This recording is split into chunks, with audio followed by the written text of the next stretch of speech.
Hello, hello. No intro today. What's up, everybody? Happy Sunday. Happy Sunday morning. Can y'all hear me all right? Can I get a 5 by 5, 8 by 10, 8.5 by 11? Good morning. Welcome in and welcome back. Emmy Joe is already in trouble this morning. And don't be ashamed to vote in the poll. Number one, it is anonymous. And number two, I'm not doing it to shame anybody. I'm just curious how many people used to watch Hidden True Crime and no longer do. So it looks like 68% of you are former viewers. Oh, God, Amy, I'm not even going to say that out loud because it'll be stuck in my head all day. Good morning, Butter. Good morning. Oh, Nicole G. You know, it's funny you ask. Who got a C and D from Lauren? From Warwin. Hi, JB. Good morning. Casey Cat said her 9-hour smacked you in the face. Right. It's like once your eyes are opened, they're opened. We're going to go over that. So before we get into my review today, we've got a copy of the C and D. So let me give you a little backstory here. Oh, wow. Huckleberry actually met her. I will say I met Lauren at the first Lori Vallow trial. She has the most chaotic energy, always running late and pushing her way to the front. You know, that tracks. I could see that being her energy. Crying in bed while being filmed sealed the deal for me. Good morning, Melissa. Good to see you. Hey, Phoebe. People keep unfollowing to her. It started for you during Delphi. I've heard that a lot. Hey, Sarah. Good morning, Nancy Drew. Hey, Toby. Hey, Cooter Clippers. Ostrich. Welcome to Cooterville. Thanks for joining this morning. Y'all welcome to Cooterville. Come on in and remember, close your legs. I'm certainly here, says Carrie Ann. After a couple of shaky years watching LM and Doctor, this has done it for me and lots of others. Hi, all from Perth, Western Australia. Down under. Good morning, Cheech. Tracy says Delphi. Unsubbed when the cringe just dropped. Good morning, Miss Evelyn. Thank you. You like the baubles? I added John for you guys. So anyways, I was asked to review some of their Daybell coverage. And I found a couple streams that I wanted to go over with you guys. Because like we just said, once you see it, you can't unsee it. And I never watched any of their coverage. Like I watched a few of the lunch lives because she was following the trial. But other than that, I haven't watched any of their duo streams where he's psychoanalyzing. Oh, cringe fest. Thanks, Tracy. I appreciate that. Hey, Pines. Good morning. Thank you for sending me all the information you sent me. But first of all, let's take a look at the C&D. So let me tell you, I got an email from the person who received this email from Lauren. So this person used to do, and it's not Jewels of Thought. I hate to bust everybody's bubbles, but this Jewels of Thought person is not that important. She's not receiving C&Ds from Lauren Matthias. I can almost guarantee that. Thank you for the sub, Liz. But this one, I got an email from the person who received it. I am not going to reveal their name or anything like that, but I wanted to read what the C&D says. So up at the top, it says, whatever law, via email, October 31st, 2025. Cease and desist from online harassment and dissemination of altered AI-generated and or private messages. AI-generated, y'all. I can't. This firm represents Miss Lauren Matthias. You are required by state and federal law to cease and desist from any continued harassment and dissemination of altered, AI generated, or private messages which you attribute to Miss Matthias. Your conduct violates Florida state law and United States federal law. So I'm here to say Jules of Thought does not live in Florida. She lives in Texas. I'm not sure if she's saying she received this. I heard she was. I'm here to correct the record. And it was in Florida, but it's not me. I promise you it wasn't me either.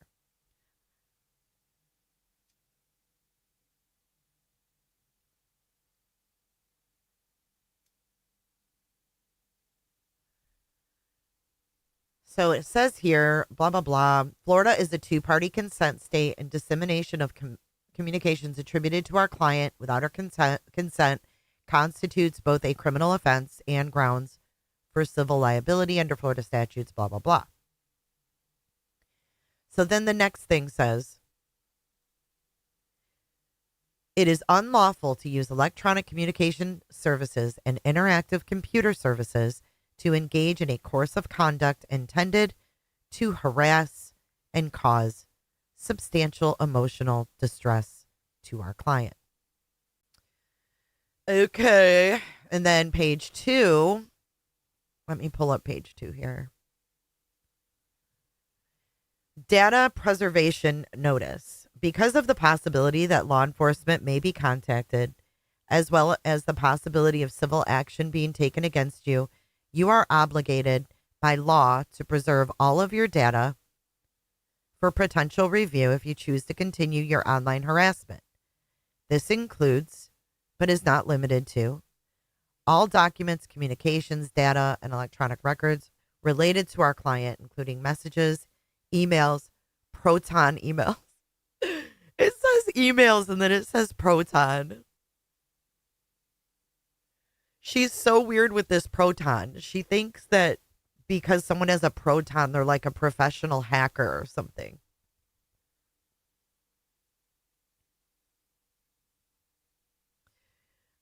Yeah, I'm sure a lot of people got the same email I did, Fratties. But I can't keep up with what everybody else is doing, so I do my thing here. Proton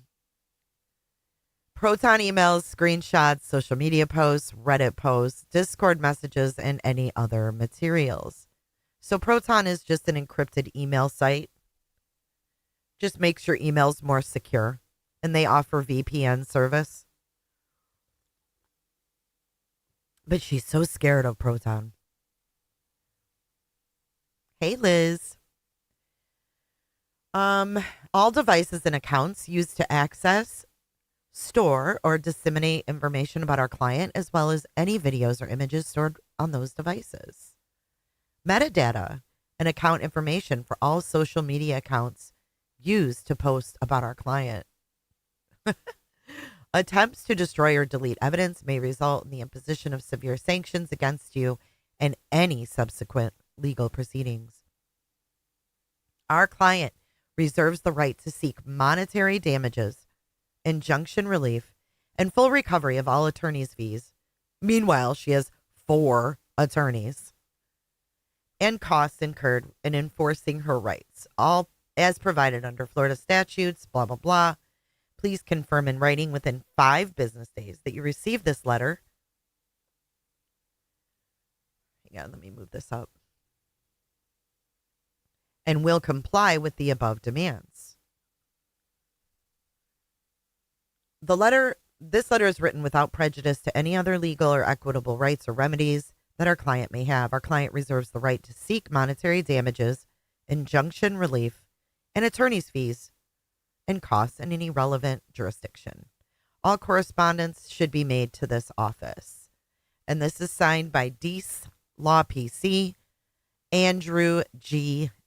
Deese. What do you guys think? She's lost 8K, Lucid. Oh my gosh. I mean, this is too much. Hey, Helen. Good to see you.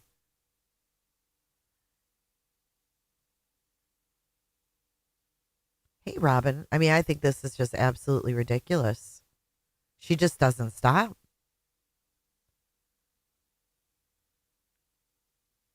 Let me see. Did she really lose 8? Let me check. Hang on. Not that I don't believe you, but wow.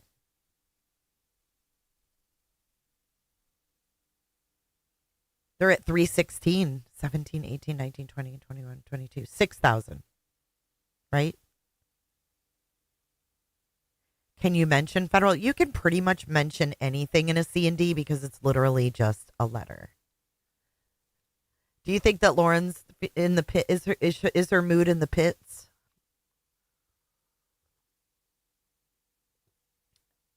She ran that 9-hour pity party drama video. She had 324. Now she's 316. I thought she had 320, 321. Sorry. Regardless, they're losing subs slowly but surely, right? Chandelier and Sigs. No, this was not me. Mm-mm. I was emailed by the person that received the C&D, and that's why I'm sharing it. It's not me. I wanted to verify it's not me. I do live in Florida, but this didn't come to me. This came to someone else who used to do work and knows hidden true crime very well. Hello, Miss Potato. This is someone who would have personal messages. This isn't someone who is just talking about her after the fact. You know what I mean? It is a significant loss. I agree. So anyway, I was asked to review some of their Daybell coverage, and I found a couple streams that I think you guys will find interesting. And the reason I wanted to know how many of you are subs over there or were is because you may have seen these. And even though it's redundant to see it again, you might see it with a fresh set of eyes. Do you think she'll lose her sponsorships? Not necessarily, because the sponsorship things are, you get in the email. Hey, Big Bad Bird. You get in the email, an offer, if you will, to do these promos. So as long as you're getting views on YouTube, I believe that the promotional offers still come in. Good morning, Miss Potato. Hey, Melissa B. Casey Cat, thank you for your super chat. I wonder why Lawin left her original journalism job. Did something happen? Could she not get along with others? Could she not keep her mouth shut? It's a good question, because I was listening to Nonsense go over her Mormon stories, and she talks about when she first met Dr. John, that she got an offer, or she was interviewing for a job in Milwaukee. And she was about to take a job in Milwaukee, and he was like, I'm falling in love with you. I really don't want you to move away. But I didn't get the whole story yet. I don't know if I fell asleep. I can't remember what happened, but I heard that part. And then she was like making a big deal about how she didn't see his picture. She started talking to him first and blah, blah, blah. So I don't know, like, what made her want to leave Boise. She said she wanted to get closer to Chicago because she had big dreams in journalism. So I think her move to Milwaukee was a bigger market than Boise. Just Irish says, on behalf of Milwaukee. Thanks, John.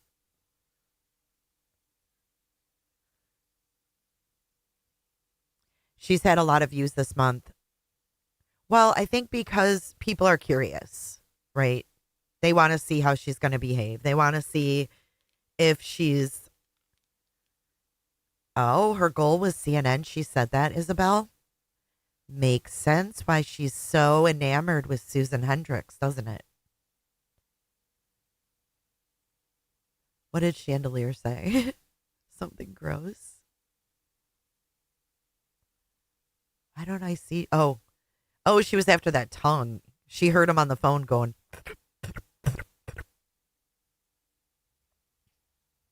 She said she wanted to get on CNN. Atlanta, thanks you too, John. Hi, Texas Ranger. Good to see you. Oh, she did say that on Mormon Stories because she said also when they got their plaque from YouTube that she always wanted an Emmy. Oh, I have something to show you guys. Hold on. Okay. So I'm not going to show you right now, but listen, I'm working on a show where we're going to start diving into CrimeCon, and I've got stuff from 2017 and 2018 to go over. But I also found a video where Ashley Banfield went live from the bar at CrimeCon. And get this, she just so happens to be set up where Lauren and them kept scooting down at that long table. Remember when we looked at the bar picture? I'm not sure I still have it in here. Let me see. I don't. But do you remember the bar picture, right? And we were like looking to the left, and there was that lady that was blonde, and you guys were like, I think that would be Trisha before the lady at the bar. Remember we were talking about if it was Trisha? Okay, so you remember where the lady was in the jean jacket with the blonde hair? She was like behind them. I don't have the picture handy to show you guys. But listen, Ashley was set up right there, like in between the lady with the jean jacket and where Lauren was sitting. So Ashley did a live from the bar, and like Joe Petito came up. She introduced us to Lindsay, who is her producer. She had Justin from TikTok come over and say hi. Annie Elise came over and said hi. All these people came over and said hi. No Lauren. No Lauren in sight. But I was watching it and I was like, I wonder if I'm going to see Christina get up and take that picture. But I didn't see her, but I didn't watch it that close. So I thought we could review that one day too. It's pretty interesting knowing what we know went on. But the CrimeCon deep dive is going to be interesting. At least I think so. Seeing how it's changed and where that change took place. Good morning, Miss Snowflakes. Okay, so the first thing I want to show you guys, let's get into our stream. Thanks for being here. Hit the like button and all that good stuff. Help this get out into the algorithm. Let's pull up our first clip of the day. Okay, so this is going to be interesting. Hey, Christy, good morning. Hey, RLR. Oh, Walwyn's eyebrow is here. Look at that. Reaching for the sky, baby. Reaching for the sky. I know I'm up early. The time change. I went to bed early. I just can't. I felt sick last night because I ate too many Laffy Taffies. So I went and laid down and went to bed. Okay, so the first clip we have, we're going back to 2023 because we're going back to the Daybell trial. Have any of y'all seen Nina in here? If y'all do, don't be sending her no money. Don't fall for the BS. What happened, Texas Ranger? Who's Nena? Who's that? Is someone scamming? We need to know. Sane, so do I. Oh, the bananas are my favorite. I ate too many, though. Okay, so this is going to be from April 12th, 2023. Buddy the Elf, you're taking us on a hike. Nice. Oh, wait. One more thing before we start. Have you guys watched the Eileen Wuornos thing on Netflix, the new one? It's called Eileen. Oh my God, is it good?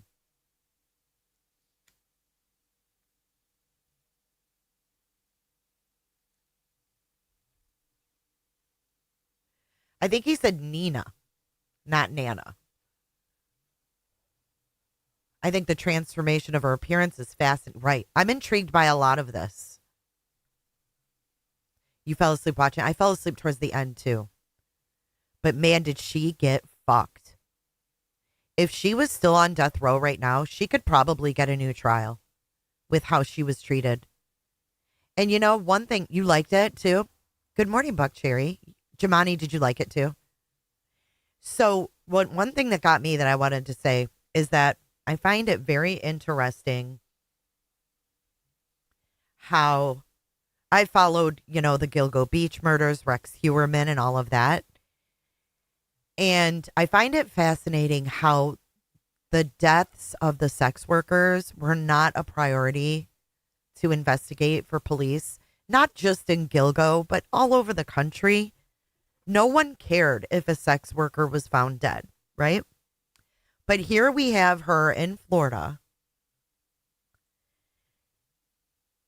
and she's murdering Johns, right? Especially Richard Mallory, who was a fucking monster, who had already a record of sexual assault.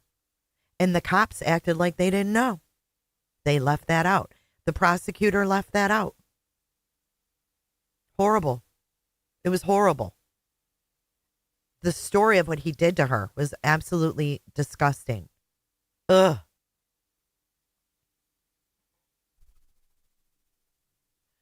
DB has a question, and you guys have to answer. DB says, would you rather, wait, hold on, where'd it go, DB? Would you rather hear Dr. John talk about how smart he is or smell the Glarer's breath? Hey, Michelle, good to see you. I would have to say I'd have to pick choosing to listen to Dr. John. There's no way I'd get close enough to the Glarer to smell his fucking breath. Hells to the no. Okay, but Liza, you don't think that a John picking up a sex worker is exposing himself to horrible stuff? Fuck that. I don't see a John as anybody who should be protected more so than a sex worker trying to fucking make a living and live. Who's the true victim here? You know? I don't know. Makes me sick. They were, they all wanted to, investigate who killed these men, but all these dead women, oh, they put themselves there. Fuck them. Nah, I can't get down with that. You can have earplugs, Jackie. All right, so let's get into today's stream. Exactly, toe beans. That's why it makes me sick. What do you mean I don't make society's rules? I don't know if that's a societal rule. I think that's something that we've kind of evolved from, hopefully.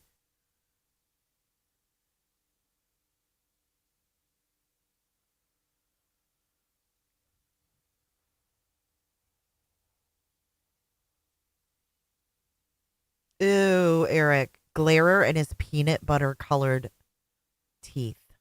Oh my God. Blech. Okay, back on track. All right.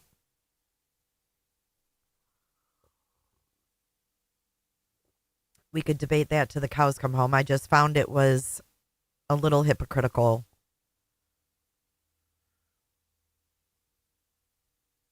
But anyways, okay. We're going to April 12th, 2023. And this is Lauren, and you're going to be surprised with who her friend is at the trial with her. Here we go.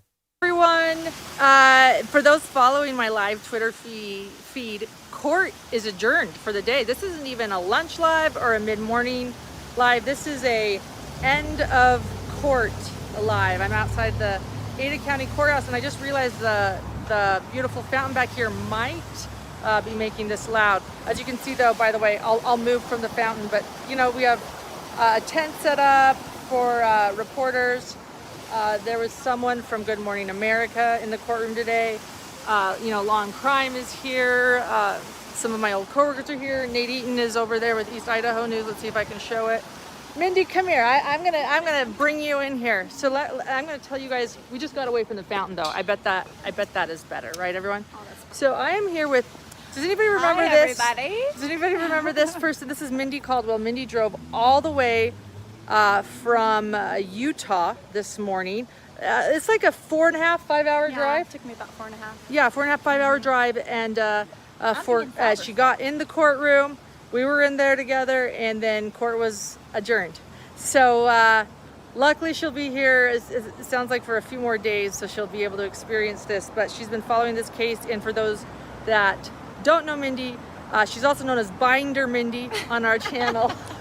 And because she's very organized, she keeps a binder, and she was on she co-hosted Mormon Stories with John DeLynn when Dr. John, Dr. Babe, and I were on Mormon Stories. So isn't this interesting? Mindy from Mormon Stories, who was one of the interviewers, is called Binder Lady. I had no idea they were this close, right? And we're going back to 2023. Interesting. And she just went to Mormon Stories with her story. After, right before the 9-hour. Dr. Babe. Yeah. So we've been following this case together and keeping in touch, and she is a friend of the program. So we did have 2 witnesses today. We had her detective. We had 3 witnesses. 3 witnesses, because Detective Detective Hermosillo, you're right. He concluded his testimony, and then we had Lieutenant Jared Wilmore. Yep. And then we had Powell. Joseph Powell. All law enforcement officials explaining some things. First off, I will get the audio later, and we'll be probably doing our stream a little bit earlier today. So I do want to know, Mindy, what you thought about everything and what you thought was interesting today. Because there was some interesting testimony today, despite it being short. Yeah, it was interesting for me. It's my first time ever in a courtroom. So, I watched trials, but it's my first time being personally in the courtroom, and so it was just really fascinating to see kind of the mechanics of how everything works, and that was interesting. I thought that the testimony from the police officer who was over the what's it called at the jail? The telemate. This was Jared Wilmore. Mm-hmm. I thought that was interesting how that process works, and they made reference to the calls between Lori and Summer, and also Lori and Colby, that we haven't heard. Right. So I think that will be fascinating to hear what those have to say. Yeah, those were submitted into evidence, so they will be part of this trial at some point. And then we did hear a call that many of us have heard before. It was first shown at Chad's preliminary hearing, a call between Lori and Chad on June 9th, 2020, when law enforcement was searching Chad's yard, and the day they found Yeah, I didn't realize how close these 2 actually were, to be honest with you. the remains of JJ and Tylee. We did hear that call again, but not the others. By the way, on my Twitter feed today, I was adding some extra information to remind people. I'm really interested in hearing the Summer Shiflett call. A couple things about that, and you can go see, but there is a recorded conversation with Summer Shiflett and Rob Wood. Good morning. It was in 2020, and Rob Wood does refer to a call, that Summer made, and it refers to sort of her cracking. I have the quote, I have the transcript. You can check that out. Yeah. And so I am interested in that. And we have heard calls with Colby and Lori talking on the Netflix documentary. I don't know. That's right. I don't know if those will be the same calls or different calls. I actually think those calls were recorded from Colby's end. She definitely looks like she had a nose job. The brow lift, yeah, she's definitely changed from 2023 to now. It's been the last probably 2 years, maybe, that there's been a noticeable change, maybe 1.5 years. Do you think we'll still get these lunch lives? Yes, this is pre-Grayson for sure. Not. Oh, you're right. Yeah, they were recorded from Colby's end, and we never heard the full call. So that'll be interesting. They discussed exhuming Tammy's body and surveillance that they did, and photos at Cafe Rio, which Cafe Rio seems really good right now. We might need to go. But that would feel weird. So we'll go somewhere else. We'll go Oh my God. She's talking about them exhuming. Oh my God. Ugh. Exhuming Tammy's body and surveillance that they did, and photos at Cafe Rio, which Cafe Rio seems really good right now. We might need to go. But that would feel weird. So we'll go somewhere else. We'll go somewhere else. Yeah. And and it was heartbreaking for me. The hardest part of today was I hate when people say that. It was heartbreaking. I just laughed, but it was heartbreaking. Mesera, I agree. I don't see any empathy. I see no empathy. photos of Tammy, Well, if her kid's 8, her kid was 6 here. her vault being exhumed, the removal of the vault, Good morning, Granny. Look who's made an appearance this morning. The lovely Granny's watching. I've told you guys a lot about her. We got a lot of newbies over here. And if you are new here and you're interested in all that Rico shit with Beej and all that, she's the girl you want to follow. She's been through the fucking ringer, guys. We love our Granny. Did you notice on the C&D it says Ms. Matthias, not Mrs.? Yeah, I don't know if we should read into that too much, but interesting. Amy Lynn, thank you. Hey, Classy. Well, we know that Lauren likes her wine, and that can, that can puff you up a little bit. So this morning, if you're just joining, we are reviewing some of the Daybell coverage. I was asked to review some of it, and I found some interesting things to review and discuss. Because there's a lot of people here that used to watch them. The poll is blowing my mind, honestly. 64% of you are former viewers of theirs. That's wild. It's just Bella. I've found some new awesome creators because of the HTC fall. Isn't that weird how that happens? Lauren, wait. JCM says Lauren was set to speak at an event I attended yesterday. Because of all the drama, I didn't expect her to actually show up, but she waited till during the event to cancel. You're kidding me.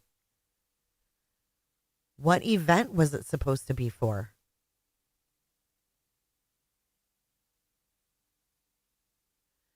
Oh, I forgot about she made merch for the Daybell case too. Yeah, that's gross. I must say that's gross. And it seems like she doesn't like being home. Well, you know we love you, Granny's watching. G-dubs. That's wild, though, JCM. Wow. Hey, Young Black. Good to see you this morning. Again, this is Lauren and then the lady Mindy from the Mormon stories at the Daybell trial, 4/12/2023. removal of her casket. One thing that was interesting, and I want to know if you heard the same thing, because we're all typing fast, we're all getting different information, but Pal referred to being there throughout her whole autopsy, and the original autopsy did not find anything. Did you gather that? Because I was waiting for an additional information, but they said the original autopsy did not. The first one that Yeah. he used. That they did not get a cause of death. I don't. That's what remember. I wrote in my tweet. And so I was like, okay, well, let's find out how because we have heard her cause of death is asphyxiation By the hands of another. By the hands of another, exactly. So I don't know what I'll go. We'll be listening to the audio today. Everyone come on the audio. I also want to thank everyone for jumping on the audios each night. I just want to clarify. Thrive, I believe, is it's a separate thing. It's not what Lavelle sold. It's not the Watts Thrive. Good morning, Naomi. Good to see you. No, it's not that. Maybe they can explain better what it is, but I know it's not the Watts Thrive stuff. I can Google it if you guys want.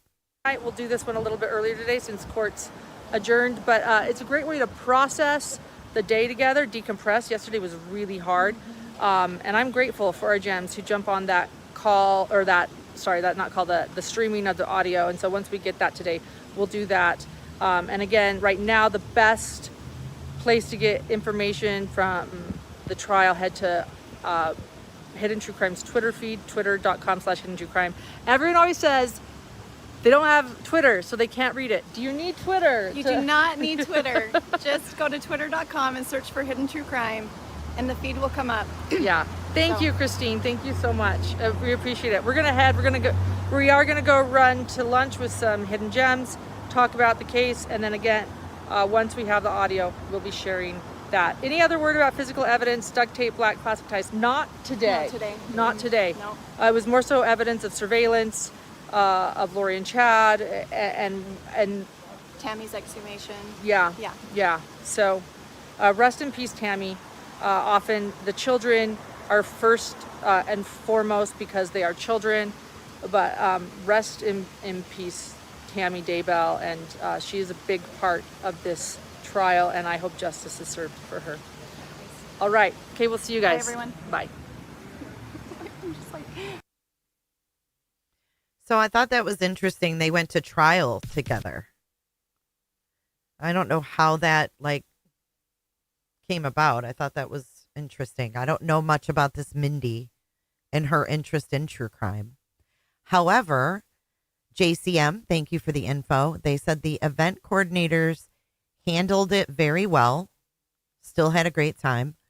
Thrive Beyond Religion is an ex-Mormon religious group to help people leaving religion. Wow. Did it say what topic she was going to speak on specifically? Yeah, there was another comment about this Mindy, whatever her name is. Where is it?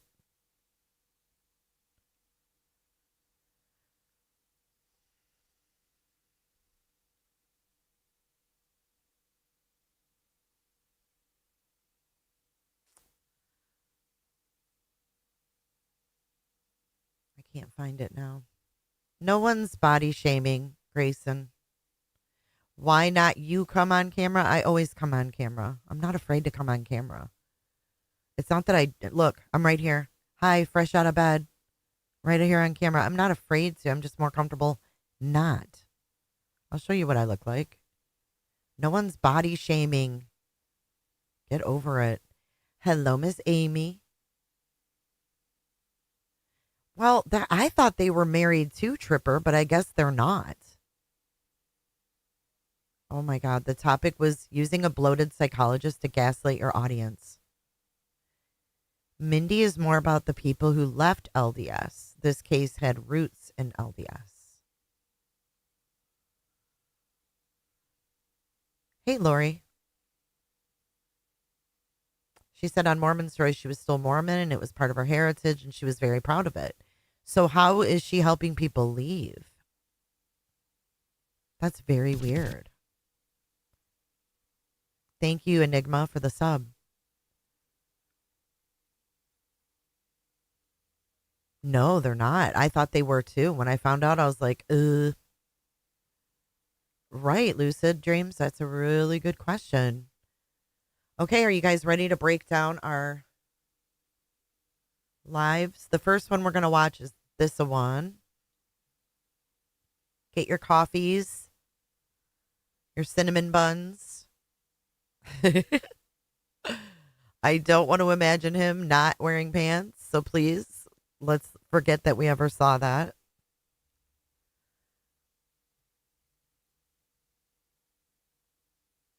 Thank you for subscribing, Enigma. Yes, get your Nancy's. Thrive Beyond Religion. We're going to have to see if Nonsense knows what that is. Okay. So here we go. This is assessing Lori Daybell's court meltdown. And they're not together in this video. This is April 17th, 2023. So the same time frame we just watched.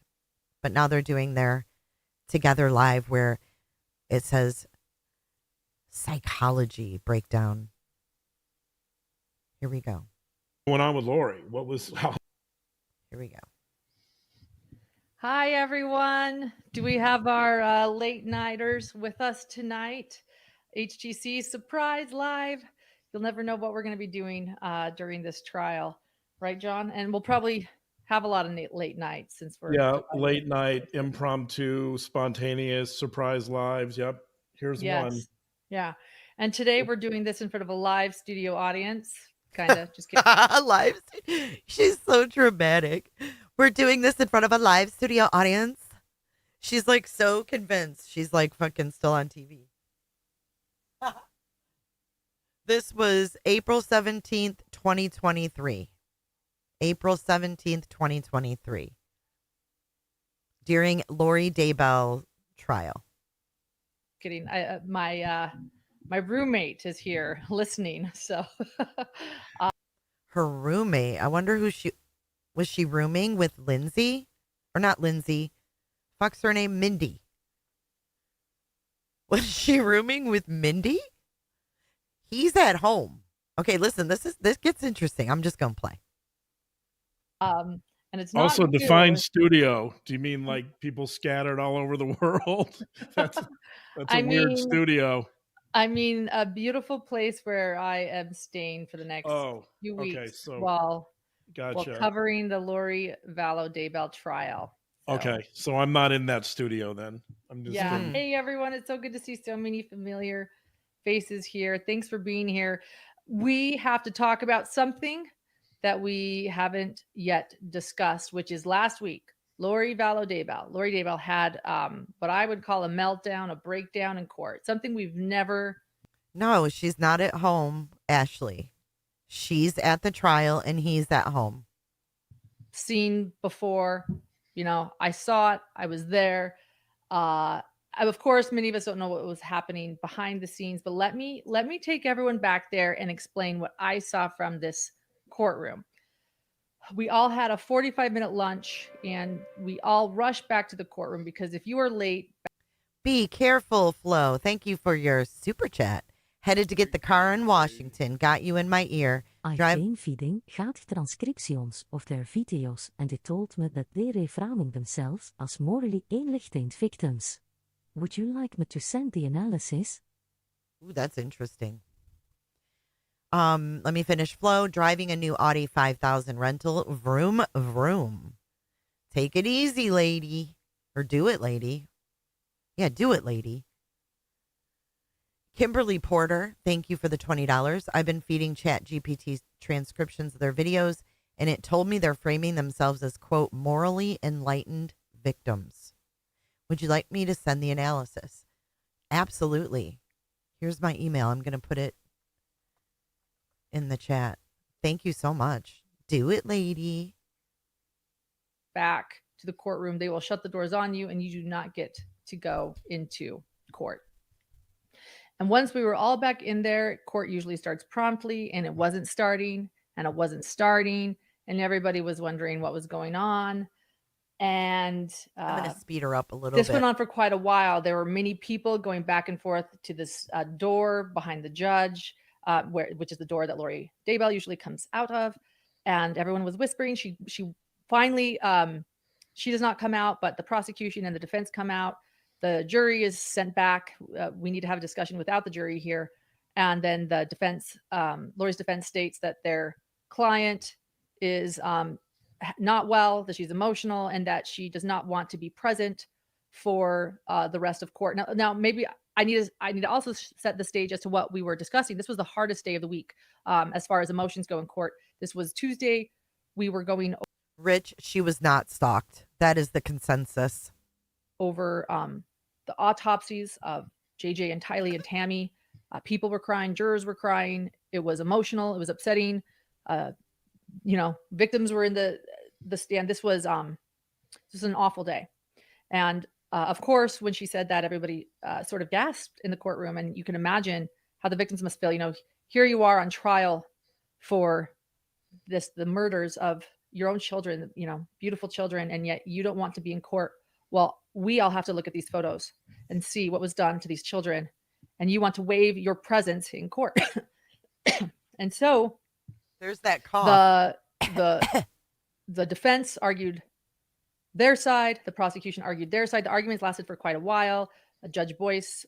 So she's coughing here. Do you guys think that it's real? Do you think she really does have like that tickle in her throat and needs Botox in her esophagus?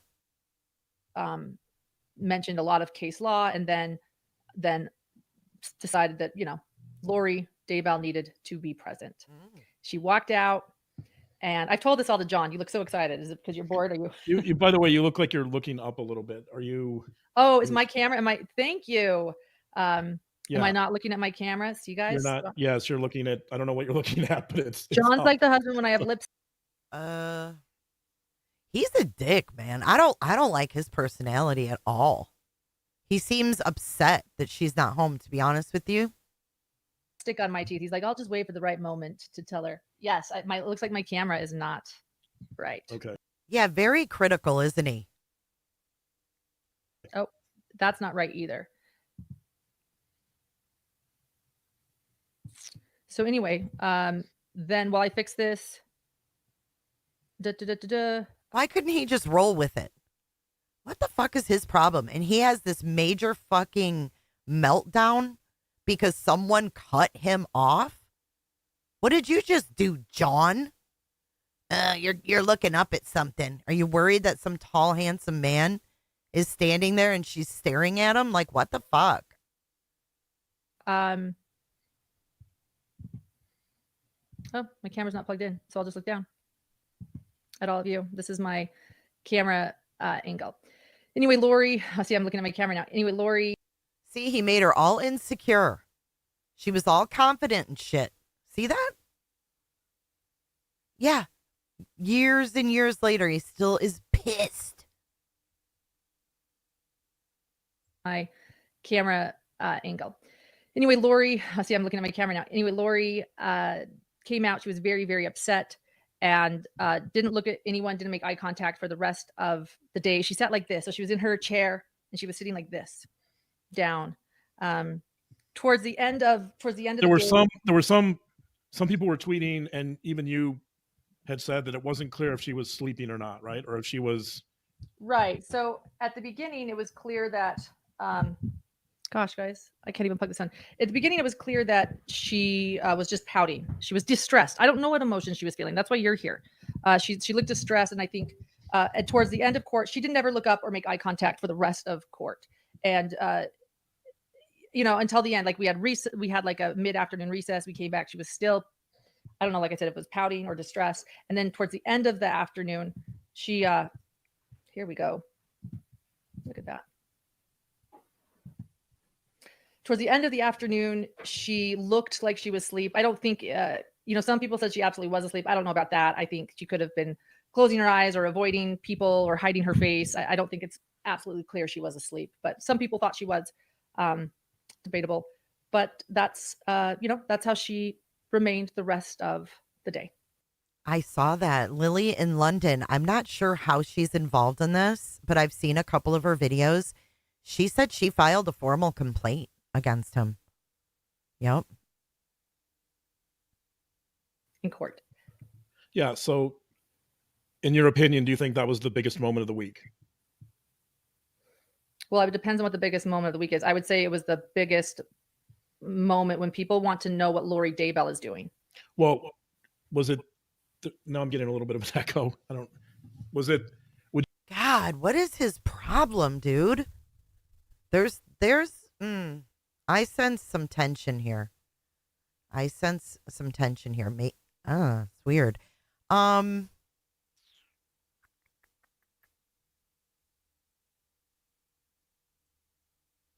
Do I know how old he is? I think he's like 60. I think he's like 60 and she's 45. I'm pretty sure. Can someone confirm? Would you say it was a very emotional moment for you? We talked about it. It was actually an emotional moment for me, and I wasn't there. But 63? Oh, what they were showing in court. what they Yeah. were showing, Wait, right? The what? pictures of. Yes, I didn't know what you meant. I thought you meant Lori Vallow Daybell Well, possibly sleeping, or she yeah, it was the most emotional day. It was a day I will never forget in court. Oh my God. Thank you, Eagles, Stars, and Stripes, for your super chat. Oh, I got to get rid of the Halloween sounds. You are Gen X to the core and crack my ass up. Hopefully, Lauren can keep her chin up as much as her brows. Thank you for saying that. And hey, I came up with an idea. We're gonna do, I don't know if it'll be weekly, but we're gonna do a show where I call it. Hold on, what's the name of it? I got it all together last night. Listen, we're gonna do roastalgia, like nostalgia, but roasting. And we're gonna watch old like talk shows and shit, and like roast how society was versus now and shit. It'll be fun. I've already got my first episode ready. It's on the party lines of the 80s. And we're gonna watch old Geraldo episode. It's Gen X to the fucking core. That's why that super chat cracked me up. All right. So there's some trippy ass talk shows and they do not look the same as they did back then. That's for damn sure. True crime wifey. Welcome. Thank Me, everybody hates me. They want me to go eat some worms. Welcome to Cooterville. Come on in and close your legs. Yes, it's gonna be fun. We're gonna do that. I cried in court. You know, I've shared that. I had my game face on. They were showing pictures of everyone, you know, Tylee and JJ's remains. And Larry Woodcock was crying, weeping in his hands. JJ's half brothers, older brothers were there crying. I finally lost. Many people were struggling with this day. It was an incredibly emotional day. Yes. Right. And emotional because they were showing graphic depictions of the bodies Yes. of JJ and I guess Tylee to some extent, but Tylee was, to quote Lindsay Blake, Tylee, there was nothing left of Tylee but charred remains. Tylee. Jesus, John. What the fuck? I don't think that's entirely fucking true. Ugh. See, this is why I have a hard time believing that this guy's an actual fucking like psychiatrist or psychologist or whatever. Ugh.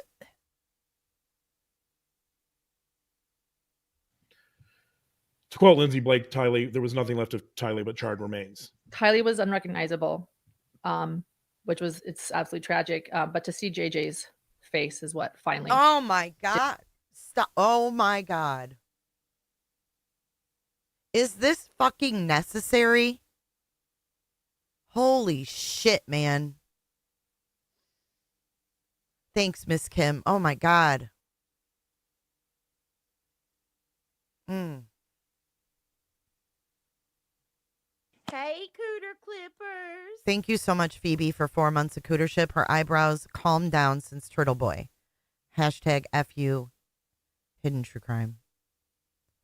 Holy God. Did me. And, you know, as a journalist, you're okay until finally you're not okay. You know. And So, you had speculated with me that you thought that maybe he was buried alive. Huh? yeah, I didn't know if I wanted to say that publicly because What the fuck? Oh my God. Dude, you hosted his grandparents at your house? What the fuck? This is April of 2023. I'm gonna puke.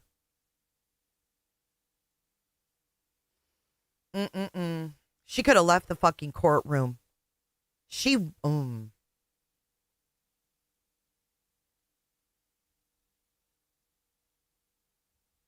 Why does he throw her under the bus like that too? You had speculated with me that you thought that maybe he was buried alive.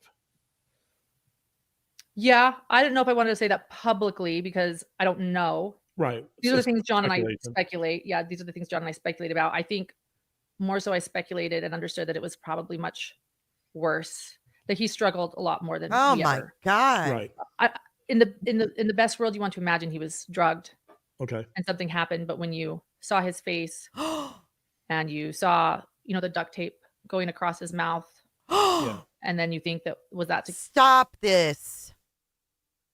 What the fuck is wrong with her? No, no, no, no, no.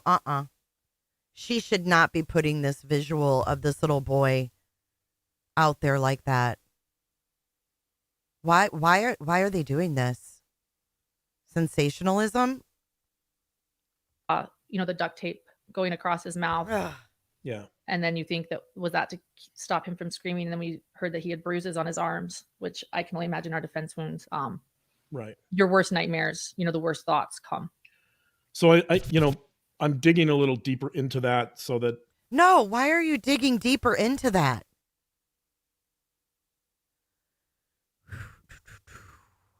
our listeners can understand why it was so emotional and why it was so hard, but also Why are you exploiting him? This is crazy. This is fucking crazy. And it gives me the creeps.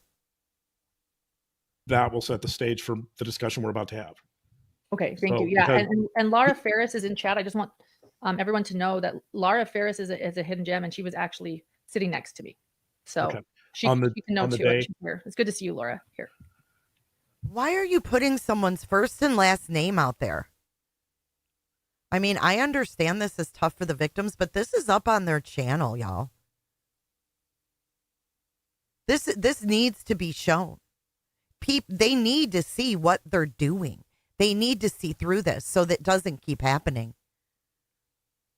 I'll never forget that day, and she probably won't either. Yeah. So there's been people have asked us, we unfortunately skipped over this important moment the other night in our lives. So that's why we're here tonight. We're revisiting this, and it's something I think we should talk about. So I think hopefully we set the stage there. I think the important point that I want to make about what you just discussed about seeing the pictures of the bodies and how graphic they were is important for this discussion, because I'm going to talk about life stressors. Okay. And life stressors have a huge impact on physical health and mental health, both, obviously. But many people have asked us what was going on with Lori. What was why was she acting that way? What was the reason she wanted to skip out of court? And if she wasn't cozied up to the victims' families, whatever. Speculate what you want. But when this is the point. When you do talk to the families, you have to have boundaries, right? There's a difference. You can't have it both ways. It's not fair to the victims, right? So if you want to get down and dirty in a case and dig and dig and dig and speculate and do all the things, don't involve them in that. Don't cozy up with them. Do your digging. Leave the families out of it. It's pretty simple. If you're going to get in cozy with the families, go along with their needs and what they want to put out there. I mean, I don't know how hard that is to, I guess that's not sensational enough for YouTube to get the clicks and views, right? If you're ethical, you don't stand out. People find it boring if you're ethical. And that's part of the fucking problem. And so I'm going to provide an opinion here. It may not here be we go. exactly right. I wasn't in court, but Okay, he wasn't even there, but he's providing a fucking opinion about it. I think this will get close to understanding some of what was going on. Okay. And I would start with, so I've talked about this before. I actually talked about this a little bit in the Murdoch case, but there's a stress scale. It's by a couple of psychiatrists in the 60s. It was published in 1967. It's called the Holmes and Ray. Ray is spelled R-A-H-E. It's called the Holmes and Ray Stress Scale, but it was published as the Holmes and Ray Social Readjustment Rating Scale. That's how it's officially known, and that's the research that journal that first published it refers to it as the social readjustment rating scale, but it's become a popular scale. It was especially popular like in the 70s and 80s. It has been validated, and it has a decent amount of research reports showing that the stressors that they tried to quantify have some later impact on both physical and mental health. In fact, their original finding was that, and they looked at over 5,000 medical records to develop the scale, but they developed a number of stressors, and they assigned numerical Liz, I values agree. to those stressors, and then you take this stress scale and you come up with a final score. And that's a really good question. Thank you for your super chat, Julie B. Why did it take this stalking claim for this to be noticed?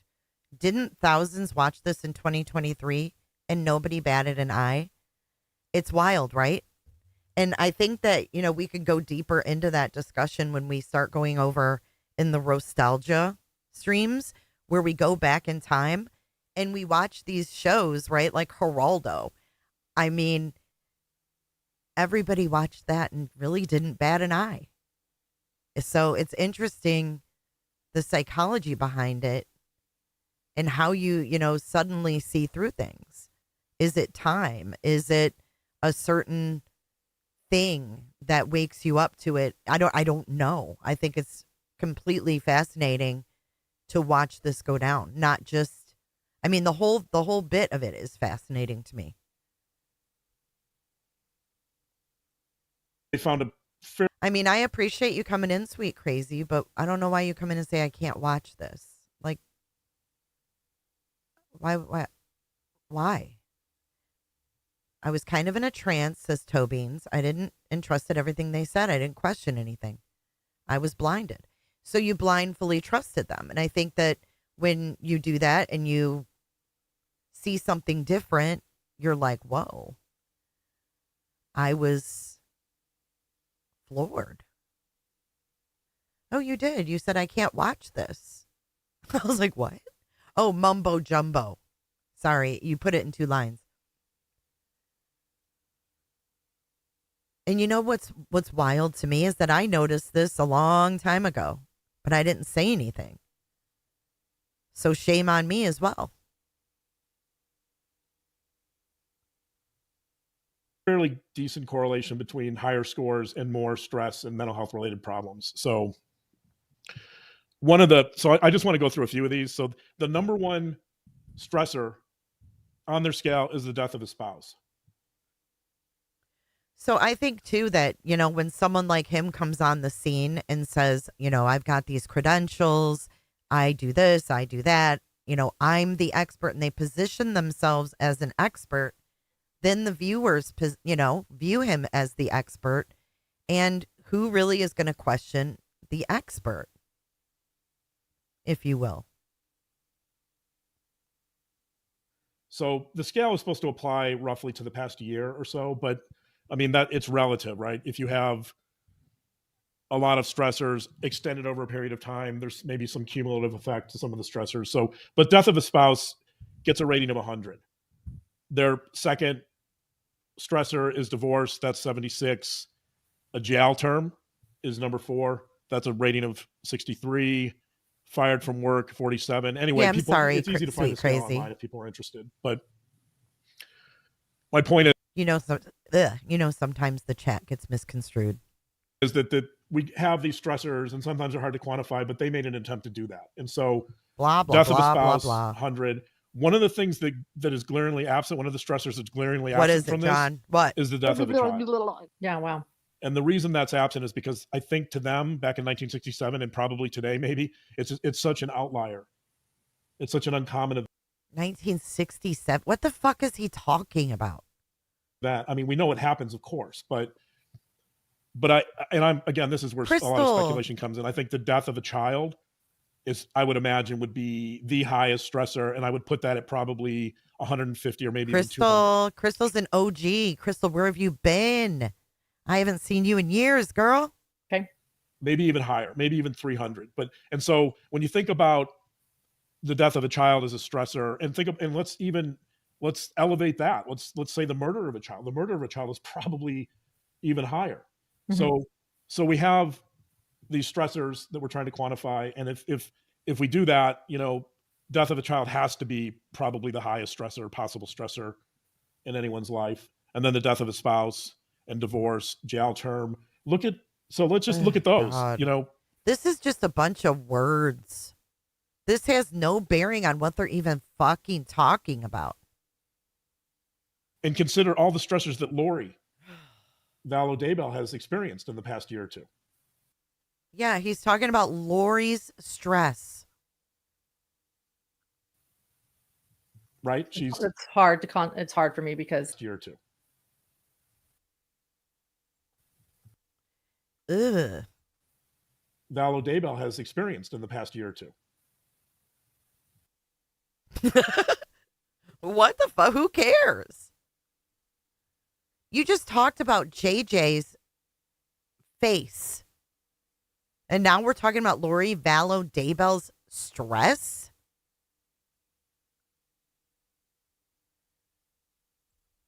Right? She's it's hard for me because in my opinion, she's the reason. Good to see you, Crystal. So that's hard. right. And we'll get into that. So whatever the cause is, it's a stressor. Okay. The point is that, for I'll example, follow along. I'll listen.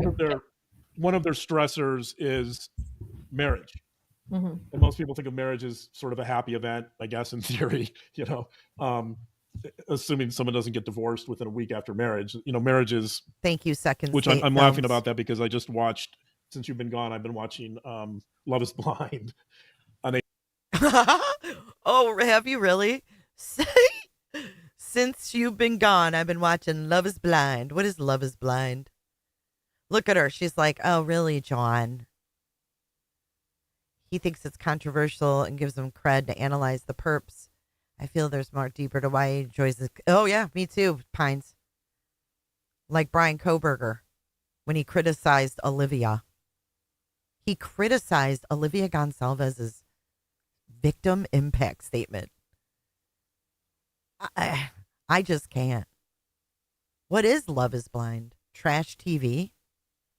Because I just watched, since you've been gone, I've been watching Love is Blind on on Netflix, and it's a crazy show, but a lot of these couples go to the altar and say no. So they don't get married, but they think they're going to get married, and that's stressful. So my point is that J description of disaster children is horrifying how they say are sickos. Angelische showed photos of child Adriana Jones, her high dollar backing covered it up. Xavier showed photos of Stauch. Grifteers are evil. Thank you, True Crime Wifey. Jay, description of deceased children is horrifying. HTC are sickos. Annie Elise showed photos of child Adrian Jones. Her high money backing covered it up. Zav Girl showed pictures of Stauch.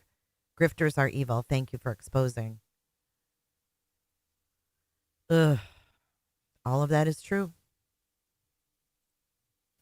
if she's the cause of the stressor, it's still a stressor. And so I think what's going on here, so if you take a massive stressor and you interject that stressor into somebody's psyche or somebody's world, and that person happens to have a personality disorder or mental health issues. No, this is not behind a paywall. This is public. This is called Assessing Lori Daybell's Court Meltdown. Much like Lori Vallow Daybell, we don't know for sure what personality disorder she has, but I think it's a fair assumption to say that she might have a personality disorder. We know she has some mental health issues because she was deemed to be incompetent at least once, maybe more times, by mental health or forensic evaluators, right? So I think that for Lori Vallow Daybell, there's been a lot of denial around these murders and the death of her children. And, you know, we heard some testimony saying that she saw the murders of her children as being merciful, in the sense that because they were possessed by evil spirits, that if you could rid them of evil spirits, that somehow that would be helpful to them. So she's actually kind of making this twisted argument that killing her kids is in some ways a good thing to do. But my point is that I don't know that she's come to terms with these murders before. In fact, I think I would argue quite strongly that she's in denial, or she has been in denial about what's occurred I here, can or agree with she's that, framing Black it in Knight. such a way to justify it or rationalize it. So there's a lot of defense mechanisms here. She's highly defended against the reality Oh my God. of what is occurring here, that her You children were don't murdered, know. that her spouse was murdered, right? She sees this as part of this fantasy world, right, where it all makes sense and it all fits. But she hasn't, I don't think to date she's had to deal with the reality of what she's facing here. Mhm. And so this is where the stressor part comes She's bored as fuck. in. You take a massive stressor, such as the death of a child that she's been in denial about and she's been defended against, especially if she's a personality disorder. Personality disorders are extremely defended against this type of reality, this dose of reality. And you're introducing pictures, graphic pictures. Thank you, Messica, for your super sticker. Thanks for being here. Here we go again. Graphic pictures of what occurred. So she can't run away from that. This is in court, right? She can't turn her head. I guess she can, but it's in front of the whole court. It's She in can front turn of the her world. head. It's a moment that she has to confront. It's a moment where her denial and her defense mechanisms are under siege. She's being threatened by this. So what you're seeing with her, I think, in court in that moment is a clash between this massive stressor, whether she created it or not. She's still in denial about it. She doesn't see herself as having created it. And someone who's in denial and someone who's extremely well defended, someone who may have a personality disorder, someone who with her mental health issues may be divorced from reality to some extent. And so you have this combustible combination of Yeah, I think she knows she can't fucking interrupt him, so she's got to just let him go. I think she's texting. of a threatening, disruptive stressor and someone in extreme denial. And the Maybe not. She's just bored. response to that, for most human beings, the response to that, and most of our listeners are going to know this, that the response to that is the fight or flight reaction. Okay. So instead of somebody like Lori, it's highly unlikely that she's going to say, "Oh, wow, look at that. Now I get it.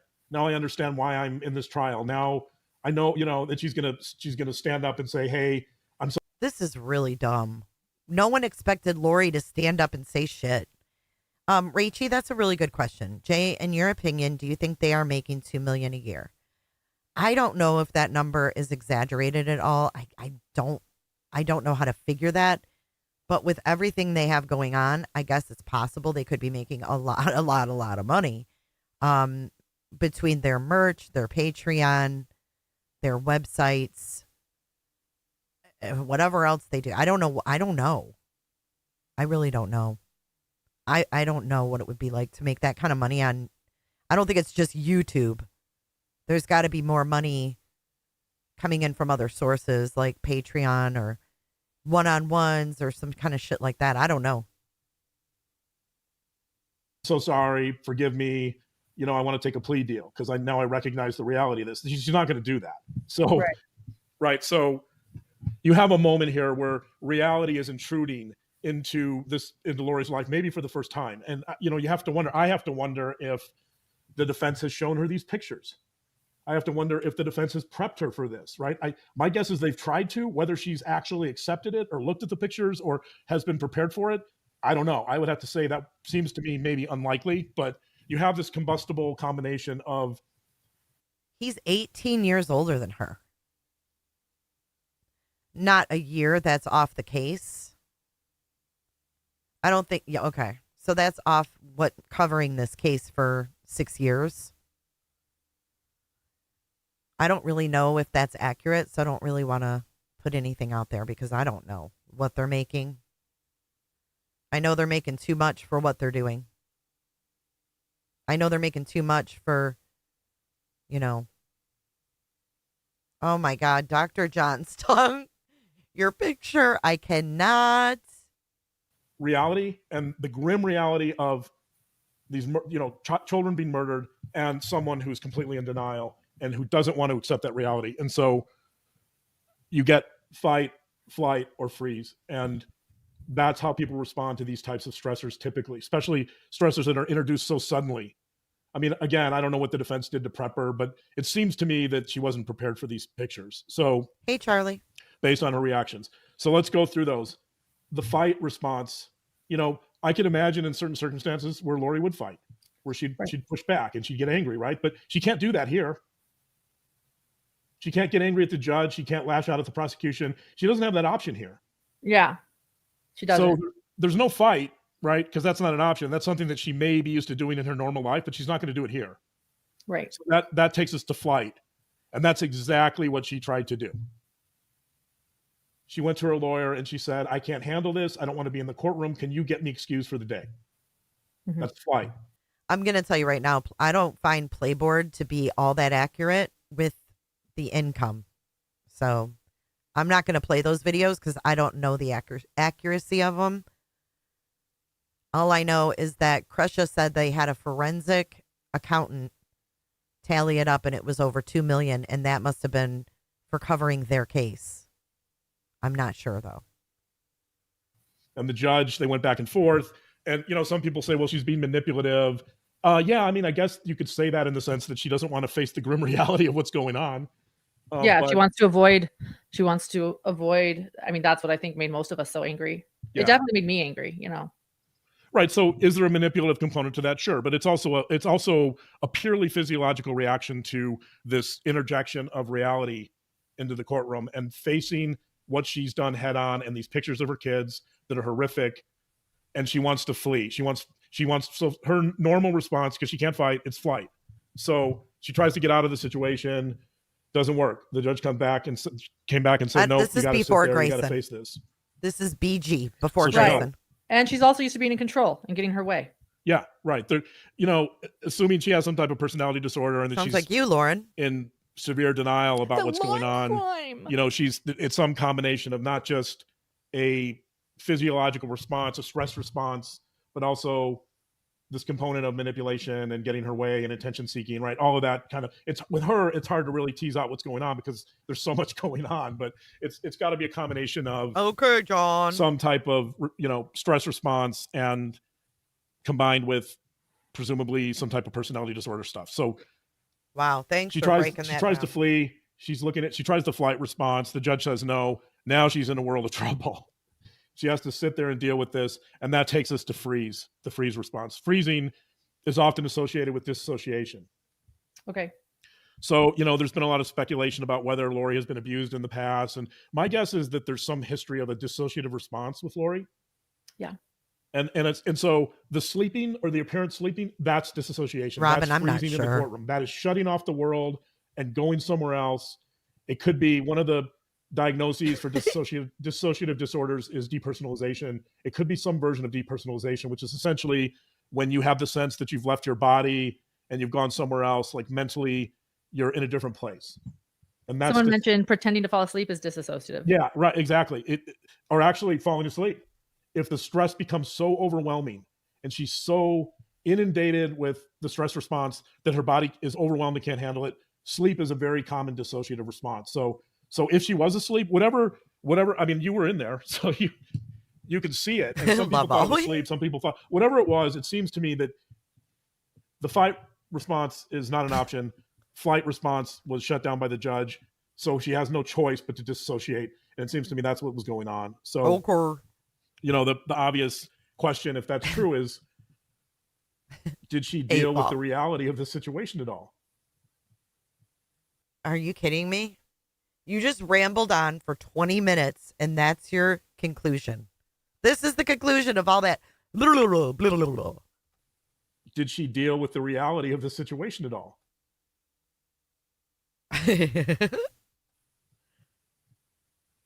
Right. Oh my God. This is the first time I've been on the same page with Lauren. It's the first time I've been on the same page. The situation at all? Right. Was she able to in any way accept the reality of what she was confronting on that day? And I mean, her response would certainly indicate that she wasn't, that she didn't. Right. Yeah. Somebody just said she had no control. Exactly. And that's what led to these successive stages. it's interesting to reflect that maybe she would have fought back. In a normal situation, I could see her getting angry and engaging in some type of fight response, but obviously that's not an option here. So yeah, she bounced back quickly. Yeah, exactly. So that's the purpose, by the way. That's the purpose of flight response or dissociation or a freeze. It's called a freeze response. The purpose Dr. of that Yawn. is to cope. And it's to continue to remain in that state of denial. It's to continue to keep your defenses up. So the flip side of this is that Lori is someone who has no resiliency. Yeah. She's like, right. Patty, thank you for your super chat. Good morning, listening from Europe. It's afternoon here. The only way I can put up with this, Bell and what's that? I don't speak emoji. I'm sorry. Is whilst you are roasting him. Thank you so much for your super chat. I enjoy roasting him because I think this is despicable. That damn tongue. No resiliency and no capacity to accept new information and integrate new information and how she perceives the world. And of course, we already know that based on her crazy extreme beliefs. Mm-hmm. But obviously, her belief system is nothing but rigidity. So it's not unexpected that her reaction would be consistent with someone who's still in denial and someone who wants to push this information out at all costs. Yeah. So I think that's to me, that's my interpretation. That's kind of what you witnessed. And it would be consistent with how I see Lori and the stressor that was introduced into the courtroom that, they created a lot of emotions in a lot of people. Yeah. Except for her. It made it even worse. It made to see her avoiding and thinking about herself and distraught while, Larry Woodcock and JJ's brothers weep, it was definitely, I wonder, I think the defense, I'm sure they tried to prepare her for this. Do you think it was shame based too? Perhaps was there some shame involved or the avoidance of shame? We talked a lot about shame with the Murdoch case. If there's a personality disorder, sometimes it's the avoidance of shame. Yeah. I think shame. Yeah. I think there's always shame tucked into these types of situations. I don't. Thank you, Akira.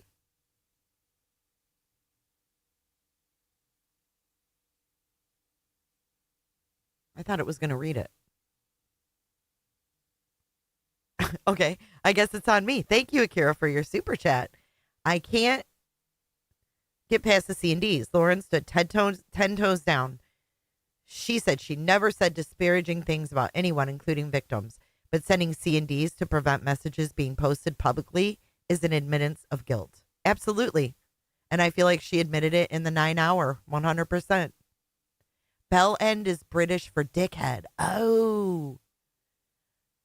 Bell Ed. Okay, get it. I love satire. Wait. Friendly Freddy, thank you. I don't. Someone who has the capacity to process shame in a healthy manner is going to be able to integrate this information better. So obviously, it's buried. There's an avoidance here of shame. Mm-hmm. Clearly, that's not part of her worldview. Yeah. Or part of her, emotional inventory. Let's say that. So the other thing that was often triggering.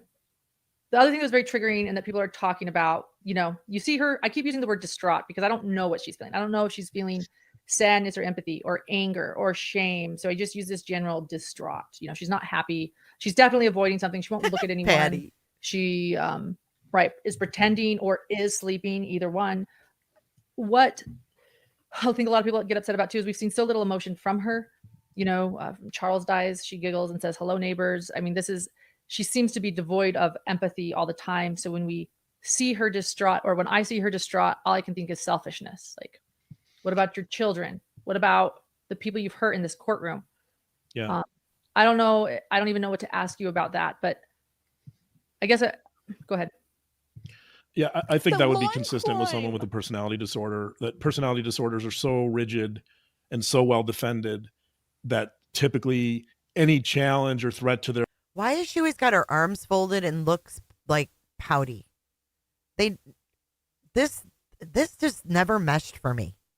Their psyche or to their mental map or, their worldview is going to be rejected out of hand. So, or often out of hand. So it's very, very hard to break through those defenses in someone who has a personality disorder. And so I think you're seeing a version of that. You're seeing a version of someone who's trying to shut out the courtroom. She's trying to shut down emotion, and she's trying to cling. My guess is she's probably trying to cling to this narrative that she's been clinging to for the last few years about, the apocalypse. And right, that's what she wants to hold on to that. And actually in talking to Colby about some of this in the past, and not recently, but in the past, and in the Netflix documentary that played the call between Colby and Lori, that would be very Hey, consistent Cooter with what we're talking about. Clippers. That Lori tells Colby, don't worry, you'll learn the truth, right? Like she's sticking to this narrative that's impenetrable for her. Like she's going to cling to this thing and she's not going to change. And so I think what you're seeing is someone who is extremely rigid, and they're just not willing to Charlie. accept or integrate any of the information that's being presented, which Thank you, makes Nicole. sense. That's how she got there. Right. Robin, welcome to Thank Cooterville. you. Thank you so much. Any idea with what specific emotions you might have been feeling beyond disassociating and me referring to being distraught? I think part of her reaction is an attempt to avoid those emotions. So I'd like to say, a normal person I think would experience some sadness, but I don't believe that she was having that experience. So I think, in fact, part of being defended is exactly the opposite of experiencing those distress emotions, such as sadness. It's an attempt to keep those emotions out. So It's an attempt to avoid it at all costs, in other words. Right, because if she does that, she's going to have to start acknowledging more of the reality of what happened. And she's going to have to acknowledge that looking at those photos may not fit the narrative that she wants to maintain. That maybe killing a child is not merciful. Maybe it's something else. Maybe it's horrific. Maybe it's cruel. Maybe it's damp, right? I mean, the things that normal people would think about this predicament, she's not thinking that way. And I think that's one of the fascinations of this case, is that this is so counterintuitive, in the sense that normal people don't respond to these types of stimuli or stressors this way. They respond in a much more humane, compassionate, empathic way, right? And so I think a lot of people just shake their heads and say, what the, We're shaking our what's heads going at on? How is you. she My not God. able to? I think people were snowed because he just goes on and on and on, and you just kind of block it out. Holy. Does she get a word in edgewise? Process this in a decent human fashion? Laura Ferris, this is a great question. And again, Laura was the one sitting next to me, just happened to be sitting next to me. We met, that day. And she is explaining that Lori is facing the jury. So being turned means she's not looking at the jury too. Can her seeing their response, the jurors' responses, there was one juror crying, or the public's response, also be triggering to her? Yeah, sure. I think so. I mean, it's introducing more information that she doesn't want to accept. Which, by the way, yeah, on that issue, how many jurors do you think were? I heard some reporters saying the jury was on the floor, shaking and wailing in despair, but obviously that wasn't the case, right? I mean, I think On the floor? Who said that? Who were they poking at? I heard some reporters. I wonder who they're talking about. Slight little jab. or shaking and wailing in despair, but obviously that wasn't the case, right? I mean, I think that some reporters Yeah.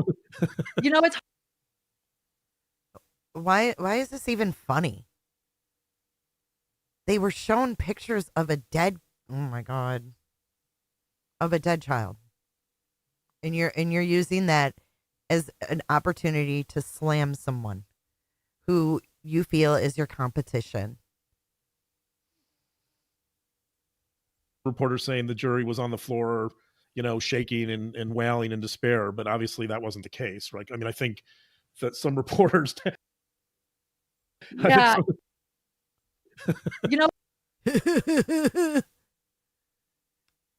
He has a very scrubbed history online. I can't really dive deep into him because he literally is scrubbed. There's really nothing on there.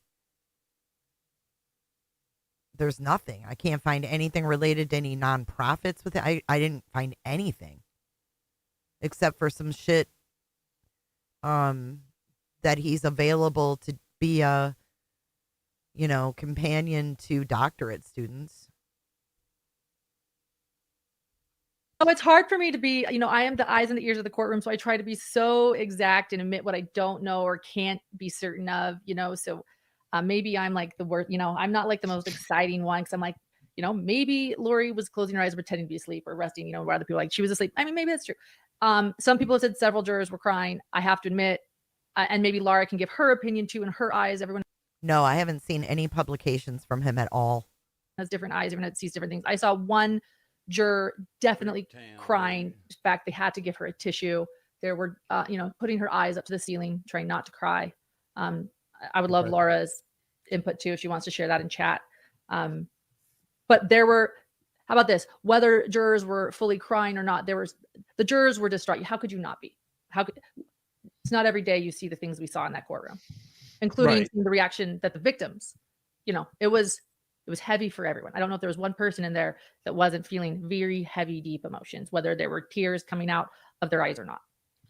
I think it was probably a little baffling to Lori because I'm just going to speculate here, but I don't think she's the best at reading emotional cues. So that would include facial expressions. I think to see some. I don't think y'all are either. I think you suck at reading emotional cues. I think you suck at reading the room. True Crime Wifey, thank you for your super chat. John has PhD in philosophy, not psychology. His license can't be found. Has anyone seen evidence of his actual license of psych? I cannot find it. All I can tell you is that I did, Deshane, yeah, I did use way back. All I can tell you is that there is a John Matthias who is a registered psychologist in Henderson County, Nevada. That's all I can tell you. I don't know if there's other John Matthiases. There was no middle initial. So, Sleuthy Goosey's here. Maybe she can fill in the blanks. She's reminding y'all, move your clocks back. Yes, I woke up. I'm like, oh my God, it's only 6:45. I was like, holy shit. Maybe Sleuthy knows some shit. I'm not sure. I looked up the licensing, Nevada state licensing. He's a doctorate of philosophy.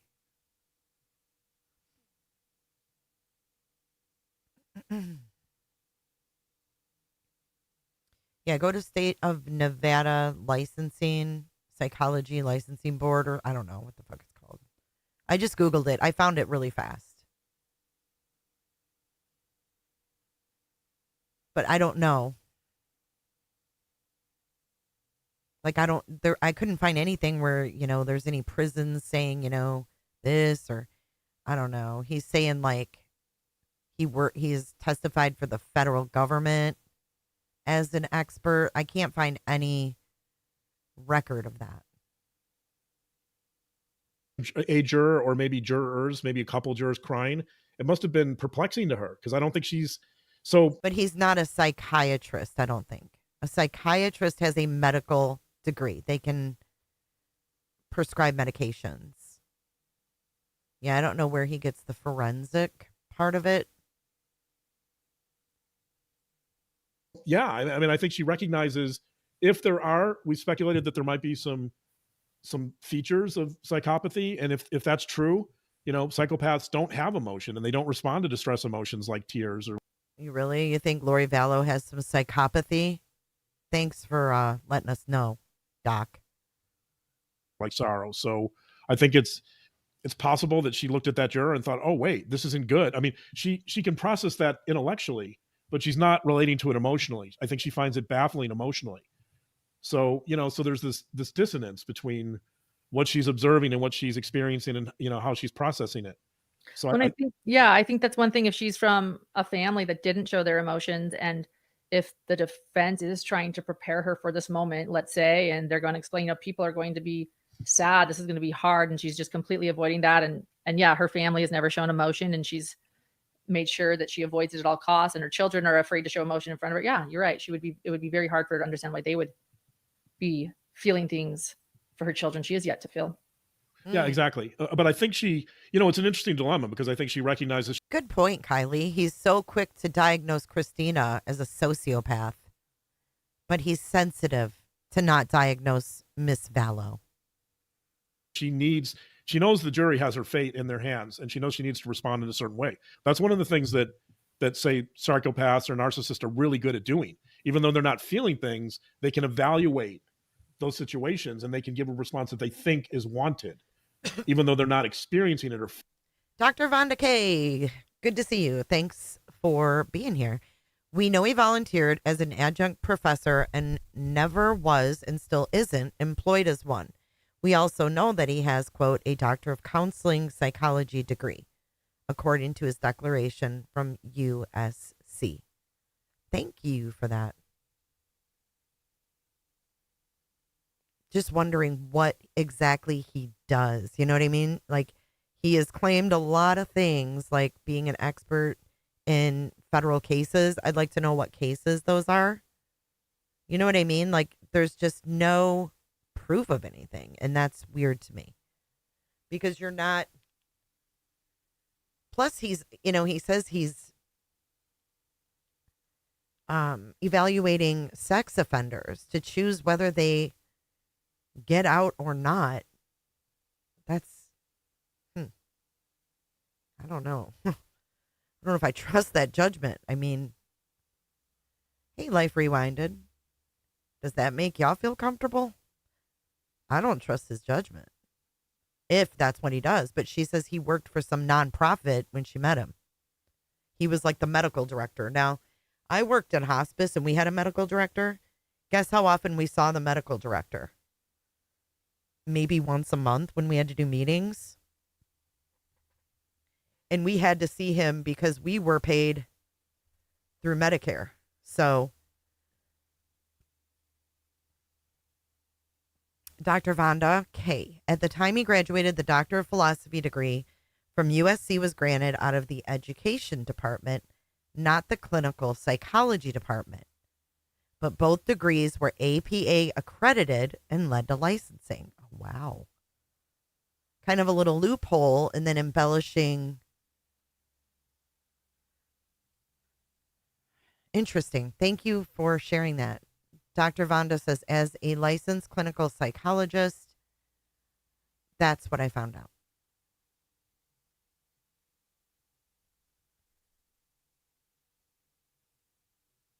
That's wild. I would think so too, Rachel. Rachie L. If you were an expert in the federal court, your name would be on the internet somewhere.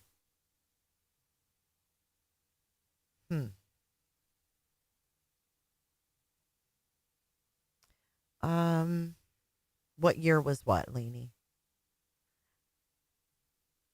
I think to be a medical director, you would need an MD or a DO. Well, for hospice, yes. But I don't know what he was doing for this nonprofit as the medical director. Maybe he was working underneath a psychiatrist. You know what I mean?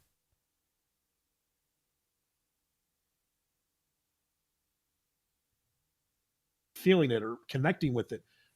In many cases, they've learned to recognize some of the signs and to respond in a way that they know is important to provide to someone. So they understand the way social interactions should occur, even though they're not reading the particular emotional stimuli. Rosita, thank you so much for your earlier support. Laura, thanks for sharing what you saw in court. Laura Ferris is a member. You can look, channel member, sharing her observations. Katie is asking, do you think that she is frustrated that people don't understand that these were zombies, or that this is what she did, that this was a righteous thing and not her children? Could she still be that far into her beliefs? Yeah, I think that's part of her defenses, that she's clinging to this narrative that, exactly, that's a great observation. She's clinging to this narrative that they were zombies, and she believes that wholeheartedly. And so she doesn't, she's perplexed. I mean, a good doctor would want to show off their resume. That's how I would feel. Like if I was, I don't know, if I was proud of my work, I would have no problem because he's sharing his name with the internet. Why not share your credentials? Why not be transparent about what you've done. That's what gives me a red flag.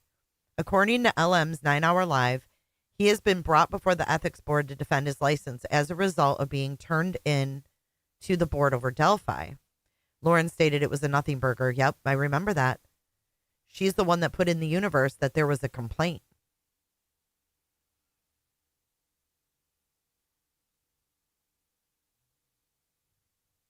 That the jury can't understand that these weren't her kids anymore. They were evil spirits, or they were possessed by zombies, right? And so again, like, there's this discrepancy between her perception of the world and a normal person's, or a person that has some emotions and can process things at a little bit of a different level than her.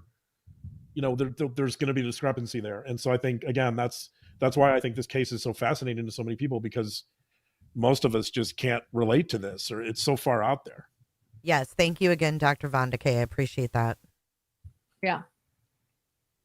That is a good question. I mean, there's no insanity plea in Idaho, and SW is asking, can she get any psychological help after this trial? She obviously needs help, whereas in Idaho, it's just jail. I think without an insanity plea and she's competent, I think it's simply prison, right? I don't know. That's a good question. I don't know Idaho well enough. I don't know if there are state mental health hospitals. I presume there might be, or there should be, but good question. If she's found guilty and convicted, then I presume in Idaho that maybe they'll do some post-conviction assessment. I mean, I know they don't live in Idaho or anything, but he doesn't know if Idaho has state mental hospitals, and he works in the system. Do you find that to be weird? I mean, I know they don't live there, but they're following this case closely, and he doesn't know if the state has mental health facilities.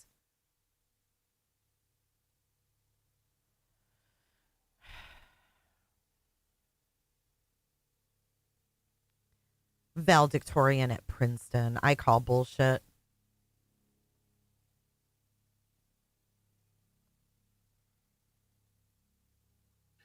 And they could recommend some type of, and well enough. I think it's simply interesting. I don't know. That's a good question. I don't know Idaho well enough. I don't know if there are state mental health hospitals. I presume there might be, or there should be, but good question. There might be or should be. Nah, this ain't no professional opinion. That's the part. I think that's the part they're hiding regarding his degree. So technically, his degree is a Doctor of Philosophy and Education with a concentration in counseling psychology versus PhD in clinical psych. So he's definitely not a forensic psychologist or forensic criminal psychologist. That's a lie. That's just got to be a straight up lie. Well, Michigan closed all of their mental health hospitals, their state-run hospitals. This is from 2023, Marcy. If she's found guilty and convicted, then I presume in Idaho that maybe they'll do some post-conviction assessment, and they could recommend some type of mental health intervention in prison. But I don't know that she would be committed to like a state mental hospital. In the same way that someone who was found guilty by reason of insanity, for example, or not guilty by reason of insanity. Yeah. Wouldn't you know this if this is what you do? Okay. Hey, cunt puncher. Absolutely, absolutely. Okay. We were going to keep this short tonight, and we went a little bit longer than we planned. We always do. We love hanging out with our gems. And I've been missing my husband back home, so I get to hang out with him too and process this trial with y'all. And it is true. I want you guys to know, like, John and I are having a hard time really finding time to connect on the phone. And so some of our deepest, our most in-depth conversations so far happen live with our gems. So thank you for joining us. We really are inviting you to our dinner table, but this time to our separate places we're staying while we cover this trial. So thank you for I want to respond to this comment here quickly, by the way, that Vicky, thank you, Vicky, for understanding that. Yeah, I'm not making excuses for Lori. In fact, it's worth noting that in 1982, when John Hinckley attempted to assassinate Ronald Reagan, that was when in Idaho, the death penalty was taken off the table. Oh, I'm sorry, the insanity plea was taken off the table. And the reason it was taken off the table is He says death penalty. because exactly for this reason, because they didn't want the defendants to make excuses or for their behaviors, for their actions, and the way they felt they could do that was to hold them accountable no matter what, even if they were completely unable to understand their behaviors and the consequences. Oh my God, I cannot. Lizzie Boredom says, I emailed you with stuff from UNLV. Frankly shocked he's respected. Thank you, Lizzie. I'll check that out. In Monty, thank you. Idaho has 3 state hospitals, North, South, and State Hospital West. Thank you for looking that up. True Psych Ward. I'm also a clinical psychologist, and we have 2 paths to degree, PhD or PSYD. The difference is PhD is more research and study-based, while PSYD is more clinical intervention-based. Wait, where's part 2? I'm loving all your comments. I'm waiting for part 2. Consequences of their actions or whatever, that Idaho was a state that believed that every defendant should be held completely accountable no matter what, and there should be no excuses whatsoever for their behavior. And that's debatable, right? There in forensic psychology, there's a lot of debate about that type of thing and whether forensic psychologists, by when we dig a little deeper and look at mental health issues, are we making excuses? Are we not holding people fully accountable? And I don't really agree with that premise, but I mean, I can understand why some people would feel that way. Coming up this week, there is no court tomorrow. Lindsay Blake's father died unexpectedly, and I believe that tomorrow is his funeral. So we will have the day off. Colby was in town on Friday, but not in court. He was spotted leaving a bit earlier, wearing a nice crisp white shirt and a tie, walking with an escort. And so I'm going to assume that we still have to finish Dilemma's testimony. We did not finish that. And I assume that Colby will be possibly tested. Chrissy M. John is an amazing man. Do you have personal contact with John to be able to say that? Me too, when she was good. Define Tuesday. Hey, Donna. Wednesday. We'll see. Probably Tuesday. And you know Colby. You've talked to Colby. You haven't talked to him in a while. I understand that. Yeah. But I haven't talked to him since he's gone through a separation and a divorce and some criminal charges that were dropped. Yeah. Yeah. So it's been a while. Oh, that were dropped. Yeah. We all know the true story. Here they are. I haven't talked to him since he went through all this personal shit that I'm going to talk about. Gone through a separation and a divorce and some criminal charges that were dropped. Yeah. Yeah. So it's been a while. Yeah. Any thoughts on what that might be like for both of them? Colby has had a very close relationship with his mother. So I think that Colby has changed his relationship with Lori quite a bit. I think that I know when I talked to him, he was extremely angry with her. I think Don't speak for him. Stop it. Come to terms with a lot of what's happened. I think he blames her, and there's probably still some anger. So, but in spite of all that, they were extremely close for so many years that it's got to be difficult for him to take the stand. And I'm sure there's going to be a lot of turmoil. There's going to be a lot of inner turmoil when he takes the stand, and it's just going to be very, very hard for him and for anybody in that position, I would think. So, I mean, it's still his mother. I've worked with a lot of victims of abuse over the years. And one of the things that comes up consistently and perpetually is that victims always want to see or reconnect. Many of them, not all, but many victims want to reconnect with their parents, even though their parents have been abusive. And so it's just, human beings crave connection and we crave closeness, and even kids that are abused, they need that. And if their parents are abusive, sometimes they're loving at other times, and it's difficult to sometimes figure out. And he's had so much loss even recently. Yeah.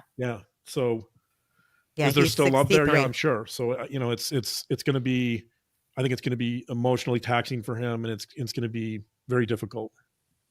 Blue Sky mentions that, yeah, she thinks it might be Lori's hardest day in court. And I Yeah. imagine it might be because, yes, Colby's sort of been her person, you know. Yeah. There's this interesting memory I have at the beginning of this trial that I noticed right away. Not the beginning of this trial, the beginning of this case, when the children were still missing. I was in from the beginning.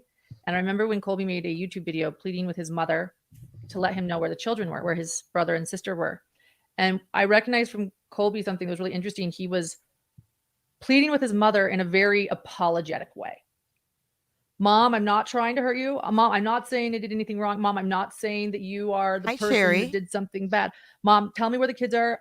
Look, I love you. It was very interesting. It was like I could see their relationship by the way he spoke on this YouTube video, that he had to keep reassuring his mother while demanding that she let him know where his brother and sister were. And I can see that Colby has walked on eggshells for a long time. I guess that's what I'm trying to say. Of course, he's going to be walking on eggshells when his siblings have been missing.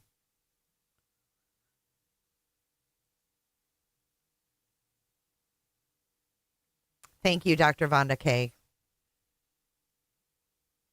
She said, let me be clear. I would never be ashamed of either. It's just why I'm hypothesizing he is hiding, because like Jay said, why not be proud of all you've accomplished versus hide it?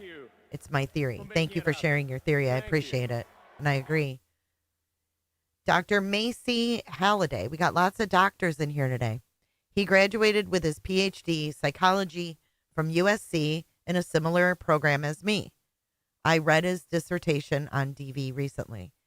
Thank you for your super chat. What did you think of it when you read it?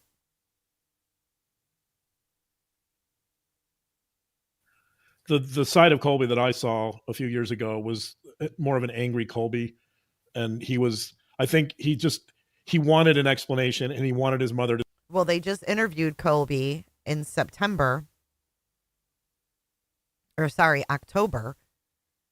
right before the 9-hour live, I think 2 days.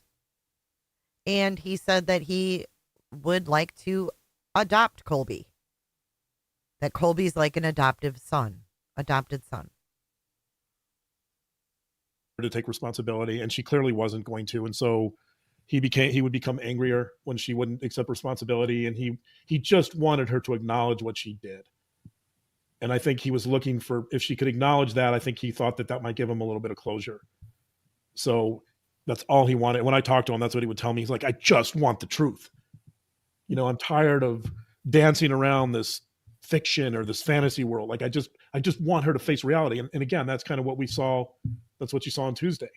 The avoidance of her facing it almost. Right. The avoidance. And there's this perpetual avoidance. And so this question right, here by Lynn? Artful Betsy, I don't, it's an interesting question, because I would say kind of none of the above. Really quickly, Artsy Betsy is asking, is it possible Lori asked to leave the court primarily out of shame and embarrassment rather than any guilt, sorrow, or remorse? So go ahead, Dave. I'm not sure that she experiences a lot of sorrow or remorse or shame. I mean, there's shame there, but again, I think she wanted to leave because it's sort of a flight reaction. She's overwhelmed by this stressor that's really challenging her defenses, and it's a threat. I think it's a threat to her worldview and her. Love always says, that's what my problem is. I can do a search for Dr. Macy Halliday and tons of information comes up. You do a search on Dr. John and nothing comes up but what Lauren put out, right? Everything is homemade. That is a red flag.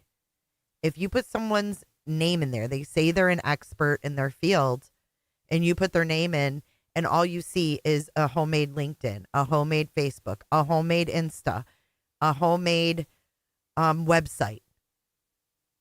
Before anything official, red flag.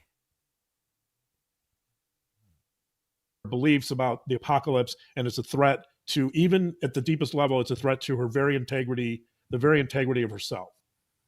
Because the integrity of herself is so tied up with her beliefs that if she's allows herself to believe that the children weren't evil spirits and that they were in fact normal kids who deserve to be alive today, then all of those things would be under threat. Yeah. It's going to be, I think, a heavy beginning of next week. Well, and then you see why Christina probably made that call to verify. She was probably feeling like we were. Or we do. You know what I mean? Except she actually had personal contact with them, and she was probably like, fuck this. She should have done it before she had contact with them. But they say that's stalking. If, you know, yeah, it's going to be a heavy day. And of course, we'll be live tweeting from twitter.com/hidden2crime directly after court. We will have the audio. I know that earlier on last week, exhibits were entered into court, phone calls. One of them was a phone call between Lori and Colby. So I assume that will be entered. I don't know if that will be the one we heard on Netflix, Handmaid dolls. Or yeah, there's else. multiple. There's been multiple calls that he's recorded. I think the last one he actually, I don't remember if they played the second one on Netflix, but the second one was it was a version of the first, essentially. And it continued this theme of anger and her being in denial. And yeah. So, yeah, it would be interesting. It'll be very interesting to me to see where Colby is emotionally and psychologically at the moment. I'm sure that his divorce has not been helpful to his mental health. So I hope he's doing okay. I'd like to reconnect with him at some point soon. Yeah. Thank you, Dr. Babe. Thank you for talking to us all about this. Dr. Babe. Kylie, I'm so sorry that happened to you. That's terrifying. We couldn't let that moment. We didn't even touch upon it last night. So I think it was important for us to go revisit it. And, you know, as an aside, just you telling me about the pictures and you expressing concerns that JJ may have been alive, or, you know, that. Oh my God, he's bringing it up again. Messica says, how would they know that someone asked to verify his employment? Because Christina made a TikTok about it. She admitted that she did it. Oh, shit.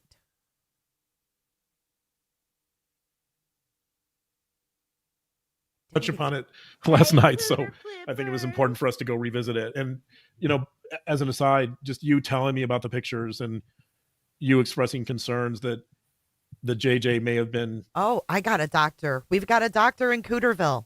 Oh my gosh, it's official. We have our first Cooterville doctor. Thank you, Dr. Macy Halliday. Welcome to Cooterville.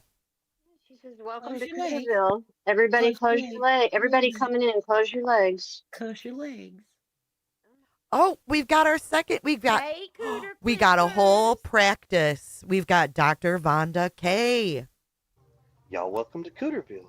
Come on in, and remember, close your legs. We've got the Cooterville practice. We got two doctors. Thank you, doctors, for joining. I appreciate you guys. Alive, or, you know, that JJ may have been. She already said she didn't want to talk about this publicly. Watch her face when he brings it up again. And you expressing concerns that JJ may have been alive, or, you know, that it may have definitely suffered. Yeah. That was very emotional to me too. You know, I've like you, I've been invested in this case for a while, and we have become close to some of the major players in this case. And, you know, JJ in particular has always been close to my heart because we have a son that's very young too, that's similar age. Snowflakes. Hold on. They're comparing JJ to their son now, or he is. I forgot. We already had a doctor, Dr. Snowflakes. Some of the major players in this case. And, you know, JJ in particular has always been close to my heart because we have a son that's very young too, that's similar age. And I wasn't there to see it, but it was very emotional to me too. So just you describing it and just the reality of it after all those years was really difficult to hear and very emotional for me too. So one last question. The Cox family is not present in court. Is there a similar reason, an avoidance, not wanting to feel things, or is this more of an avoidance of shame and not wanting the public to see them? Is this? I think that the Cox family has been invested in sort of like the Murdoch family. They've been invested in this ideal of perfection and the perfect family. And, in the perfect family, you don't have a daughter who does this type of thing. So, yeah, I think it would be deeply embarrassing and shameful for them to sit there and listen to the testimony and to perhaps have to acknowledge that Lori was caught up in this. And even though they might say, hey, look, this isn't what we believe, and they might try to distance themselves from her, the reality is that she was very, very close to that family. That, and by some accounts, that she sort of ran the family. She had a leadership role in the family, right? So now they would have to change that whole narrative and kind of disown their past perceptions of her and how close she was and how she dictated so many terms and elements of that family. And so, I would imagine that Two old crows. they just don't want to deal, like Lori, they don't want to This deal with one's the almost reality of what's over. occurring We're almost there. through it. Yeah, right. And of course, Blue Sky is asking, no, the Daybell children have also not been here. Of course, this is not Chad's trial, it's Lori's Right. trial, but it seems to have gone with the narrative that Lori framed their father. Yeah, that's what they said in their national interview. And I think it seems like they've bought into the idea. I mean, we don't know for sure. They're not talking about it, obviously, but they bought into the idea that Tammy's death was natural causes. That's what Chad says, even though clearly the coroner disagrees with that. So again, I don't, there's levels and levels of denial and defense mechanisms throughout so many players in this drama. It's, how do you introduce some dose of reality into the situation? Again, that's. Yes, he did say he went through a divorce, but I'm pretty sure they never divorced. She may have filed, but I think she dropped the charges and pulled back on the divorce. I think that's what's fascinating here is that there's so many layers of fantasy and denial and, an inability to really process the world accurately. Macy. Dr. Macy. Yeah. One last question. Although Jason Rowe is here and he says he only hangs out with Jack Mormons, they're much more fun. I just want to know if he's related to Julie Rowe. That's my only question for Jason Rowe. I can't remember what I was going to ask. Oh, I was just going to mention, someone mentioned Summer. I do believe that Summer Shiflett, who is Lori's sister, will be testifying later. They also entered into evidence a phone call between Summer and Lori. So I assume. Oops, shit. I'm sorry. I did it again. This mouse. Sorry. We're almost done with this one. We got one more Julie Rowe to critique. That's my only question for Messica. Jason Rowe. Welcome. I can't remember what I was going to ask. Oh, I was just going to mention, someone mentioned Summer. I do believe that Summer Shiflett, who is Lori's sister, will be testifying later. They also entered into evidence a phone call between Summer and Lori. So I assume that will come later. Yeah. All right. That'll be interesting. All right. Well, thank you. I'm waiting for Jason Rowe to answer. He's not. Perhaps cousins, he says. Perhaps. I think you would know if you were Julie Rowe's cousin. Thank you, Canvas. I'm going to suggest maybe Right. not. If he was a cousin, all the camping trips where he had to listen to her apocalyptic stories would be unforgettable, I would imagine. I imagine it would be, you would know if I would know if I was related to Julie Rowe. All right, everyone. Thank you for joining us tonight. I am working on a introduction episode. I've said this a few times, but I really am on the Lori Vallow Daybell case. And then we're going to also start posting the audio to our podcast soon. But right now, everything is on YouTube, youtube.com/hidden-true-crime. Subscribe. Please subscribe. It means so much to us. Even if you think you don't need the notifications, subscribe to support us during this big month and a half. While we cover this trial. Again, I'll be doing lunch lives, live tweeting, and audio streaming. No, and I just rhymed. But thank you for thanks, Lindsay. I'll try that. Being here with us during this journey, and thank you, John, for joining us. Yeah, absolutely. Thanks. I want to thank our gems for being up so late. And this was an impromptu live for us. We just jumped on at the last minute because we felt like we really couldn't let that moment slip away without discussing it or analyzing it. So, and it's such an important moment for understanding Lori, I think, too, during this trial. Yes. What could be more indicative of her mental health or her state of mind than introducing something so graphic and something so important to this trial and looking at the way she responded to it. Yeah. I was on Mormon Story. I didn't even get anything from this, how Lori responded. I'm at the end of this video and I have no idea how Lori responded in court. Do y'all? Did I miss something? Canvas and Crime, thank you for generously gifting 5 cooterships. Y'all welcome to Cooterville. Come on in and remember, close your legs. I mean, I know she didn't want to stay in the courtroom during those pictures, but we heard that she maybe fell asleep or fake fell asleep. I still don't know what her reaction was, but I do know what Lauren speculated about JJ Vallow. Stories earlier today. We did a 3-hour podcast over at Mormon Stories if you guys want to see that as well. Head to our community post for those 2 parts if you're interested. We went over everything that happened last week. All right. Thank you, everyone, for being here. Thank you for following along with us. Thank you for the mini introducing yourself at the trial. We'll see you guys next week. All right. Take care. Thank you. Take care. Good night. God. Take care. See ya. Thank you for getting through that. We have one more to watch. This is going to be a good one as well. This I've only watched a little bit of, but this is going to be a couple.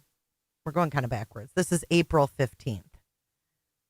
Okay. And this one is called The Lori Daybell Trial First Week Analysis with forensic psychologist Dr. John Mathias.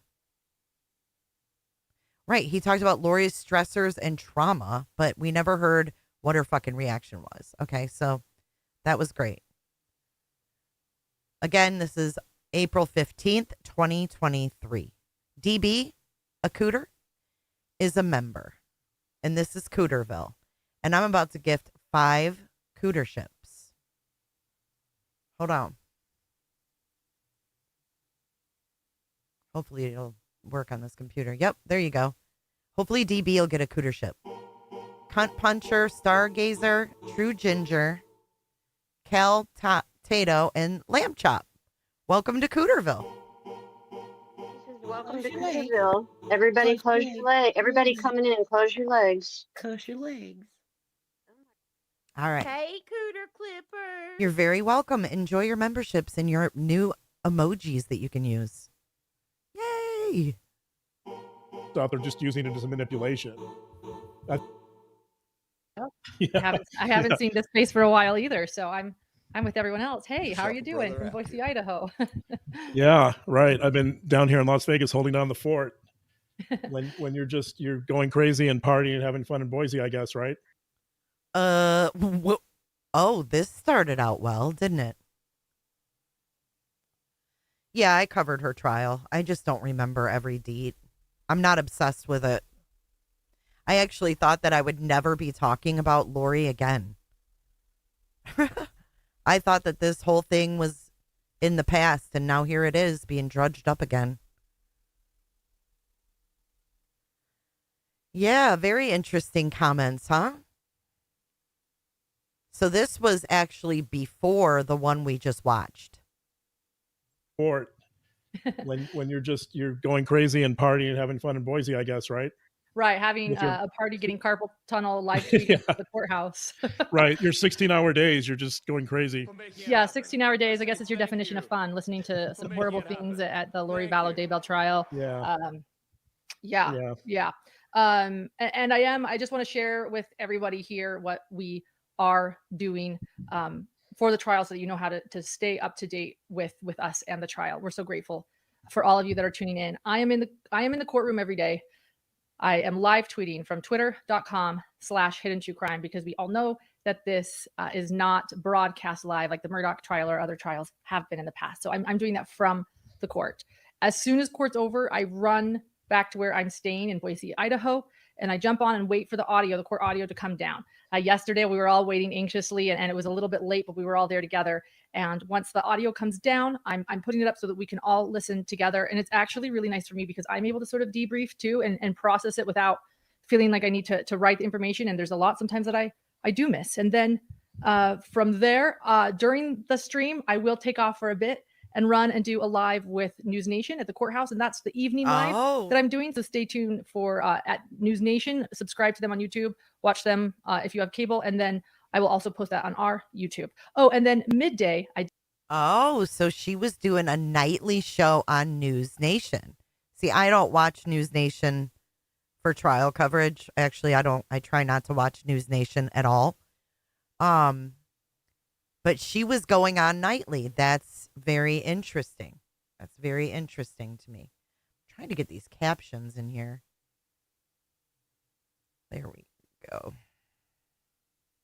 Do a live lunch, a lunch live. You can find all of this on our trial updates playlist, which is in the description of this video. And if there are any mods here, they can add that as well. But that's how right now we're doing the trial updates. Of course, John, yeah, we had these plans. So this is how it went. I went home for a brief weekend for Easter. And we had a babysitter while John took me to the airport. And John and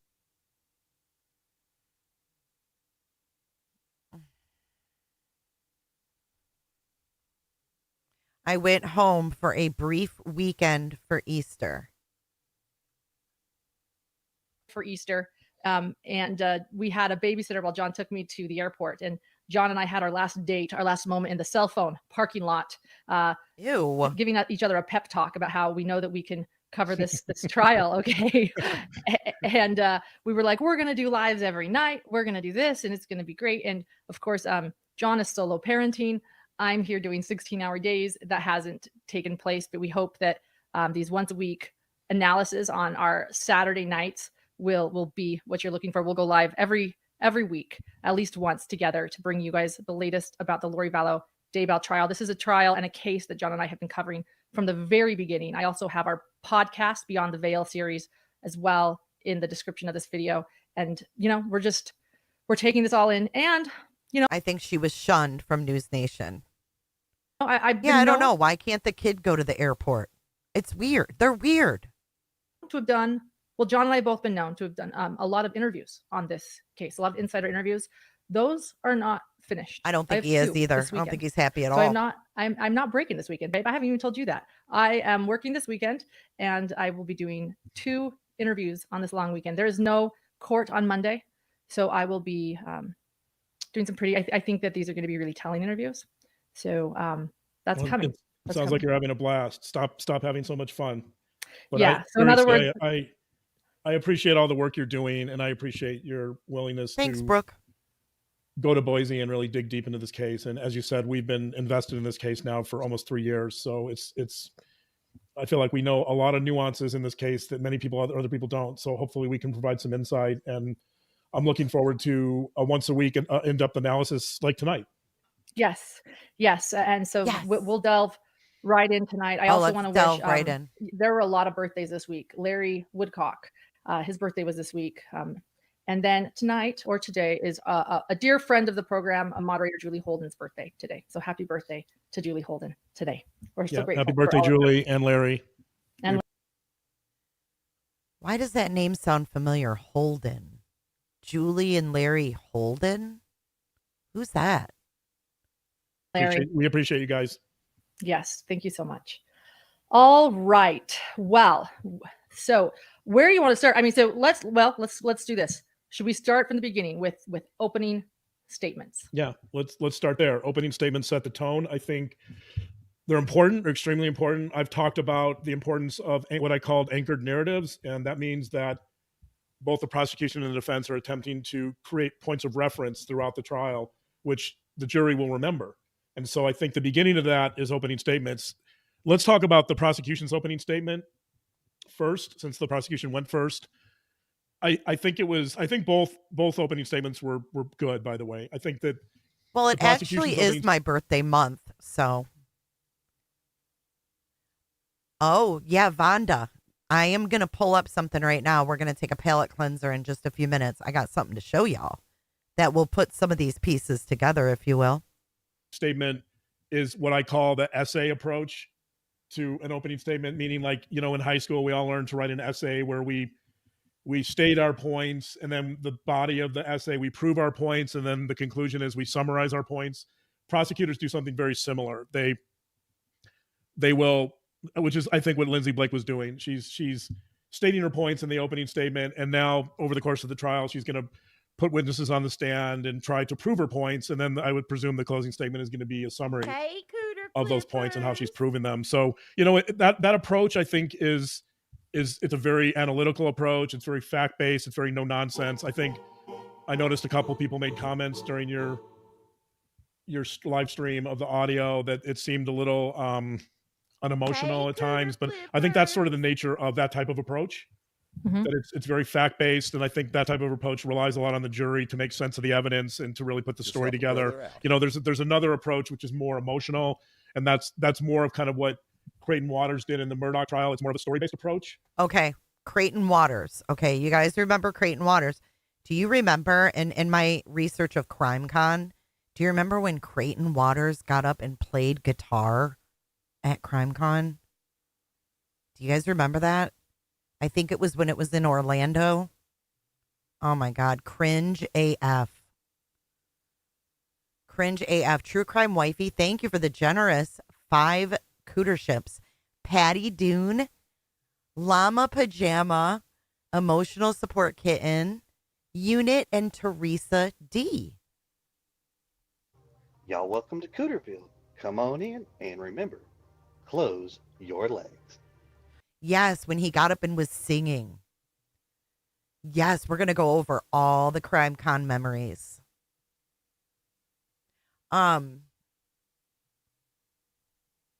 Yes, I am a Scorpio. My birthday's November 11th, 11/11.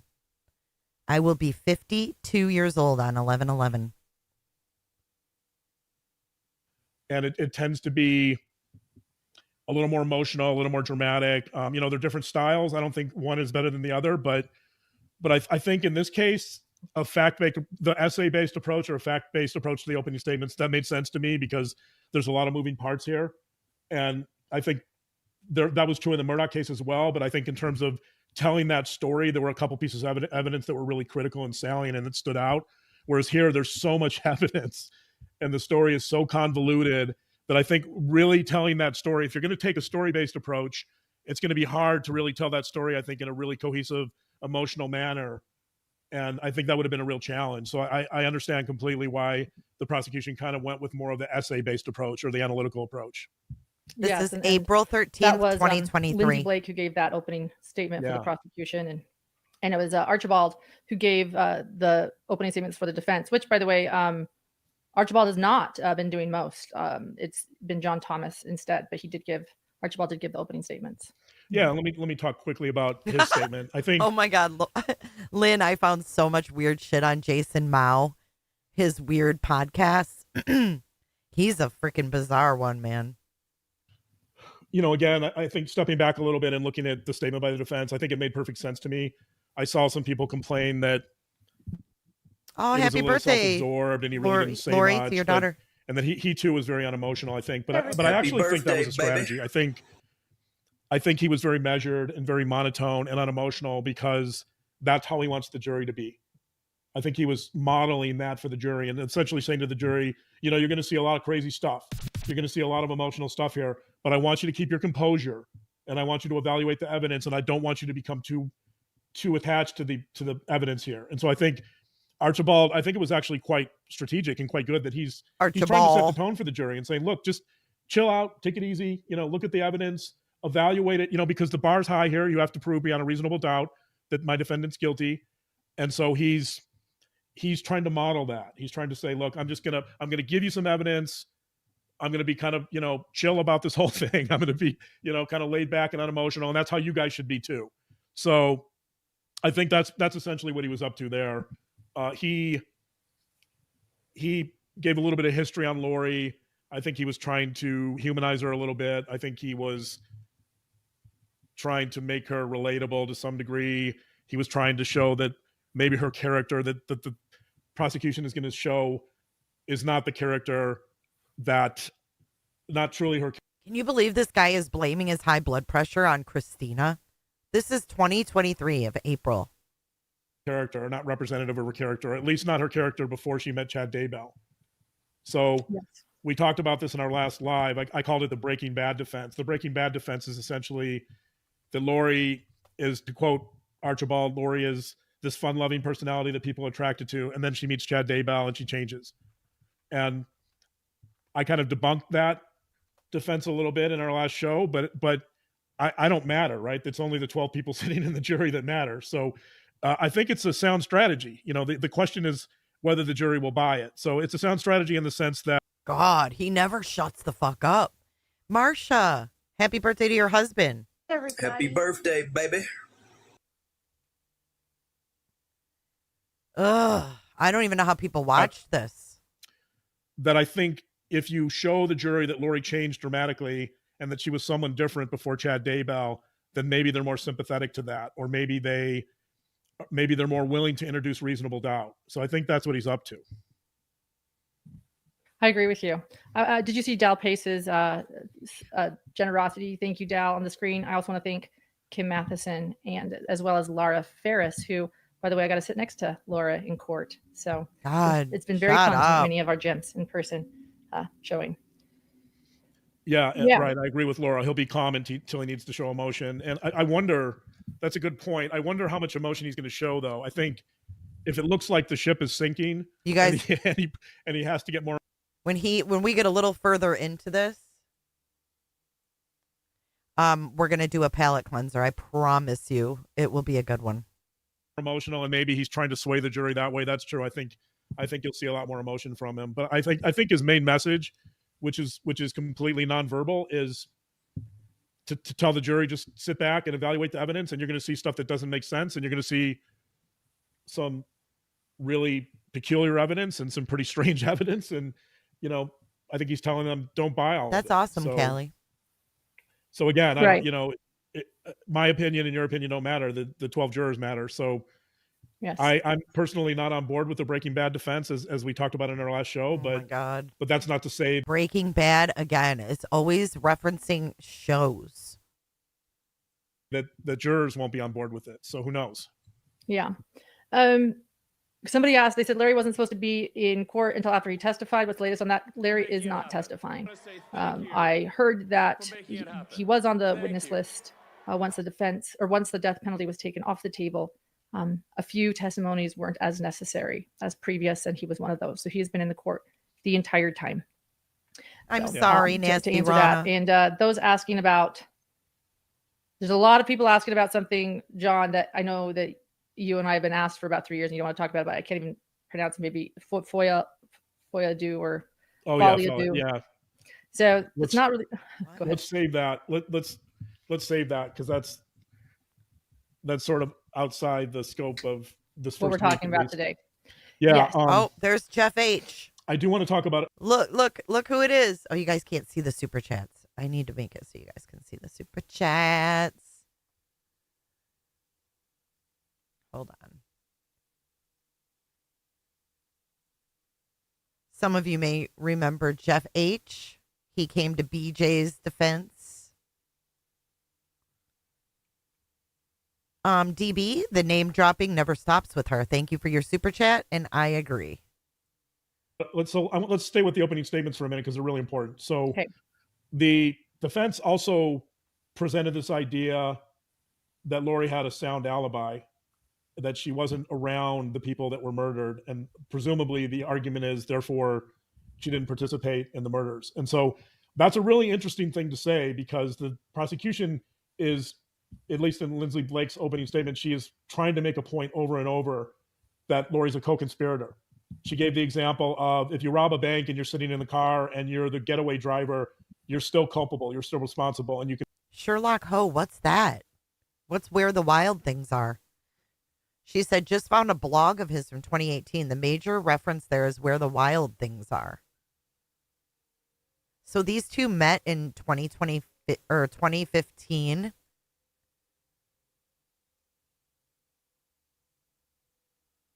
Can be charged for the same thing. And so. And how does he have 25 years experience in something when he's only had his license since 2005? It's a children's book? Oh, Lord. Because you know about the robbery and you're participating in it, right? So there's very much a sense in which I think the prosecution has got to really. Maybe I read it, I just don't remember. Reinforce that point. And the reason they need to do that is because the defense's strategy here is the defense is banking on the fact that a few of the jurors might be very literal in their interpretations. They might be very concrete in how they see these things. And that, by the way, goes back to a psychologist by the name of Piaget, who talked about intellectual or cognitive development. And one of his ideas was that as we develop intellectually, we go through these different stages. And the last two stages are the concrete operational stage, and the final stage of development is called the formal operational stage. Oh, he could have been a counselor before that. I got you. That makes sense. But it said he had, what was it? Somebody put it in here. Forensic something. 25 years forensics. Clinical forensic something. Been some research, and so the concrete stage is a stage roughly between the ages of 7 and 11 years old, or 7 and 12-year-old, but it's a stage in which we see the world very literally. We're not really abstracting. We're not really looking at concepts.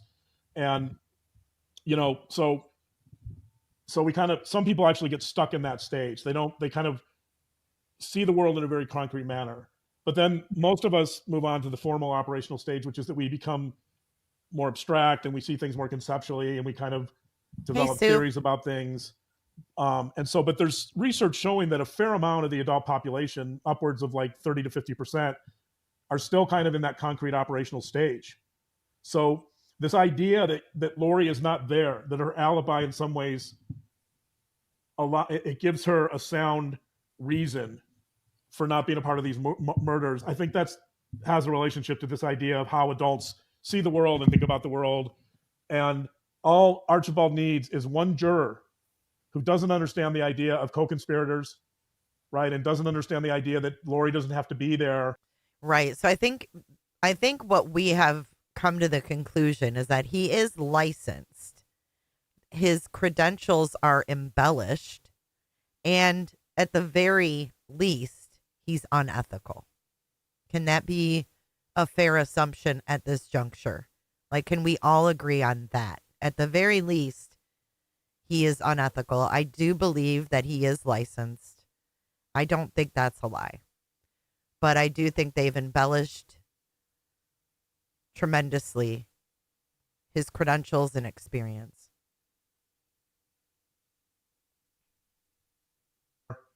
Or participate, or, to actually be around the murders, to be convicted.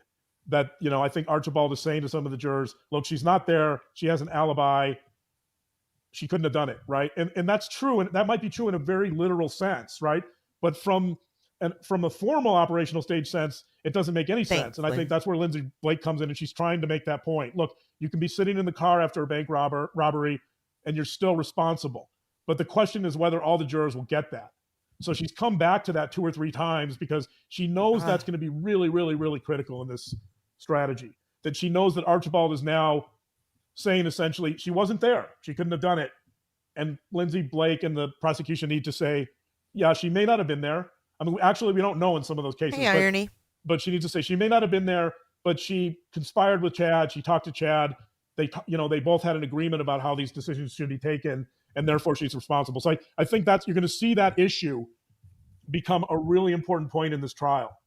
And I think the prosecution is going to have to come back to that, because there might be some jurors who see things very literally, and they could get stuck up on that point. They could get stuck on the point that, well, Lori wasn't there, so she didn't do it, or her alibi was sound, so she didn't do it, right? So that's a really critical element of this trial. I want to thank Teresa and Marcella and I think that's really a good point, Dr. Macy. I think using movies and TV can be a great tool for clients, but if you are saying you're an expert, you should be using theory, current research, etc. Instead, he just picks up books.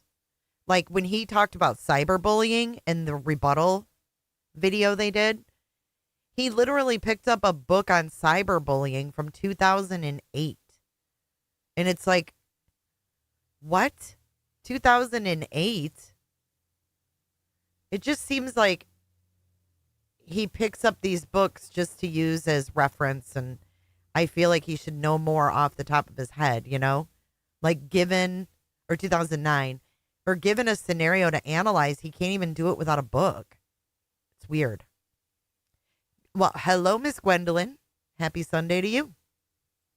Chella, for everyone, for your generosity. Well said, John. And I want to clarify for people about Lori's alibi. I talked about this in one of my lunch lives earlier this week, but Lori's alibi was submitted, to the court before this trial began, which is that she states she was at her townhome in Rexburg when the children were with their uncle Alex Cox in his townhome, and that she was with Melanie Gibb, David Warwick, and or Chad, and that she and that's her alibi. And I speculate, and I think John agrees, that we think she's also going to state that. Yeah, why does he always quote UK cases? He did that in the stalking too. I'm going to read you some case law from the UK. It's like, why are you reading case law from the UK? Why aren't you pulling case law from the state that you filed it in? Or at least in the US, Christ. Right, he does, Lana. I agree. Quote from his website. Dr. John Mathias is a licensed clinical and forensic psychologist with over 25 years experience in both clinical and forensic work. So I think that could be embellished. I think you could word that in, I like when you make a resume and you kind of embellish it. But where's the resume? It's so easy to show your resume, especially I would be so proud of my accomplishments. He has performed over 500 forensic and psychological evals and risk assessments for the courts since 1996, assessing the risks for violent and sexual recidivism for both adults and juveniles. That's from their homemade website.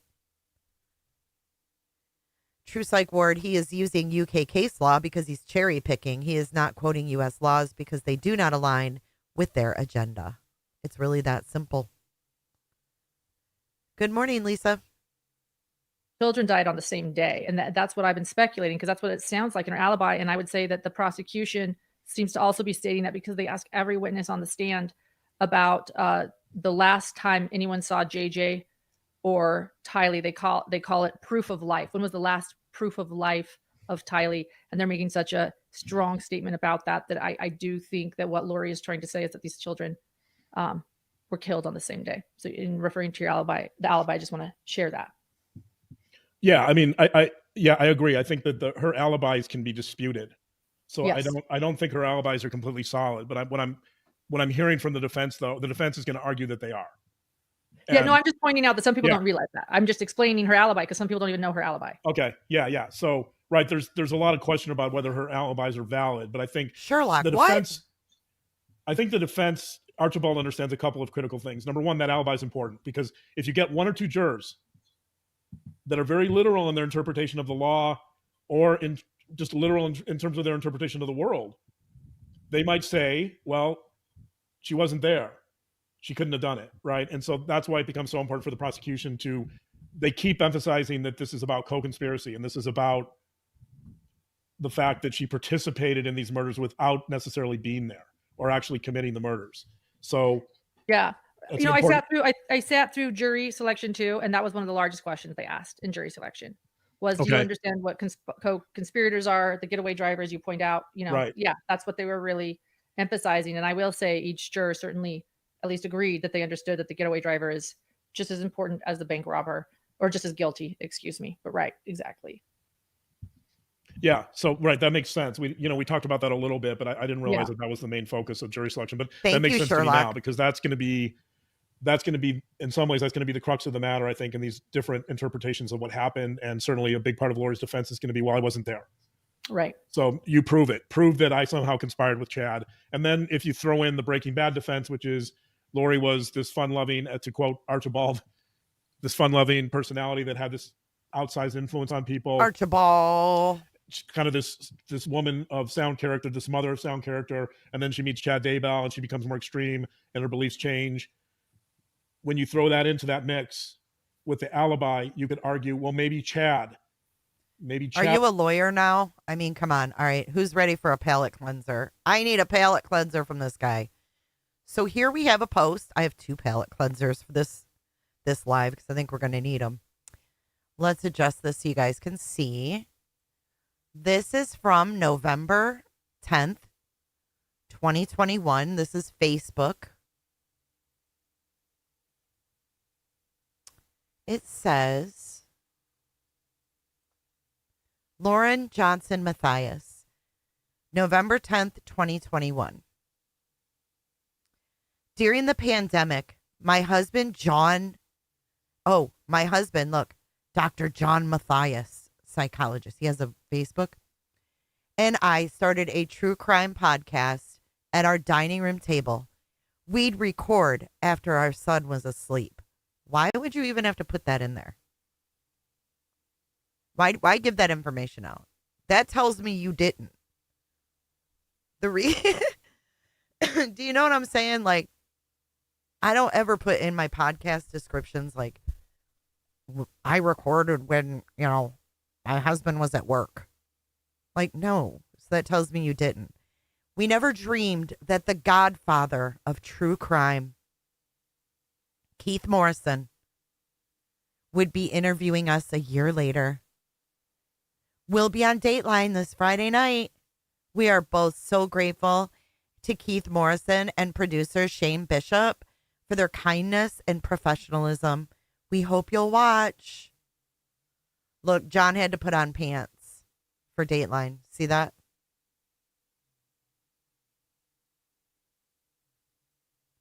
To Shane, I get your concern. I was on Dateline too, but I never made posts like this. The godfather of crime. Same shirt, untucked, loafers. I can't. Oh, man. Twinkie, I think it's slowly happening. They are so extra. But I'm so happy that I got to interview with Andrea Canning. They got the godfather, Keith Morrison. Such name-dropping assholes, huh? You're mad at Dateline right now?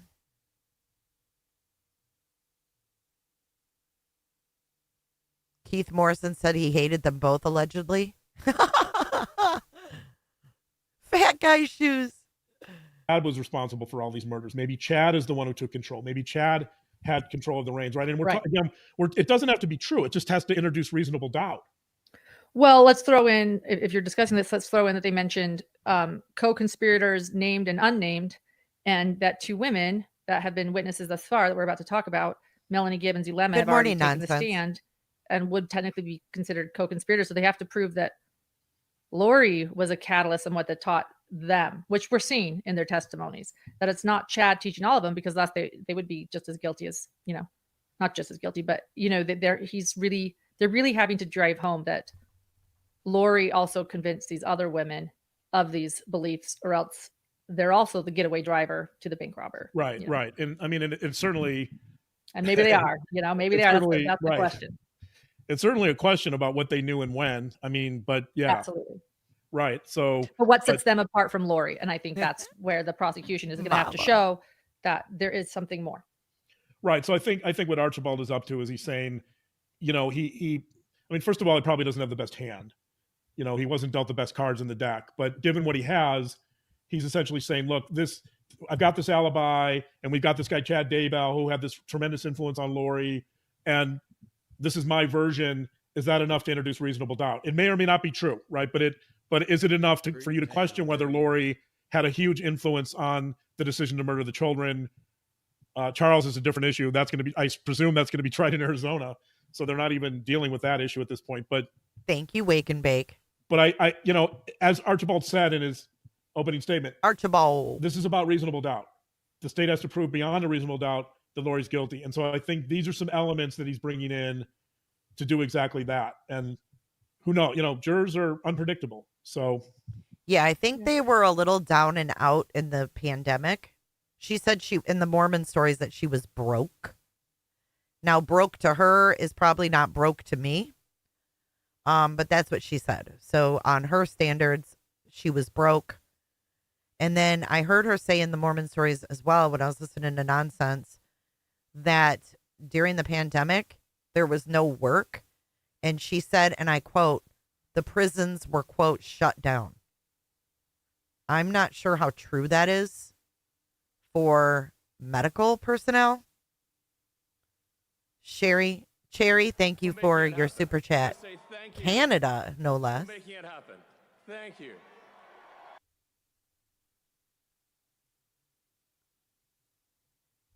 It is shocking to me that he works in criminal justice as a psychologist. The view on Richard Allen was so biased, I stopped watching. Lauren reporting on Delphi was so biased compared to Andrea Burkhart, who reports the facts. I agree. It was a totally different view for sure. And at the time, I didn't really know what to believe. Lindsay Hendricks, side note, from what I've done some digging on, I believe that Lauren's buddy Brandon Hobbs gave them info on Zulema.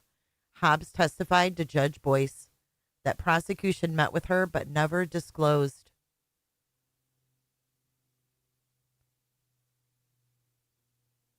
Producer Shane Bishop is a good guy. Keith Morrison is good.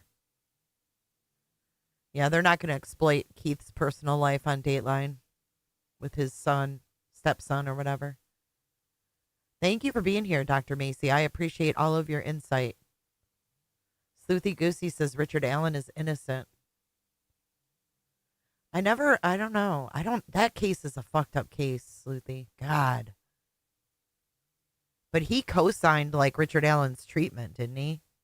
Like, how he was treated in prison and shit. I think that Richard Allen could be mistreated and be guilty at the same time, though. Mom Jeans, context. Mindy appeared on Mormon Stories because of her story and family's involvement in the prepper movement and healing. She got interested in Lori Vallow case. She reappeared to discuss with John Dalen.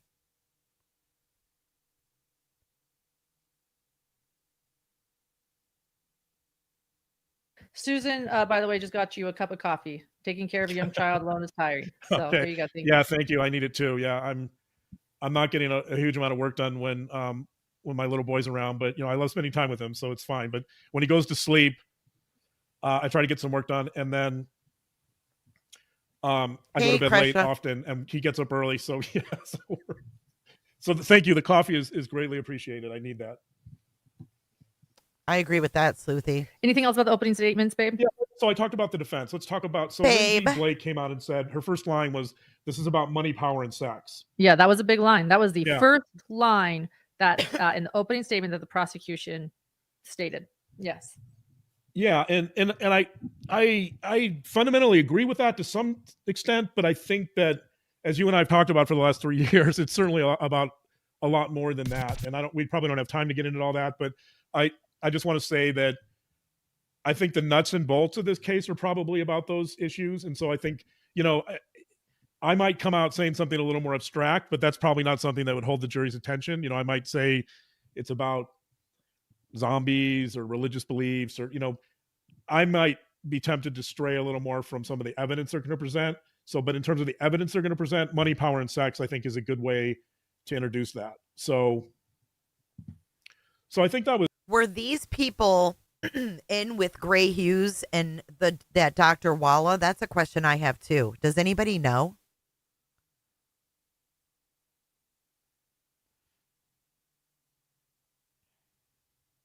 I think the evidence against RA was junk science at best.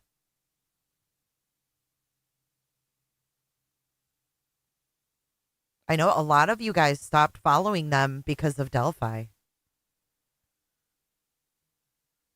Noelle said, I never thought I'd hear that out of Sleuthy.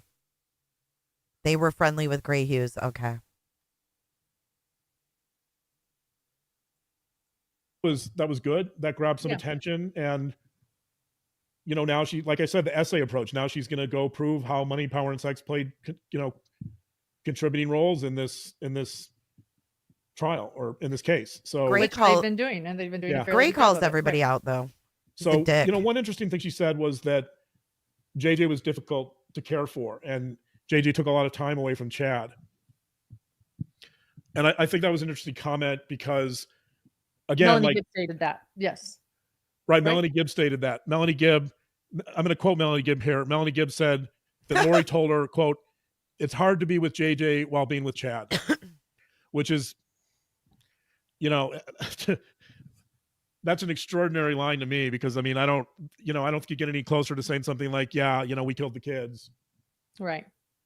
Because Chad didn't want JJ around, essentially. I think there is another piece to that, though. I don't know if they're going to talk about it, but you and I have speculated that Chad, I think in many ways, Chad was testing Lori's loyalty, and Chad was very concerned about whether Lori was all in with him. And I've called that kind of the sacrificial component, that we know that both Lori and Chad were interested in the story of Abraham and Isaac. I've referenced this many times.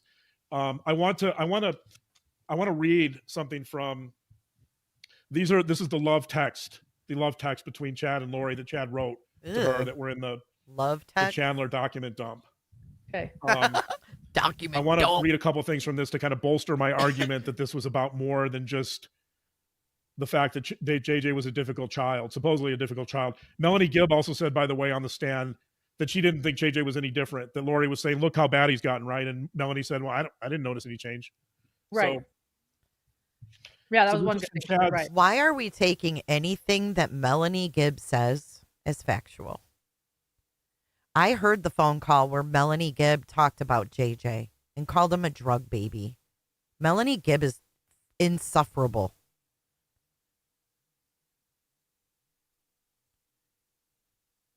This is a text from Chad to Lori when he was first starting the relationship.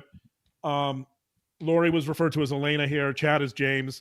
This is a direct text from Chad. He says, Elena was gorgeous and vivacious, and James was a little intimidated, yet honored that she would talk to him.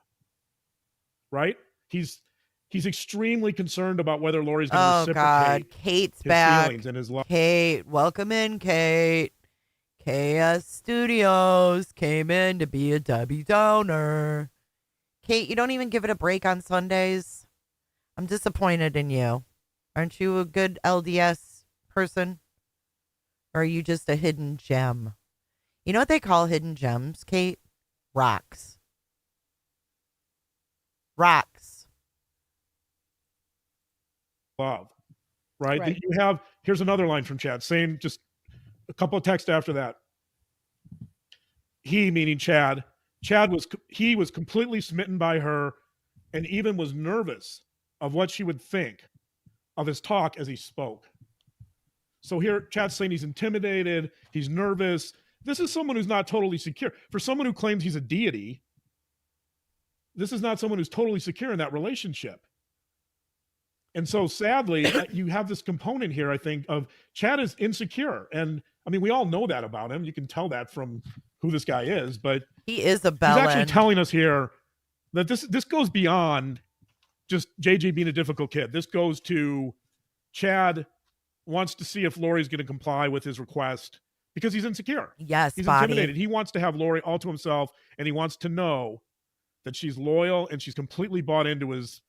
Let's open up the YouTube history book and let's go back to 2018/2019 when Jay is for Justice would go live and cover cases that, interested me. Gray Hughes would come into my live stream and say, I covered this on my channel yesterday. Just come in being a dick back from 2018. There's your history lesson. He's always been a prick. Belief system. So I think you see these little elements in these texts that are really fascinating because they really get us into Chad's deeper psyche. That he is insecure. Google Maps. He owns one thing. Oh, go ahead. Yeah, I don't know. I don't think the prosecution necessarily has to bring that up. See that? She didn't want to cut him off. Watch. But he is insecure. Watch. One thing. Oh, go ahead. Yeah, I don't know. I don't think the prosecution necessarily has to bring that up. But I think if you're looking at motive, I think for me at least, I think it's important to go beyond that JJ was a difficult kid. That's the argument we keep hearing, but it's more than that. JJ was a zombie. They perceived him to be difficult because Chad did, And also, I think this is driven by Chad's insecurity and his desire to know that Lori truly loves him, that she's loyal to him, and that she's willing to go so far as to murder one of her kids to show that she's completely committed to Chad. And that, I mean, that's the tragedy, and that's the insanity of this case, is that you have someone who's willing to do that or go that far. She was a brunette. Mindy Caldwell states exactly. Chad was completely gobsmacked that a woman like Lori would be interested in him, and he wanted her all to himself.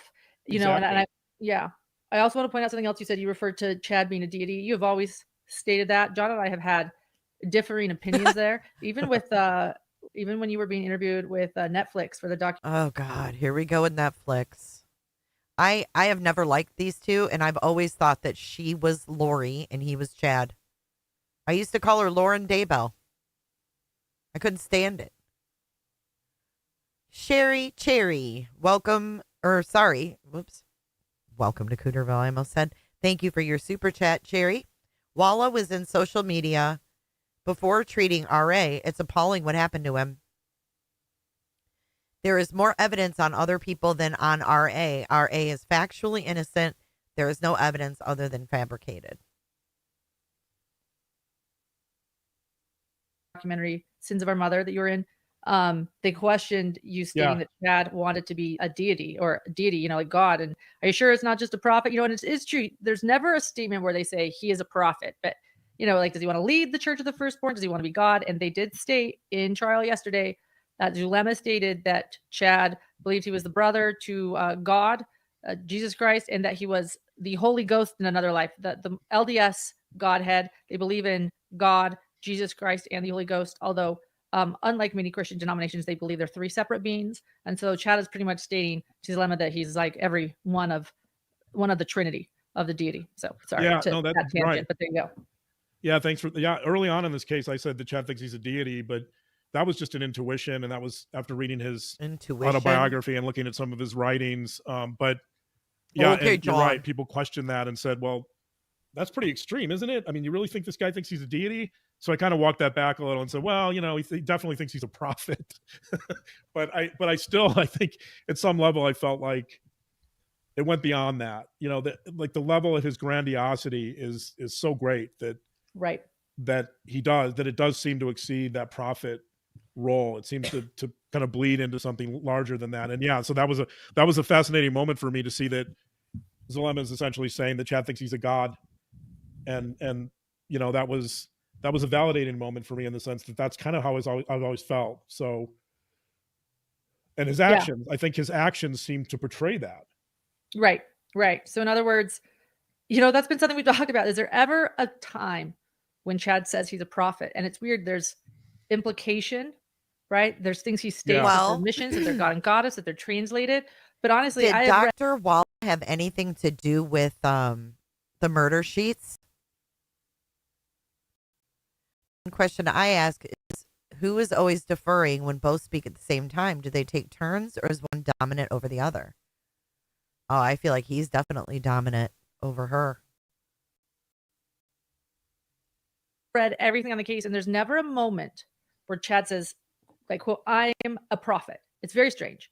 Like, because you're like, what is he trying to be? What is he trying to be? And John has always said a deity, like the deity. And it is kind of like, whew, when you think about that. We've had many cult leaders try to be a prophet, or, you know, the leader of, you know, the New Jerusalem even, but Chad is pretty much saying, no, I am to be worshipped. I am the being. It's fascinating.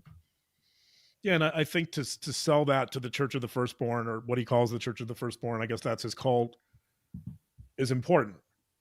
That maybe it's hard to know sometimes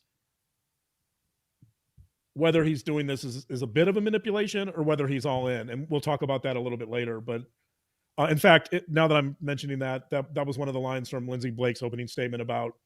She said, I might get this a little bit wrong. I didn't write it down verbatim, but she said that they used religious beliefs to manipulate those around them. That's an interesting way of putting it, because that would suggest that they're not necessarily believing these things, right? That they're using beliefs to manipulate that, right? That's an interesting way of saying it, because I don't know. To me, it seems like they're not using religious beliefs to manipulate. They're using religious beliefs to negotiate the world. That's who they are. They're using religious beliefs to live, to, right? This is their life. Huh? It's strange. Yeah. But Yeah. I think he's so shy in front of the sometimes camera. when you look at those beliefs, it's so hard to think that they can believe this stuff, right? And so Right. I think it becomes, when you look at it, how I don't think she likes that her neck now has like, aging to it. I don't know how irrational some of the beliefs are. I think sometimes you have to come to the conclusion, or it's easy to come to the conclusion that they don't really believe this stuff. They're just using it as a manipulation. I think that's been a question since we started this case. Is it a manipulation? How much do they believe? Do they I'm going to go use the ladies' room, but I'm going to let this shit play. I'll be back in 2 minutes. truly believe this stuff, right? Melanie Gibbs said that she didn't fully believe, but she believed a lot. I mean, she didn't put a number on it. But what did she believe? Right. Was she 90% in, or was she 100% in? And then Chad and Lori got caught, and now she's only 50% in. Like, did she change her? Did she change her beliefs based on the fact that people got caught? I don't know. I think so. Yeah. Right, exactly. So it seems like there was a time where she may have been 100% in on those beliefs. Absolutely. Of course. I feel like Melanie Gibb attempted more. She cares more about making sure people don't think she believed it than she does about getting her testimony right about 2 murdered children. Yeah. Yeah. Right. Melanie Gibb was 100% in until police came knocking. Right. And then she switched it to she didn't really believe. She just. And it's interesting because I've always thought that if she was just honest with like, I believe it, or if she said that, I actually feel like we'd all think better of her, but she actually makes it worse. So you're telling us, Melanie, that you had some doubt, you still did nothing. That 2 children were murdered brutally, and you did nothing, even though you were maybe only 80% sure. Like, tell me you believe it, just so I can like handle you a little bit more on the stand. Sorry. Well, go back to Charles. I've always said that Charles is really the first domino that sets this whole thing in motion. This whole series She's bananas in pajamas. Murders in motion, and it seems to me pretty clear that she was participating in castings with Charles for Charles's evil spirit or zombie self or whatever.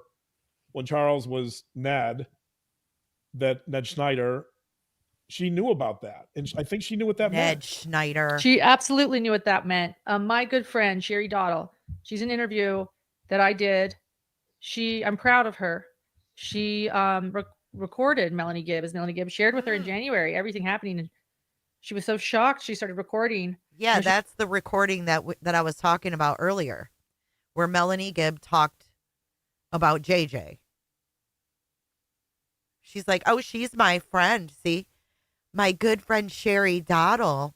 She's an interview I did. She recorded Melanie. Kresha, do you know Sherry Dottle? And what's her involvement in all of this? I'm proud of her. She recorded Melanie Gibb, as Melanie Gibb shared with her in January, everything happening. And she was so shocked, she started recording. She's moved on in her life, and this was really traumatizing for her. But the things Melanie Gibb told her, she did. She told Sherry that she knew that Charles came over to her house crying, to Melanie Gibb's house crying, saying, I don't know what to do. And she was like, I don't know what to do. And then he was killed. Right. How about call the police? Yeah. Tell them what's going on. Start with that. I guess I didn't realize that Charles went to Melanie's house crying. And she's saying this was traumatizing for Melanie? What? Recorded Melanie Gibb, as Melanie Gibb shared with her in January, everything happening. And she was so shocked, she started recording. She's moved on in her life, and this was really traumatizing for her. But the things Melanie Gibb told her, she did. She told Sherry that she knew that Charles came over to her house crying, to Melanie Gibb's house crying, saying, I don't know what to do. And she was like, I don't know what to do. And then he was killed. Right. How about call the police? Yeah. Tell them what's going on. Start with that. Yeah. Especially if you're only 80% sure of this. Yeah. Well, less now. Yeah. 50%. Right. Exactly. But I guess if you're 100%, then you wouldn't call the police. Right. So that would seem to argue that she didn't call the police because she believed this stuff 100%. Right. which meant Right. that she also believed that the world was coming to an end in July of 2020. Right. So, which also on that issue, as long as we're talking about Charles, in Melanie Gibbs' testimony, she said that everyone was excited and happy after Charles was murdered. She did. She stated that in her testimony. Which, think about that. Like, these people are celebrating that someone was murdered. Right. Right. So exactly. she doesn't say how she felt, but that Lori and Chad and presumably other members of the Church of the Firstborn were celebrating after Charles was murdered. So I think that kind of gives you some flavor of this group. Flavor. Yes. And they were celebrating, obviously, because they it seems like this was the first step in the chain of events that would eventually lead to the New Jerusalem or to the apocalypse, which they thought was occurring on July 20th of 2020. Right. Right. What else did you notice, John, in opening statements? Or the other thing, the final thing, so we can move on from opening statements in a second, but the final element of opening statements that floored me was the Wi-Fi password. Oh yeah, this was new. Alex, this was new information. Yeah, that Alex had changed the Wi-Fi password when they moved to Rexword to too many kids. And Lori responded by saying, what, funny, I think? Funny. Too many kids. So, and then funny. So Alex texted Lori, here's the new Wi-Fi name, too many kids, and then the password, and Lori responded, funny. Right. So again, getting back to this, what's the motive here, or what's one of the motives? Clearly, Crystal. Chad and Crystal says, I don't care how popular my YouTube channel would get. No way I'd let that climb on top of me every night. Lori saw these kids as being expendable. Correct. So, and this is just one more piece of that puzzle. Correct. So I thought that was just jaw-dropping to me. I don't know, the fact that this group would even go there is just mind-boggling. Like, just choose something. I don't know, right? Right. Too many kids. Yes, they were still alive then. Not Yeah. for much longer. Right. I think it shows you too what was on their radar. Like, a typical Wi-Fi password might be like. So Kate left, and here's Butterbean. Hi, Grayson. Grayson, Butterbean. Grayson, Butterbean, Matthias. 2, 3, 4 hashtag $, whatever, right? Like something really innocuous. But I mean, that's not where this group was. That's not what they were thinking about. This type of thing was always on their mind. Right. To answer Carol's question really quickly, I heard Colby is in Boise, possibly to testify on Tuesday. Carol, you are correct that he is in Boise. Many have seen him. I'm sure that he is here to testify. Whether we hear him Tuesday, Zulema has to finish. So we'll likely start hearing from Colby on Tuesday is my guess. I don't know this for a fact, but I assume he is in town for that. He is not in the courtroom. So yes, I think I don't know why you think people are mean in here. People in here we don't like people who use victims. We don't like people that attack victims. We don't like people who manipulate victims and their audience. So what you're seeing here is not mean. It's the truth. And hopefully we'll see this on Prime Crime. Take a drink every time the tongue comes out. I'll be using the restroom every 5 minutes. Opinions are welcome here. I'm not going to shut anyone down because these people have done horrific things. Going to be hearing right. I can attack John's looks all I want. It's free speech. Look at him. Look at him and look how he acts. He did it to himself. Colby, next week, I have not talked to him. I have not. But I think that it'll be to hear from Eve. Poor Colby. He's both there for the victims and to testify against his mother on behalf of his siblings. Mean. That's going to be overwhelming. Can I share? Did you want to go in order, or can I share another thing that I heard that was new, John? Okay. Yeah. Go ahead.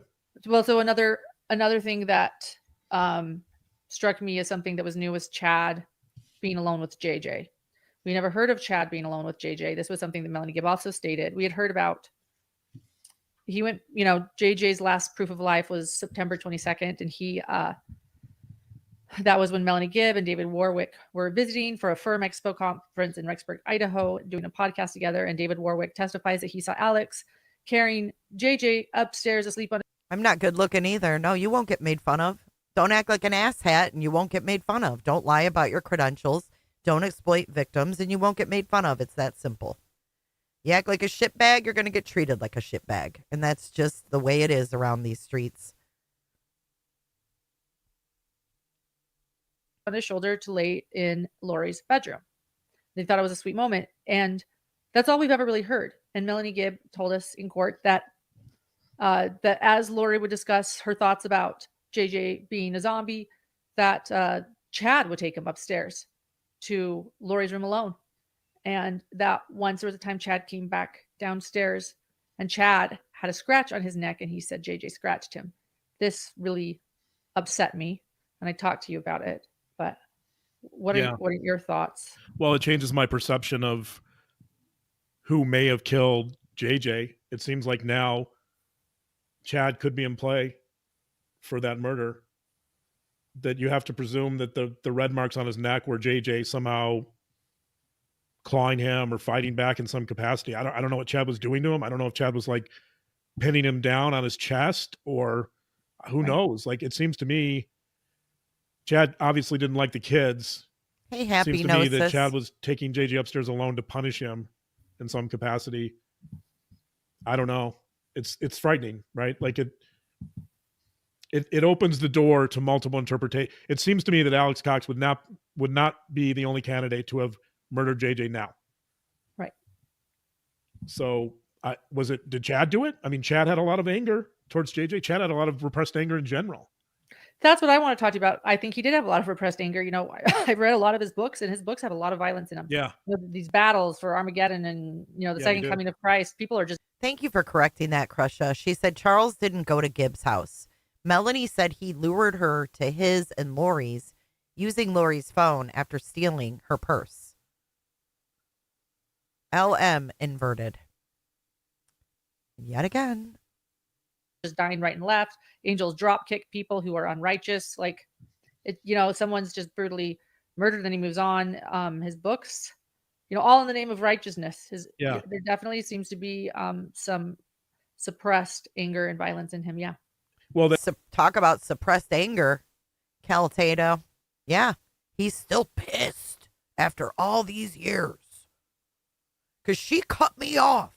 When I was going to have my most important moment, she cut me off. God. Dr. John is a whole exhibity himself. This is fucking crazy, yo. But yeah, I'm not sure, by the way, that he's working through that violence in his writing either, because the way he describes the violence in his books is very dispassionate. He's very unemotional. Good authors, when they describe violence, they do it for a reason, and they also typically add kind of an emotional component to violence. Like if you're reading violence in Dostoevsky, it can be very emotional. But in Chad Daybell, that violence is just, it's hard to describe. It's like completely dispassionate. There's just no connection to that violence, as if it's like just a daily task or like an everyday occurrence. And maybe there's some truth to that. Maybe we're getting desensitized to violence to some degree from television, movies, whatever, news. But he's writing these books. He's been writing these books since 1999, and it's all the same. There's almost this lack of empathy and this inability to engage with this violence that he's writing about at a human level. Right. A couple other new things we learned. Someone brought up a day that was really hard to learn about too, and I want to share this. Unless there's something specifically you want to talk about from, I believe it was Tuesday. Tuesday was a really hard day. I did give a live about it at lunch, and I spoke about it on News Nation. And I just want everyone to share that there were autopsy photographs and things that were very difficult. There were many emotions and tears in courtroom, and a few people are kind of mentioning that. And I just want to say that I don't even know if I want to go there again, tonight. If that's okay, unless there's something you want to bring up from that too, John. I just want to share that with the people. I'd only want to talk about that in the context of what Zulema said about about why. I think we figured out why the bodies were Yes, big girl, I have. mutilated and let's say with JJ mummified. No, I haven't seen where he was actually interrupted. No. I don't know which one it was. Did they take their lives down with Lori? I haven't looked. Lack of a better term. Yes, and that was yesterday, so that's okay. Yeah, it's just mostly Tuesday. Yep. Okay. Yep. Let's talk about that. That was Zulema. So Zulema and Melanie are fine. Just the Tuesday they. That's Go ahead. Yeah. Well, so do you want to talk about the what Zulema disclosed about? Yeah. So one new thing Zulema taught us was that she explained. Thank you, Satine, so much. By the way, I like your theory. That's a possible theory. It's interesting. Yeah. Right. On that question, by the way, I mean, I think it's a little complicated because I don't know. The question is whether Melanie Gibb and her boyfriend knew about the murders, right? And to me, that hasn't been answered yet, by the way. Yeah, it hasn't. So clearly, the prosecution's not going to get near that. And Melanie Gibb is going to state she didn't know. And that was mentioned, John. Like, we haven't talked about this, but Melanie Gibb did admit that her reason for recording the call with Chad and Lori and was You self-serving, haven't, Crystal? that she wanted to make sure police knew. I wonder if they that she took didn't him know where down. JJ was. That concerns me too, Well, because that tells me that then she might have known something. That she might have known that that something had happened to him or that he was murdered. If she had been completely innocent, I don't know if you'd be worried about that. Yeah. Well, I think most people figured out that something was definitely that it wasn't that the chances of these children still being alive were slim to none. I mean, I think everyone was hoping that maybe they were like stashed in some bunker somewhere, but unfortunately, it seemed like the evidence was against that. Right. Correct. So anyway, what Zulema stated was that it was taught, and Zulema did take us through a very interesting. Thank you, Kay, for the sub. She took us through, or the prosecution sort of questions. She took us through understanding how the castings happened, castings being like an exorcism, starting with Charles, who was first Garrett, and then Ned, and then Ebelos. Thank you so much, Anna. I appreciate that. Thank you. And I want to get to her. I want to get to that question too, because that's and before we do, I want to share this. Try not to say the R word on YouTube, just so you know. And so, Anna, I'm not going to be pinning your comment, but I see it, and thank you. And everybody else, please try to avoid. What's the R word? Huh? Try not to say the R word. What's the R word?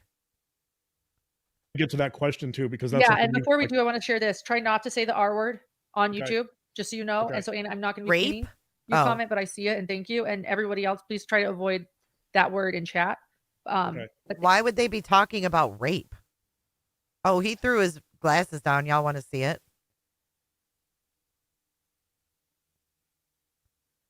Anna, thank you. And we do need to talk about it. Okay, thanks. Who was raped? Because that was brought up in court. So Zulema took us through the castings, and it started with Charles and Brandon Boudreaux, who was, in the regime of Hitler. And yes, the jury just couldn't believe it. They were very studious. They were taking notes. They were listening intently. And Zulema stated that what they learned about zombies through Chad and Lori. So Chad would tell Lori, but Lori would teach all the women in the inner circle, which was Zulema, Melanie Gibb, Melanie Pulowski. There was Alex Cox, a male, and then there was a Nicole Earl and a Christina Allgood, and then a Serena Sharp. So that there was when someone, this is their belief, when someone died, then an evil spirit could enter their body, but there was with a 2-minute limbo. There's a 2-minute limbo when they pass where a spirit can enter someone's body. But if a deceased person, or she didn't say deceased, let's say if a person is bound or burned or dismembered, then I personally am sick of people saying, oh, if someone like does something that's unethical or that we find to be offensive, that people go, oh, I think he's autistic, or I think she's autistic. It's like, no, stop doing that. Then an evil spirit can't enter. It was interesting. That would imply, JJ was bound with duct tape all over, and Tylee We know. Tylee was dismembered. So, but I guess the question there is, that's assuming you can cast out the evil spirit. If you kill Joy, you can say rape, you can say kill, and you can say murder. You can say all those words on here and not get demonetized. I'm here as a personal experience. You can say all of those words and still get AdSense. kill someone or murder them, I guess, and the evil spirit leaves the body, presumably, then you would have 2 minutes at that point, I assumed, to prevent another evil spirit from entering the body. So that would explain to some degree the state of the bodies. Yes. When it comes to the Anna Jones comment, the question, as Zulema stated, also that Chad had given her all of her list of past lives and who she was, and in one she was Tylee's daughter, who. Why would one of their chatters use the word retard? What was that in reference to? And did that even come up in court? I don't remember retard coming up in court. And what was the context?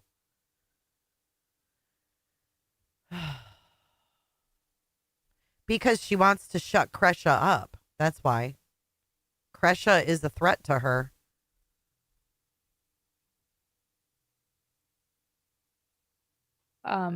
Excuse me, Lori. Lori's daughter. Someone brought that up and said retarded in court?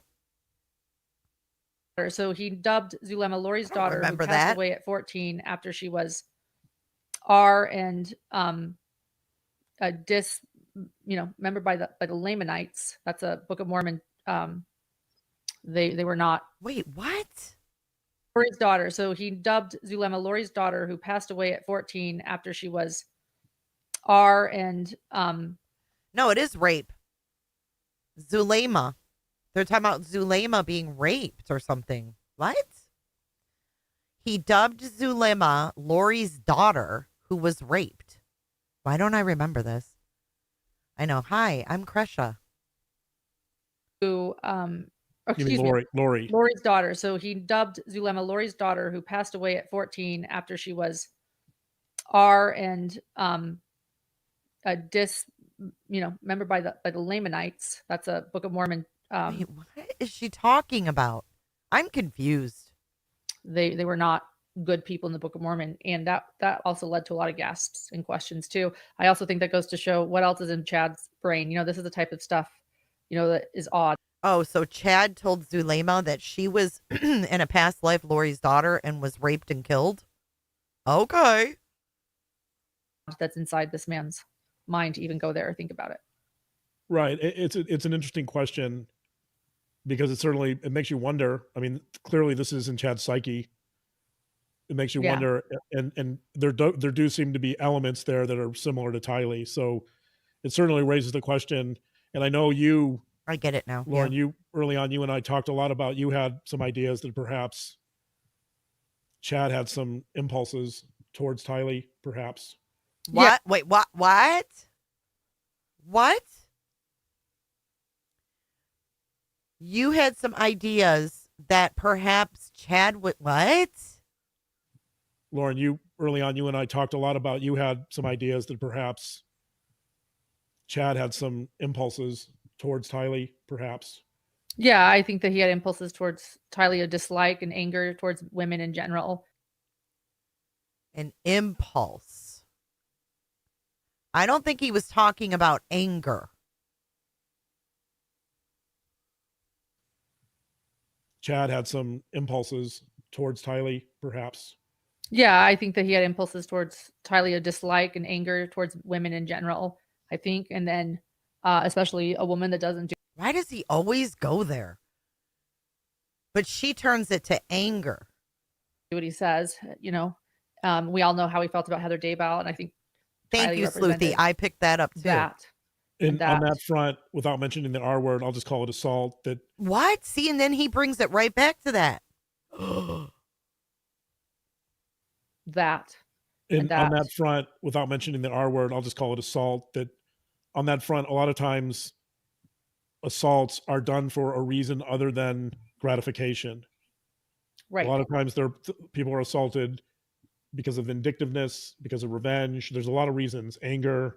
So it's certainly possible that could be relevant, or that could be a real take on the situation. I mean, we don't know. It's speculation. We But don't know, and we'll never know. I think it's an interesting I think it's question on because everyone's mind, and we'll See, never. she doesn't want to speculate any further. She's kind of shutting it down like, okay, this has gone too far.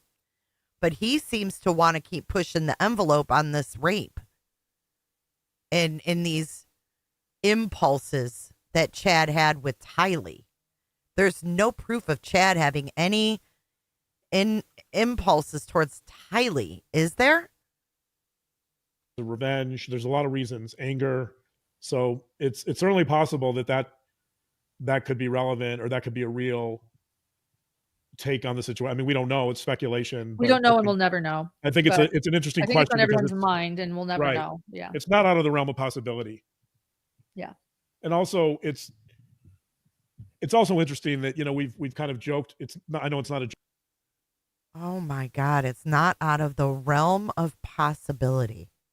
Nothing's out of the realm of possibility when it comes to these people. This is very gross. And now we've kind of joked. What have you joked about? So it's also interesting that we've kind of joked.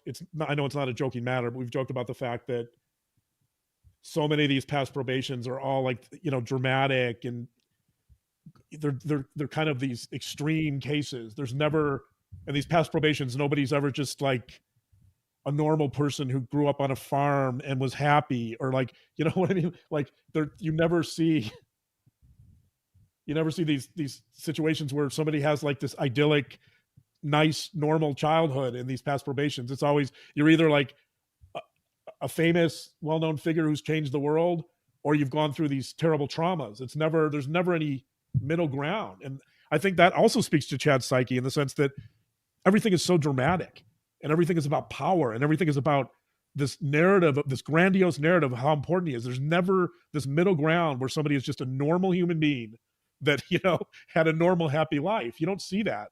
Right. You don't. So that's interesting too, because it shows you that Chad Daybell, in his psyche, he's someone who kind of works on the extremes, and he's very dramatic. And you don't see that in his personality. Most people describe him as being people use the term humble and quiet. But that's not, when you dig a little deeper into his psyche, that's not what you get. You get this really dramatic narrative of past probations and all these traumas. And that's true in his writing too. So like his demeanor really doesn't reflect who this guy is at all. If you want to understand that, you have to go to his writings and his teachings, and right. So it's interesting too that we see this, by the way, like with Jeffrey Dahmer, for example. He's like the classic guy. People said he was so nice, he was a great neighbor, but then he's out trolling at night for victims, and he's resorting to cannibalism. I mean, you wouldn't know that from looking at the guy or talking to the guy. But so a lot of times I think demeanor doesn't really reflect what's going on deeper or kind of below the surface, especially in these types of situations. Yeah. He does look he looks like Rex Heuermann / Stacey Wondra. What else did we want to talk about? John, what else did you want to? The patriarchal blessing, the Chad. Yeah, we'll talk about that. Someone just mentioned that. Yeah, the patriarchal blessing that Chad gave goes along with someone thinking that Chad must have had a grand ego. And then Lisa writes, everything is so patriarchal. Like none of the women were men in their previous lives. Well, yeah, they're also all their beautiful wives, whatever, Chad was right. James the Less, and then Lori was his wife, the patriarchal blessing was the end of Thursday. And I felt it was quite the mic drop moment. The prosecution ended on it. I shared the video late last night. Did you drop your little tiny mic? Edited it so that we can read the words and listen at the same time. Before the trial. Go ahead. Before we get into that, I want to just cover, maybe we should end with the patriarchal blessing because it's so important. But so before we do that, maybe I just want to mention another interesting component of Melanie Gibbs' testimony, which is she said that the reason that Chad and Lori, and Chad in particular, wouldn't get divorced is because, quote, they would lose their exaltation and standing with God. And when I heard her say that, I thought instantly, that, Oh, think about Gypsy's mom too. Yeah. how contradictory it is that, so they don't think that murdering children and spouses is going to affect their exaltation and standing with God, but divorce will. So they're perfectly fine with murdering people, but they're not perfectly fine with getting divorced. I mean, think about the absurdity of that. And the reason is because, right, Pretty you can explain absurd. this, in the Mormon faith, getting divorced is a real negative.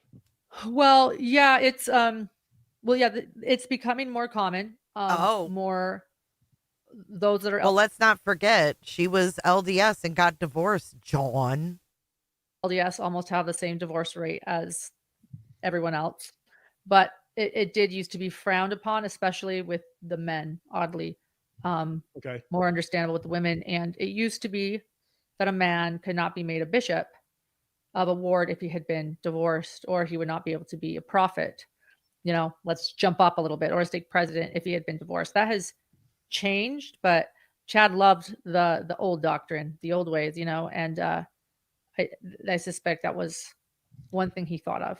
It wasn't about his exaltation. It was about, I would also say it's not about his expectation or his exaltation. I would say it's about how people perceive him, and But whether or not also he could be a leader. this issue of power, like you said, I think it's not necessarily the divorce. It's it's the repercussions of divorce. The repercussions of divorce are that he can't necessarily, or at least he thinks he can't, be in a position of power. Wait, he did equine therapy? I think I saw that somewhere. Yes. If he divorces, now he can't be a bishop, or like, this is somebody who has aspirations to be a god or a prophet at the very least. At one point, we speculated that we probably thought Chad wanted to lead the church. He thought that the current prophet should have been him, and right. that his books were a version of scripture. And so Kresha is live tonight. If any of you guys want to check her out at 8:30 Eastern, right? Or are we on the same? What time is it where you are, Kresha? We might be on the same time now, because we went back an hour. So I think it's 7:30 Eastern as well, right? Mish, Wayback Machine. I'm horrible at that, I guess, because I didn't find shit. Mish, would you mind sending me an email if it's not too much trouble? I'll put my email in chat. I thought I read that somewhere, though, about his strive psychology. Joy, thank you for the super chat. Can someone answer my question? He says 25 years experience, but you see his license given in 2017 in Utah. So where did he practice first? Good question. Hey, Beach Life. So by divorce, he would lose that. Apparently, he didn't think that he would lose that by murdering people. Right. But so, but again, this is just that discrepancy is just so extreme, right? That he thinks that getting a divorce is worse than murdering children. It's hard to digest. Yeah, something else that was said, Melanie Gibb told us that Chad had said to David Warwick, hey, keep my relationship with Lori a secret, kind of implying he didn't want Tammy to find out, and then said Tammy is a good wife. She's a good wife. And I think what a good wife means is she does what I say and she stays in her place. And she accepts all of his, as much as his beliefs were changing and becoming more extreme, that she accepted them. I don't know if she believed them, but she at least entertained them and was willing to listen to them. Right. So she seems. Did you guys also, I think they did meet on a dating site, and I don't think she wants to say that. She said in the Mormon stories that someone in her family called her aunt or her cousin and said, I want you to meet this guy. That's weird. And then we have where she reported on herself when she worked for the news about her identity being stolen, and they put her on a dating site.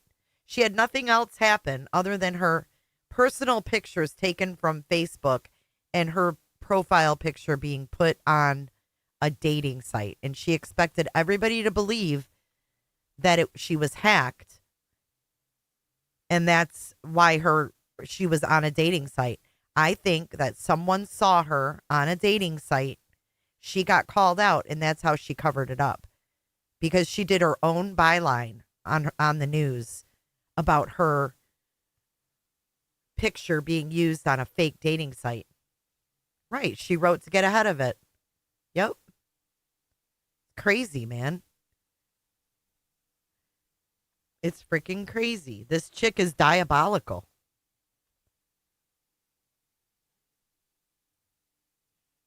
To have supported his beliefs. Right. Sorry, I muted it for a second because I was pulling up a YouTube video I wanted to share with everyone, and I thought if it goes off, I don't want it loud. Right. Right. What else before we discuss the? I think those are the main points I wanted to talk about from this week's testimony, and those were, for the most part, tidbits of information that are relevant, have been relevant to our past analyses of this case. So, but I think those bits of testimony really kind of bolster our our perceptions of this case. But yeah, let's get into the patriarchal. We know that she said she was in the bed with Janice's brother, who was her doctor, when she was 29, and she didn't even kiss the guy. I think that she has been wanting to land a physician or someone with a good title her whole life. And the fact that these two are so seemingly mismatched and disconnected, it honestly seems like she settled. Sorry to say, but I think she did. And it wouldn't surprise me if an affair was leaked out. An affair or 2 or 3. I feel like there's just a lot more to her story and what she's been wanting her whole life, and I still don't think she's satisfied. I think she thought this is what she wanted, and I don't think she's satisfied with it. I don't.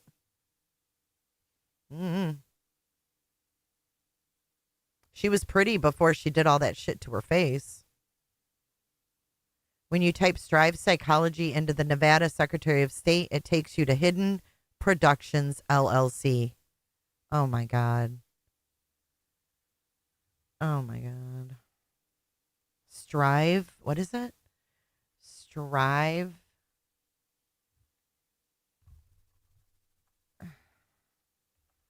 Psychology. And where is that at?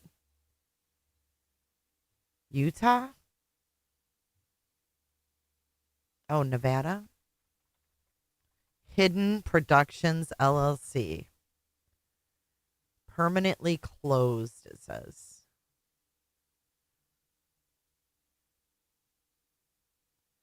Strive Psychology. Oh, there it is. Hidden Productions, LLC. Oh, okay. Wait, what? They've had Hidden Productions since What? He had Hidden Productions since June of 2009? Why would you call a fucking psychology business category psychologist? Why would you call it Hidden Productions? That doesn't sound like a cool name for psychology. What the fuck?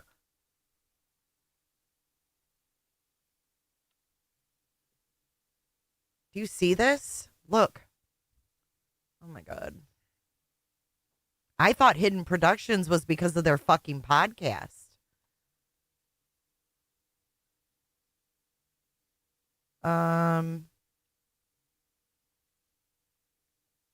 Yeah, filing date June 22nd, 2009. It's been in business for 16 years, 5 months. Hidden Productions, LLC. Dr. John M. Matthias, PhD, 107 Broken Rock Drive. And then it says business category psychologist, governing agency, Nevada Secretary of State. And then company contacts, John and Lauren.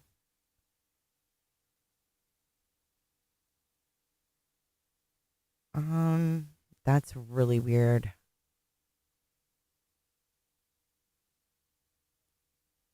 It makes you want to pay when you click the link. Hidden Productions is a Nevada domestic limited liability company filed on June 22nd, 2009. Let's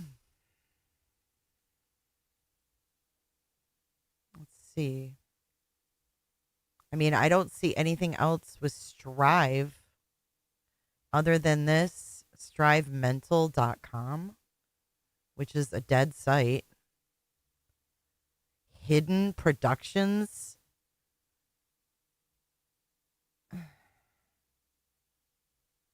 Strive, is this it? Provo, Utah. Is this it? Hold on. This is weird.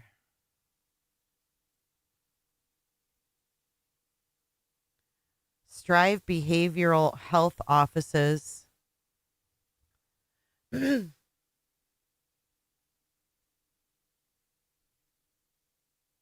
They have Las Vegas, Nevada, and Provo, Utah. Look.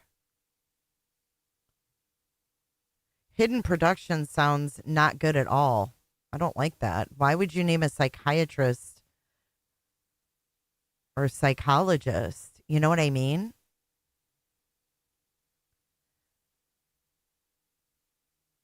Provo and Las Vegas. Let's look at the team.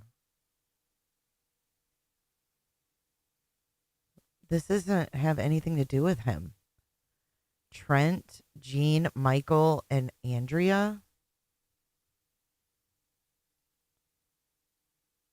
This is the Strive Behavioral. Telemedicine.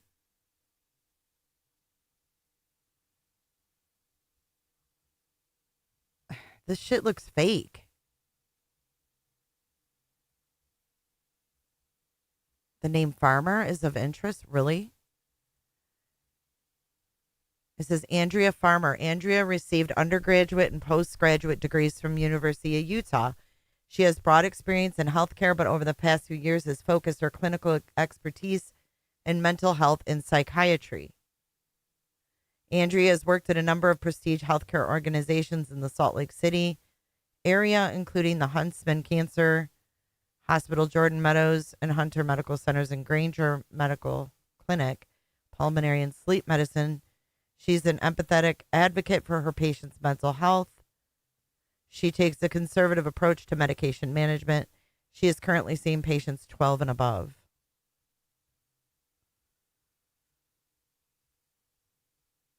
Well, if you say you're a doctor, you should expect people to be able, you should provide these so people don't have to look for them. If he was honest and provided his creds, we wouldn't be doing this right now. Strive Psychology. Now, what's this? This is him too. Strive Psychology LLC. June 22nd, 2018. Then we have him in St. George, Utah, and Henderson, Nevada. Individual and Family Services. And then he's the only contact on that one.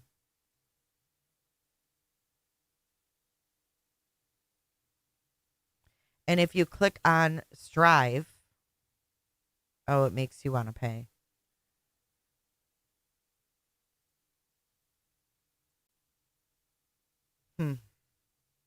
That's really weird.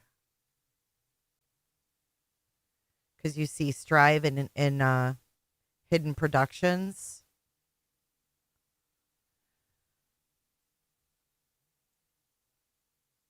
This is what's not adding up to me right here. Is you have Hidden Productions started in 2009, and you have Strive Psychology in 2018. And they're both under his name. Except here, it doesn't say PhD. See how it says registered agent, John Matthias, PhD? Over here, it just says John Matthias, and this is for the actual psychology.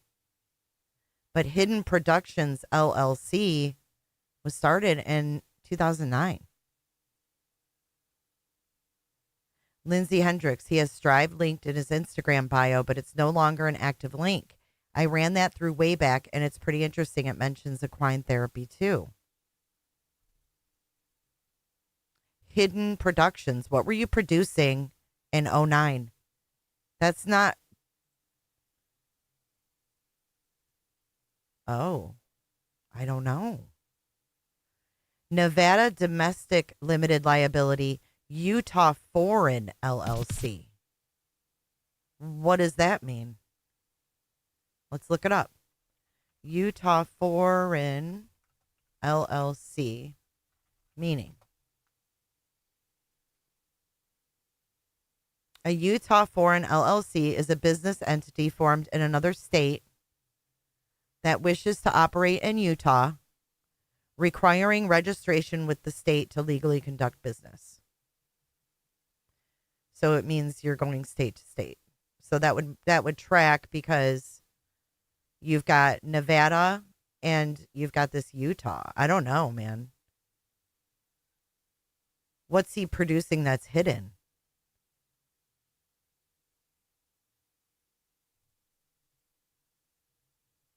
No.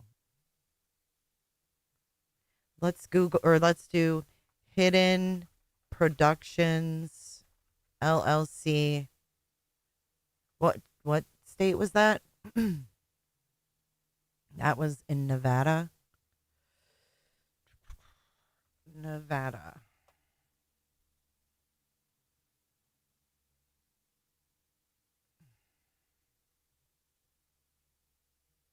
No, that's Hidden Truth. That's not them. It's Hidden Productions LLC.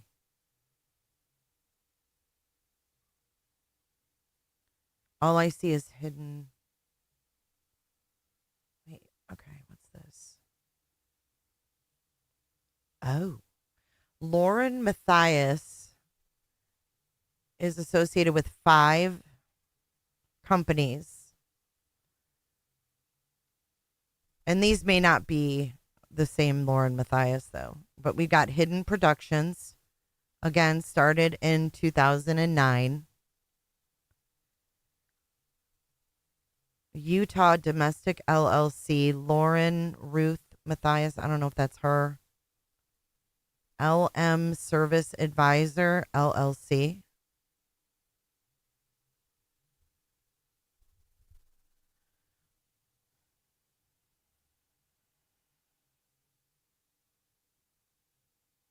Yeah, I don't think these Florida ones. I don't think that New York one is her. I don't think the Florida one. Jam Underground. Justin Matthias. I think this is this her? Lauren Ruth. Mandy, I don't know. Ruthie? Lauren Ruthie? Okay. So this is Lauren Ruth, LM Service Advisor, LLC.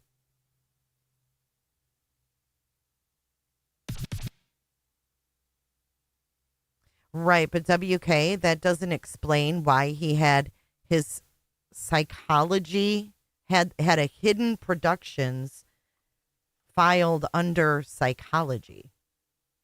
That's weird.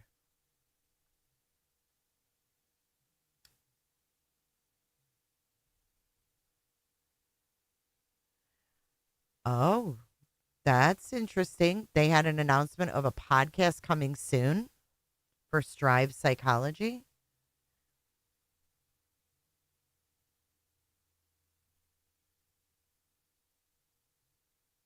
Well, let's click on this one, LM, and see what it says. This was active March 3rd, 2017. So she was with John. And she's the only one on it. LM Service Advisor, LLC. And it's still active. Your kingdom's on fire. Here, let's go back. Jam Underground. No, that's not her because it's middle initial C. We already looked at that one. And this one's not her either. Okay. Hidden Productions LLC. Oh, look. It was a website.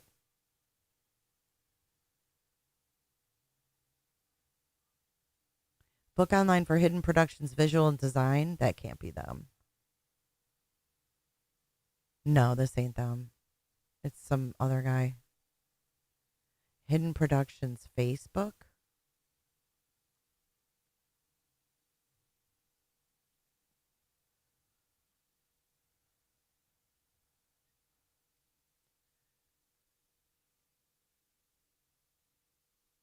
This is in Tennessee. Or wait. Yeah, that's not them. That's odd though, right?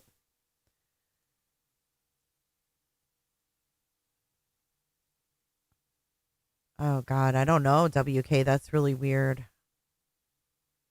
I know, Donna, that was really hard to watch. Oh God, Santa Clara. Oh, Cresha, that's wild.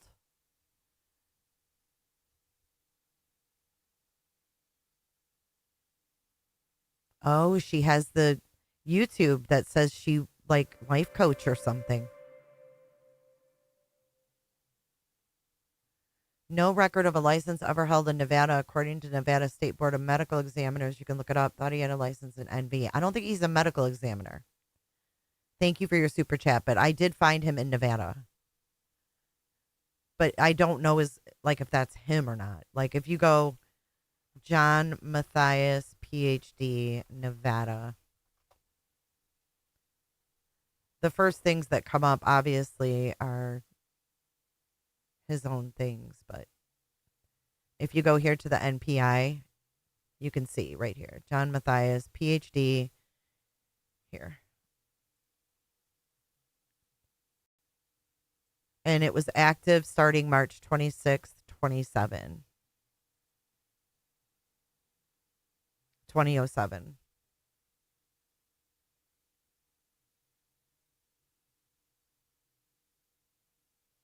Can you guys see that?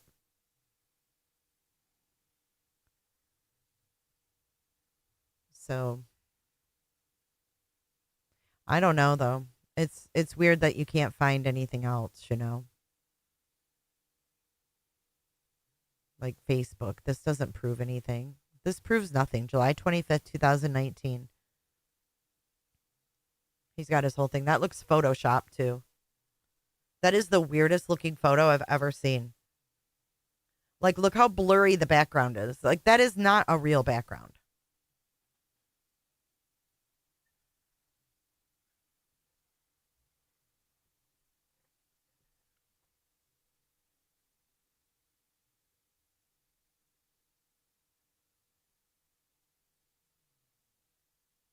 Dr. Matthias has been an adjunct assistant professor in University of Nevada, Las Vegas since '07 and has trained over 25 doctoral students.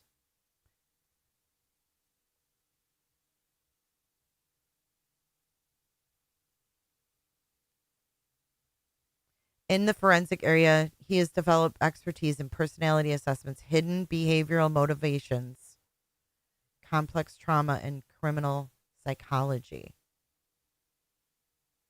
Look at this one. He worked with survivors of the Las Vegas shooting massacre in 2007. Huh? Has he ever talked about any of that? Like, what the fuck?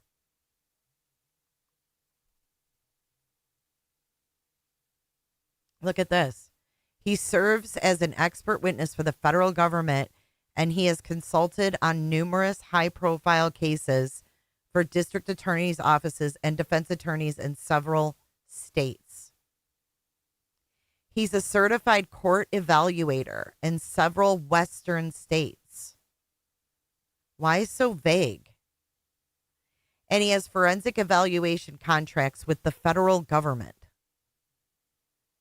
He recently started a podcast, Hidden, a true crime podcast, with his journalist wife, Lauren, to present forensic psychology to a broad audience. The current season of the podcast explores the psychological dynamics behind the Vallow Daybell case.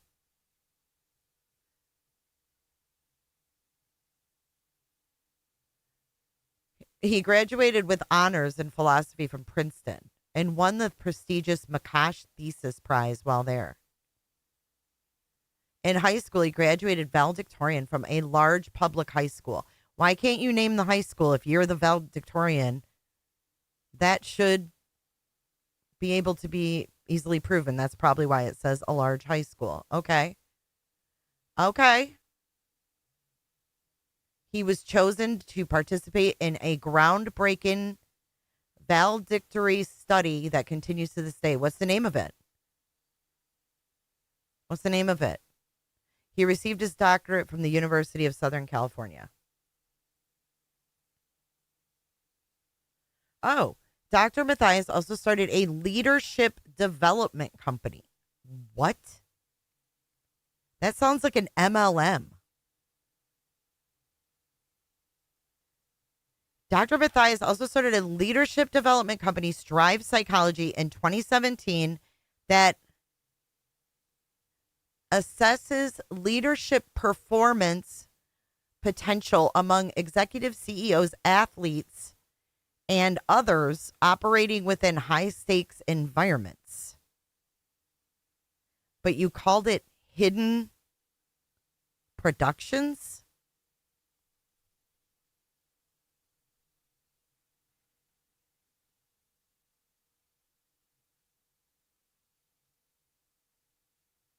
Project I Hope? Wayback Machine, February 10th, 2019. Dr. Matthias recently launched 2 initiatives, Project I Hope, which provides adventure experiences for children with terminal illnesses and their family, and Project I Strive, which provides a platform for individuals to share their most passionate strivings for the future. Oh, hell no.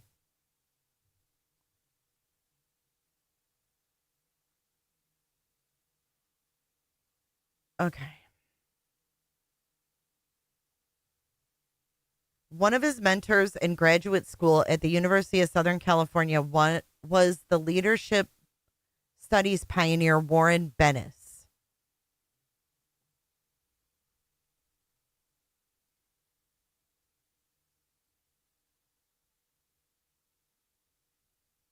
He also recently started a podcast, Strive, to assist people in striving for meaning and mastery through conversations. Oh, you think he renamed it Hidden Productions and it was something else? I see, like he added Lauren to it and renamed it at that time. Yeah, he is. All this has been scrubbed. I knew that his ass was scrubbed from the internet. Because you can't find shit. Dr. Matthias believes, based upon extensive research and experience working on the extremes of the human psyche with criminals and leaders, that the underlying basis for both criminality and mastery are driven by the same foundational psychological dynamics. He is currently completing a book exploring this topic, Strive, and he works with a very select group of leaders intent upon achieving world-class performance, in addition to his extensive forensic work. The Wayback site mentions 3 books. How do we know that they're not the ones carrying on Chad and Lori's message?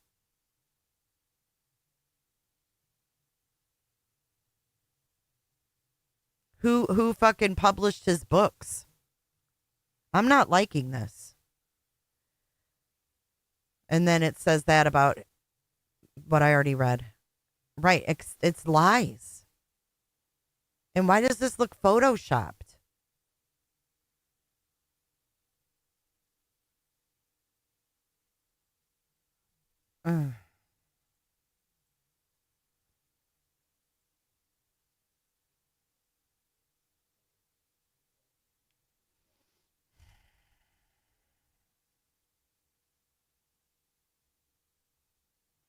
Odd.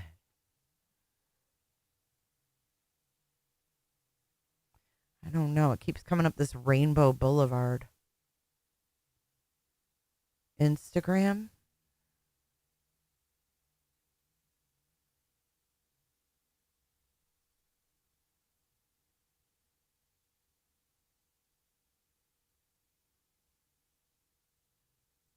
Chad's loin fire. Ew. Here's his IMBD or DB. Look at this. Look at that picture. Okay, here's another bio. Look at mini biography by Lauren. John is a licensed clinical and forensic psychologist with 30 years experience in both clinical and forensic work.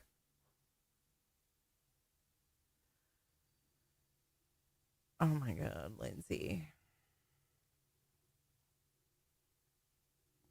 He is currently writing 2 books.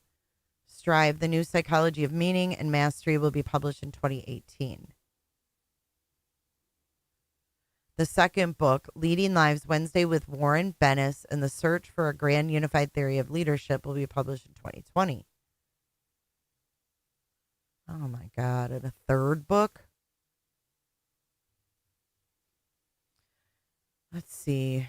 He's an expert for the federal government and consulted for numerous high-profile cases. What high-profile cases?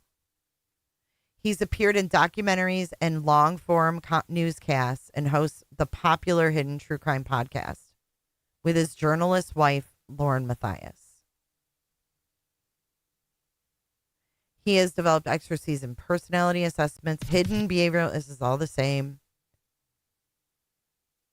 He received his master's in marriage, family, and child counseling, as well as his doctorate from the University of Southern California. He graduated with honors in philosophy from Princeton, and he won the prestigious McCosh Thesis Prize while there. In high school, he graduated valedictorian from a large public high school. Same bullshit. That picture, though. Oh, Lord have mercy. Analysis on Moscow motive. Navatio. This is all Rainbow Boulevard.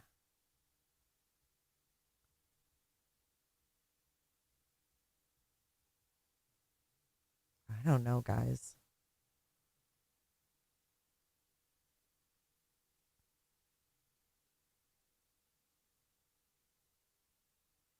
Like, nothing is really sticking out.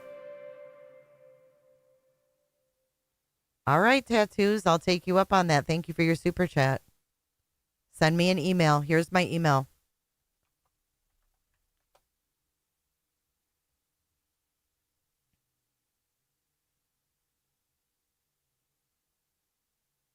$62. He's 62. John Mika Matthias.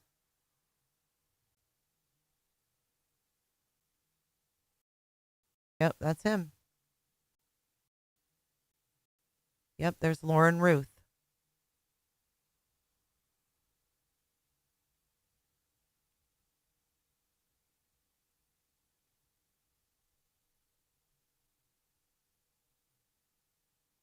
Oh, that's just an alias. It's John Michael. John Michael. There you go. Now we have a middle initial.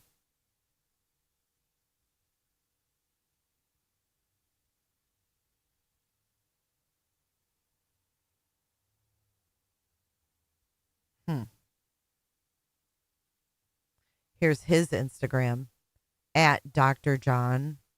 Oh, it's private.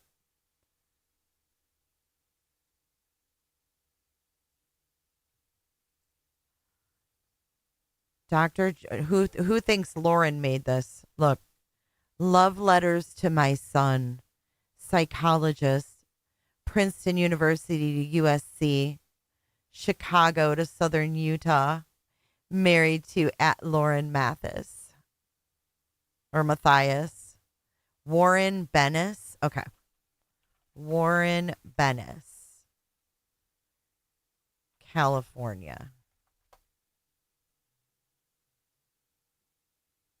Okay.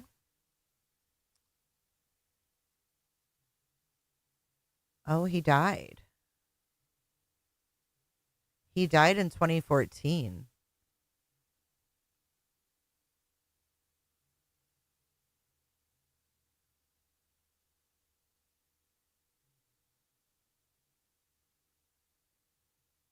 What was his dealings with this guy?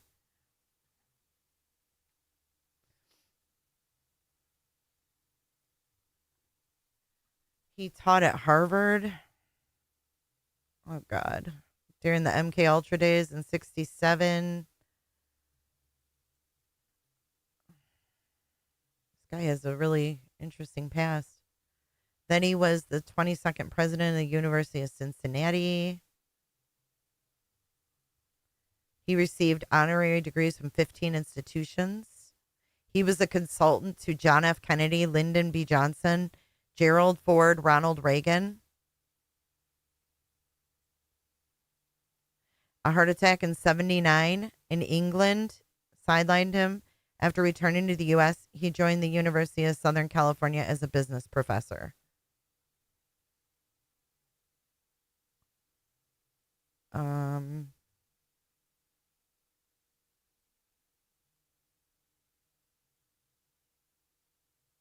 He wrote several books.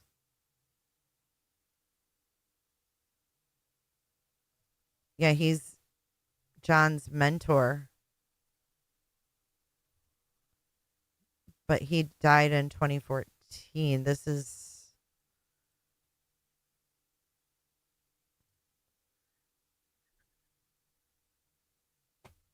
him. 6 Personal Qualities of Leadership by Warren Bennis.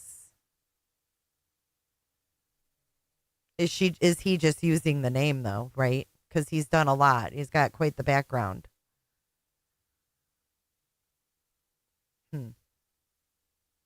I don't know. God. Let's go back to this. You found his CV. What's that mean? Go blessing, because that's how did we even get in that rabbit hole? How did we get in that rabbit hole? I just jump right back out. Right, volunteer positions. And also Lauren said also that he volunteered at a nonprofit.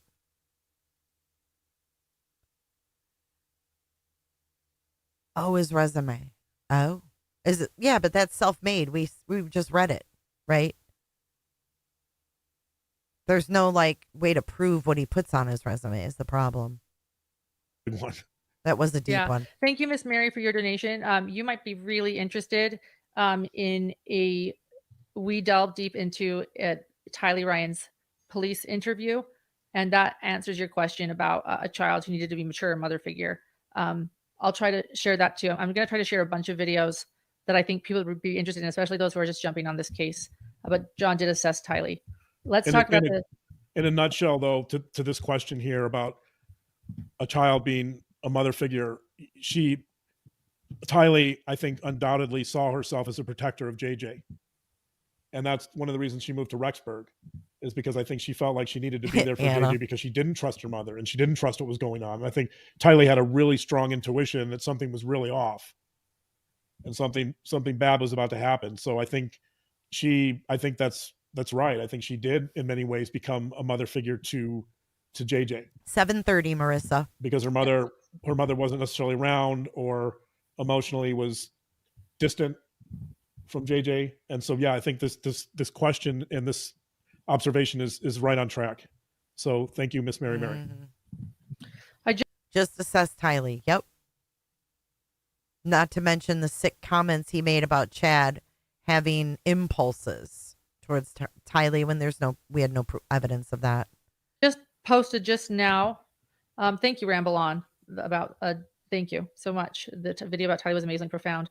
I just posted a video right here. It's an interview with my friend Shiri Dottle, and I don't share this lightly. I know that she's tried to move on, but with Melanie Gibbs' testimony and Zulena's testimony, I feel like it is important to revisit this interview, and I only shared the link of it with permission from her.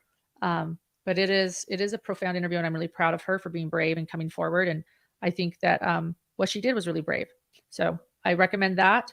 And then I'll share the Tylee video as well if someone can. But let's talk. Let's talk patriarchal blessing. So before the trial, let me lay the stage here. We knew a lot before the trial. The things John and I are talking about here are a lot of the things that we didn't yet know. We have thousands of pages of FOIA documents, which means Freedom of Information Act docs. You know, we get those at Hidden True Crime. We share them at Hidden True Crime, and they're all on our Patreon account, patreon.com/Hidden True Crime. And I'll actually put a link. Oh, so you have to go there to pay for it? Information Act docs. Okay, so that's another way they're making money. They're putting documents in the Patreon and charging for them. I got it. Ark, we had a baby cooter. Was it as good for you as it was for me? Thank you so much for your support for 9 months. You know, we get those at Hidden True Crime. We share them at Hidden True Crime, and they're all on our Patreon account, patreon.com/Hidden True Crime. And I'll actually put a link to that as well. You can get all those if you want to delve into this case. Yep. Now she said Grayson's the FOIA queen. Everything that the prosecution is showing, you know, especially from Chandler, so far has come from these documents. And we have read the patriarchal blessing in those documents. It is to Alex Cox. A patriarch is somebody in the Church of Jesus Christ of Latter-day Saints who is somebody that has the calling of a stake patriarch. And they have the authority to give a blessing for support, for guidance. I guess it would be a blessing of guidance for those that are LDS, and it's done by someone in that authority. Chad was not a patriarch. He had never been a patriarch, and he gave Alex Cox what's called a patriarchal blessing. And we had read it, and it was really eerie and manipulative to read, but they played it in court, and listening to it in court was really overwhelming for me in particular. I couldn't believe what I was hearing. And so I asked John, I created a video for everyone to listen. We can share that in chat too, to the patriarchal blessing. And I'd love to ask John's thoughts about it. And I'll pull that video while you start talking about it, babe. Yeah. So my lead in here is John's thoughts about it. And I'll pull that video while you start talking about it, babe. Yeah. So my lead in here is actually somebody rocked that stock, posted, made a slight donation and asked about Chad's crying during the blessing. And so that I think that's a great lead in. Did I get it right? Rock that stock. Okay. Thank you. This is a great lead in to the patriarchal blessing because the emotion is the thing I noticed the most. The Chad was crying.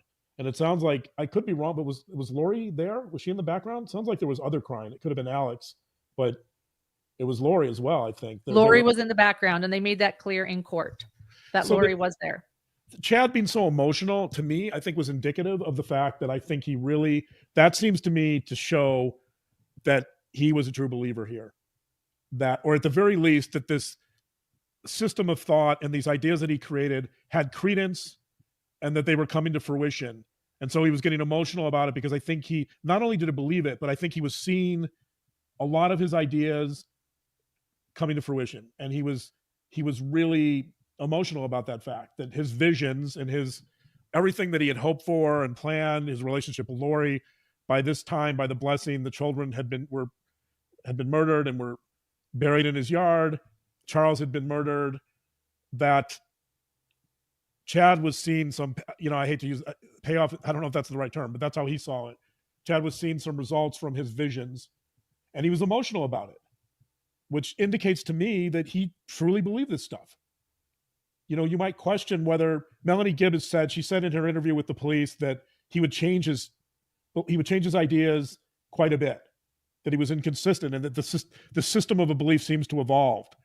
But I think when he's giving this blessing, you can see how attached he is to this belief system, and you can see how invested in it he is, and that even though it's evolving, he's still believing it. And I think the more that these events happen, the more he becomes invested in it, the more these beliefs solidify and strengthen. So to me, that was the most important. Well, it was one of the important elements of the blessing, was the fact that this really seemed to show me that Chad really was invested in this whole cult, this whole belief system. He was driving it, and he was invested in it. Could you imagine this guy being on the stand as an expert witness? God. Alex also wept during the blessing. Yeah. Mindy Caldwell was there in court with me, and Laura was also in court with me. And she stated that the blessing set Alex up to be a martyr. Also, like in quotes, "You'll know when it's time to cross the veil," was one thing they stated in the blessing, as well as we'll keep going. I mean, you noticed some things in it, John. I noticed that it sounded manipulative. It was eerie to me. I felt like listening to Warren Jeffs. I've listened to Warren Jeffs give blessings. It was, this kind of cadence of, what would you call it? This soft-spoken, hidden true crime, Ryan. But I think that Warren Jeffs would be a true believer too. I think that. Let's define true believer, because that does, what they're doing is wrong, and they've got to know that. Like, they've got to know the evil of their final acts that put them in prison. That's a question mark. That's right. That's a huge question mark here, whether they know. Ryan. So I'll read another part of the blessing that I think is complete. If you see it from the perspective you just mentioned, this won't make any sense. So in other words, if they know that what they're doing is wrong, then why would Chad say this? I'm going to quote this. Clinical. Okay. He tells Alex that Alex will be, quote, gathering little children in your arms, saving them from flood waters. Think about that. So he's telling Alex, you're going to do some real good. He also says, quote, you'll be known for your good-heartedness and save souls. So Chad is literally telling Alex, you're going to save little children from floodwaters. You're going to save little children in general, even though Alex, several months before, had just presumably murdered, I guess they're still innocent at the moment, but presumably murdered 2 children. How do you reconcile those different beliefs? And I think the answer is because, the short answer is because he's labeled the children that were murdered as dark. And so he doesn't see them as fitting the category of children that are good. It's the larger belief system that labels them to compartmentalize and to separate these different behaviors. Some are labeled good, some are labeled dark or evil or bad, right? And it's the belief system that lets him to operate in this way. Like, for a normal person, that would be kind of the stuff of like a comedic sketch, right? Because it's so unaware and it's so cruel and sadistic. On the one hand, you're giving a blessing to someone and you're telling them, you're going to save little children. And then on the other hand, 3 months ago, you just murdered a couple little children. Like, for a normal person, it's so crazy that it's almost unbelievable. A normal person. Is that psychologist talk? A normal person. Define normal.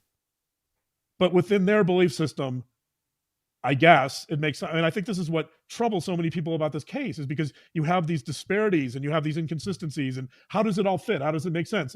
The reason it makes sense here is because in the larger system, Alex is seen as a martyr and a warrior and a saint because he got rid of, in Chad's opinion or Chad's belief, he got rid of evil spirits. So even though those evil spirits happen to be kids, it doesn't matter. He's still good because he's carrying out the larger mission. The larger mission is to rid the world of zombies, to wait for the coming apocalypse, and then to ascend to the New Jerusalem or the throne after the apocalypse as martyrs, saints, whatever. So, here's our other doctor, Dr. That's Malmo. where these inconsistencies make sense to me. He's crying, and he doesn't see this as an inconsistency because it fits with his overall belief system. Are you muted? Yeah, you're on mute. So yeah, sorry. And then to Paisley Dream, who heard the beep at the end of the patriarchal blessing, that was actually the courtroom. I don't think she had anything to add, John. She tunes your ass out. Ending the beep. Sorry, go ahead, John. Yeah, so I think that's how the blessing seems so absurd in a way because it's so contradictory, from normal beliefs or normal Thank you, reality. CA. If Do you I want just to murdered email me kids that? and then somebody's telling me I'm a saint and I'm going to save kids, even for a murderer, that would probably be a double take. Even a murderer would be like, what are you talking about? But for these people, it makes sense. She's 45. I can only imagine what the jury's thinking to answer people's questions, and we're all watching the jurors. I'm very close to the jurors Thank as you, far as where Judgy. I sit, and they were very careful to make sure these jurors did not know a lot about this case. And I do find it fascinating that the prosecution started with, this is about, lust, money, power. And here we are for the past 3 days learning about zombies, multiple probations, and fake patriarchal blessings. It's got to be I think that is why this case can be talked about and talked about and talked about again and again and again. It's so hard to take in. At the most simplistic level, it's about money, sex, and power. But I think if you really want to look at more of the philosophical aspects of this case, and this is going to be, we're not going to get there tonight. Thank you, Macy. Something we'll talk about over time. But at the highest level, at the most philosophical level, this is a case about mortality and utopia. That's what this is about. I just pinned the email. Selling that to a jury, that's a different issue. So when I say mortality, I'm talking about two middle-aged people, Chad and Lori.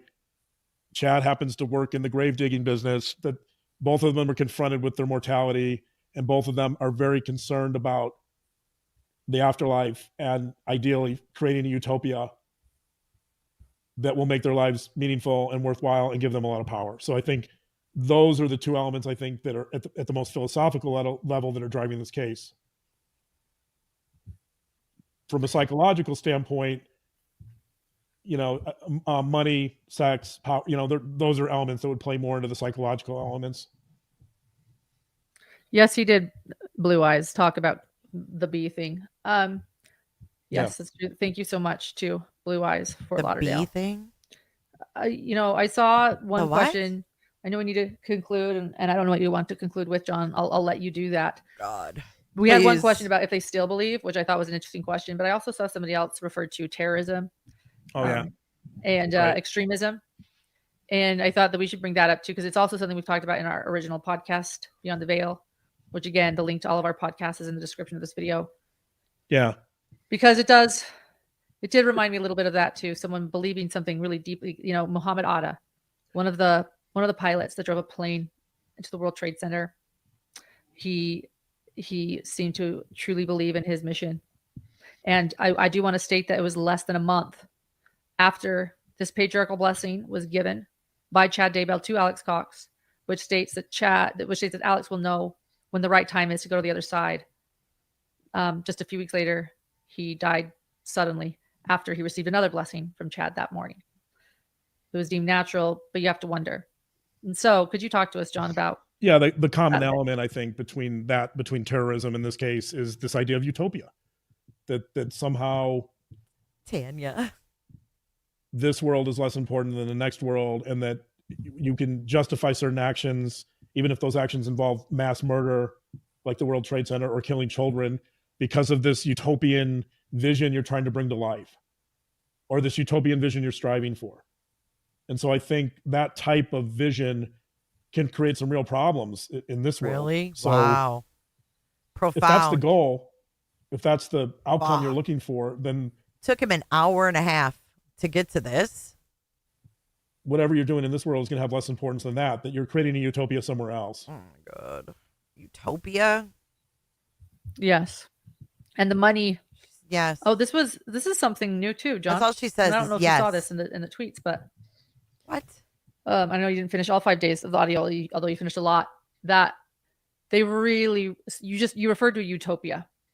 They really pushed Zulema to move to Rexburg. Really pushed her. Really tried to convince her. And she kept saying, well, how am I going to work up there? I'm working in Arizona. And Chad or Lori stated to her, I can't remember which one it was. Forgive me. Don't worry. Melanie Pulowski, that's Melanie Boudreau-Pulowski. She was married to Brandon Boudreau, who was shot at. They said, don't worry. Melanie Pulowski can take care of everyone. And she had just received a huge divorce settlement. She's got enough for everyone. And Zulema was confused and said, but that's not my money, according to Zulema. Right. And, $450,000 from Tammy's death went to Chad. And then Lori thought she was going to be making $1 million. Cheryl Wheeler did clarify with me that Lori did not know that Kay had become the beneficiary of that money. And, so while it was about money too, if it seems like the money was an attempt to make this utopia as well. Like the money was there for this fantasy. And I know that the day JJ died, Melanie Gibb and David Warwick were looking at land in Rexburg with Chad, Right. Anyway. Yeah, of course they needed money to survive, obviously, and they didn't see any value in working because they were trying to create this utopia. Thank you for 4 months. So all of their Welcome time and to the energy were spent utopia. on creating this utopia. So yeah, of course they needed some money to subsidize their group and their vision and to try to bring it to fruition. I guess they weren't. Yeah. And their condo in Kauai too. Yeah. I guess that, if you say that they really believed the world was coming to an end in July of 2020, then maybe they weren't as worried about money because they thought that the end was near. But yeah. There's some debate about that too, whether Chad really believed the world was coming to an end. So Lori seems to have believed it. It's not clear about Chad. Right. And they both have the heavy filter on the StreamYards. Right. Cootertopia. All right. How would you like to conclude? Okay, so there were a lot of wonderful questions today. How would you like to conclude? Please leave them in comments because John and I will be discussing this she isn't even trial in this case She just looked at her notes and she was at the wrong part of the show. Because she's just said that. Why don't you conclude? And then she's like, what are we going to conclude? Oh, yeah, we already did that. She's not even paying attention. How would you like to conclude? Okay, so how would you like to conclude? The journalist, Walwyn, who had tuned out her boring ass husband. Right. All right. How would you like to conclude? Okay, so there were a lot of wonderful questions today. Please leave them in comments because John and I will be discussing this trial in this case every week until the end of the trial. So please leave your questions in YouTube comments, not messages right now. I want you to know I'm having a very difficult time with my 16-hour days getting to messages. Forgive me for people not getting back to text. My 16-hour days. Messages and emails right now. Please understand. But if you could leave your comments and questions on this YouTube video, we will look at them. And we'll be continuing to talk about the trial. That is the best. I agree. Cat's name. Anything else, babe? Oh, someone's asking how my brother is. He's still in a coma. He's still in Miami. I hope to join him soon. Thank you for asking. I think that he's slowly getting better or becoming. Wait, I thought she said in the 9-hour he was not in a coma. My brother was not in a coma. Isn't that what she said? Or am I mistaken? Babe. Oh, someone's asking how my brother is. He's still in a coma. He's still in Miami. I hope to join him soon. Thank you for asking. I think that he's slowly getting better or becoming, the coma score is getting better. And so we are just praying and appreciate the prayers and thoughts. For those that are following this case, we have 4,000 watching. We are streaming the audio every evening right after court. I am doing lunch lives on YouTube. And then I'm going live with News Nation every night. So hit subscribe on our YouTube channel to make sure you get all of those notifications. And then you can follow us on twitter.com/crime for live tweeting. And then in the description of this video, for those of you with a lot of questions that you had, a lot of the questions people are asking can be answered in our previous episodes. You can hit up our Daybell full collection for our podcasts, as well as every Daybell video, or you can, and interviews that we've done, or you can go to our podcast playlist, or you can click the links in the video. And then, of course, you can follow all of our trial updates on our Lori Vallow Daybell trial playlist. So all of that, I think, sorry, but with business out of the way, me too. Dr. John, what would you like to conclude with tonight? We need to laugh. I'll reiterate a thought that I repeat. This will be a repeat thought that we've talked about several times on our podcast and elsewhere. But one of my takeaways from this case is always this idea that when human beings become so caught up in a fantasy world or utopia or a New Jerusalem, whatever we want to label it, that oftentimes we lose sight of what's right in front of us. And oftentimes what's right in front of us, I think, is the most important element of our lives. And it's the element of our lives we should probably focus on. And they didn't. And clearly we saw the results. So I think it's really important to value the small things in our life and the things in front of us and our families and our loved ones. And, you know, with your brother in the coma, which we never would have seen coming in a million years, like it's really a lesson. And, you know, not taking things for granted that are so valuable that we just forget about in our day-to-day lives. And, you know, I try to remember this lesson day after day, because we just don't know what's going to happen. And there's no guarantees that the people we love are going to be there tomorrow. So, having said that, I'll say thank you, Lauren, for all your hard work in Idaho and how much I value and love you. So thank you, babe. Thank you for being our, you know, holding down the fort and taking your advice. Go get our little guy and hold him tight tonight. And Yep, know how much I miss you both. I'm gonna And run how over there and fun get it is him. how fun it is to have date night and see your face with our. Go get our little guy and hold him tight tonight. Your advice. Go get our little guy and hold him tight tonight. And Yep, know how much I miss you both. I'm gonna And run over there and fun get it is to and how fun it is to have date night and see your face with our whole community of gems here. Yeah. Literally, we logged on and John and I haven't seen each other in a week, and I'm like, well, Yeah. hello there. Who are you? So Yeah. You guys don't yeah, FaceTime? we're glad you could all join us tonight. You don't FaceTime your kid? Huh? Date night? Go. I love you, babe, and I'll see you soon. All right. Thank you, Jen. Thank you for joining us. Thank you for being a part of this trial with us. And thank you, Lauren, for all your hard work. Yes. Thank you. Susan B., thank you so much. We'll see you guys. Okay. Okay. Okay. All right. Thanks, Mindy. Thanks, I see guys. that too. Look at Susan B. Go get a massage, Lauren. I will send money via PayPal. There you go. Okay, we'll see you. Mindy, come back so you can keep hanging out. Mindy was a trooper. Sorry, we were saying goodbye, but she was an absolute trooper. She came up because she wanted to see this trial, and she stuck with me for 48 hours, and she was amazing. So come back up, Mindy. Thank you. Thanks, everyone. We'll see you. Thanks, Mindy. Good night. All right. Take care. Horrible. Okay, so we're going to laugh before we end today, because I can't end on that note. Ugh. A lot of shit wrong. Hi, everyone. I'm Ashley. Another wrong information, tons of speculation, weird dynamics, you know, just very transparent when you watch it, when you go back. I was told by a credible source, Dowdle showed up in Web Sleuth's chat wanting to go up and talk.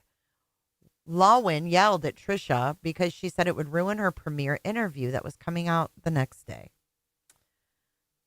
Wow. And that was 2023. Isn't that wild that this has lasted that long? Like, if I had watched that back then, I would have been like, damn, they're on the freaking outs.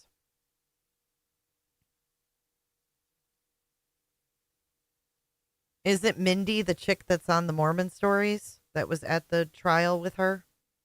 Isn't that the Mindy she's talking about?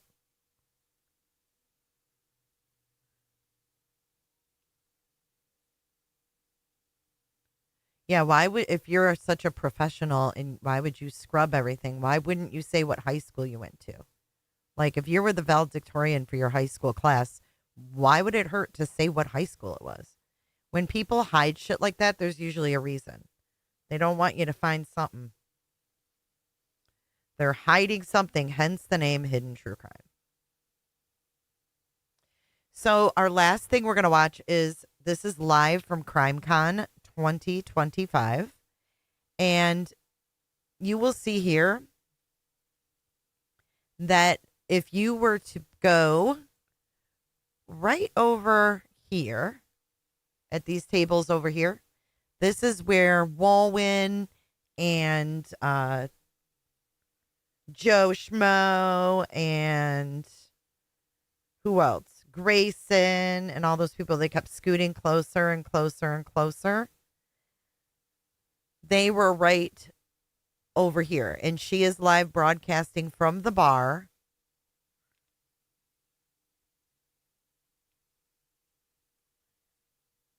At CrimeCon. You guys ready? Banfield, and this is Drop Dead Serious. I'm recording this live in the bar at CrimeCon after all of the events have taken place throughout the day today. It's Friday. There's still 2 more days of CrimeCon. This is like a super hot ticket. I got the speakers pass because I was on the stage today with the folks at Law and Crime talking about Luigi Mangione. Tomorrow I'm going to be on the stage with the On Patrol Live folks. I'm a super fan of that show, On Patrol Live with Dan Abrams. So I'm super excited to be their moderator. I am drinking ginger ale because I have been sick for 48 hours. Got the Zofran going and a little bit, but I've been able to manage. I had a really busy morning. As I was on my way to the speakers room to start prepping for the Law and Crime panel on Luigi Mangione, I ran into a lot of people. I saw Nancy Grace. The what panel? The Law and Crime. Can you tell me that again, Walwyn? The what panel? The Law and Crime. I saw Scott Rouse. I saw Mike King. I saw Matt Johnson from Core TV. Oh, there's Mike King again. We talked about Mike King profiling evil. It's all like a really quick flyby. Hi, how you doing? Hug, I gotta go. And then you hope that you're gonna meet up with them later in the bar. And some of my friends have shown up in the bar. Joe Petito was across the way from me a second ago. I think he ran off to get something, but he'll be back just in time, just in the nick of time. He's here as well. Gigi McKelvey, she's here too. I'm gonna get her on in a second. Gigi. Who else was around? Oh, we saw Nancy Muscatello. I want you to see who this is. This is Lindsay. There we go. We just put that baby to bed. Lindsay is Banfield's producer. This is the Lindsay who was at the trial. So she's introducing us to Lindsay. Lindsay Haller, the amazing Nancy Muscatello. I want you to see who this is. This is Lindsay Haller, the amazing producer of this podcast. And we never see each other in person, except for CrimeCon. It's the second time we've actually seen each other in person. It's the second CrimeCon. So it's pretty special for us to be able to work side by side. She's having wine. You're having wine. That's true. Yeah, I'm having ginger ale. Right. I know a lot of people said that. However, it was never confirmed, and I found it confirmed in this video. I'm looking for the bar picture. I thought I had it saved on my computer here. Because I want to show you, they're literally right, and I don't know if you can tell, but they're in the same exact spot. I can't find it. Someone else we saw on the way to the session on stage in the big breakout room was Nick Clayland, who's the prosecutor in the Delphi case. Really big hitters come to CrimeCon, and a lot of victims' family members come to CrimeCon. And I think it's really special because John Ramsey, father of John Benet Ramsey, told me at CrimeCon last year that he finds this a very special place because this is a community. And he never feels more love and support than when he's here. It's very lonely to be a crime victim. There's no blueprint. There's no book. There's no, there's no user manual. And so you feel very. Okay. So she's talking about John Ramsey and stuff, but that was Lindsay. So here we have the bar area. See this girl right here? See the girl in the white dress? Talking to Justin. You can see them right behind Ashley. See, there's the girl in the white dress right behind her.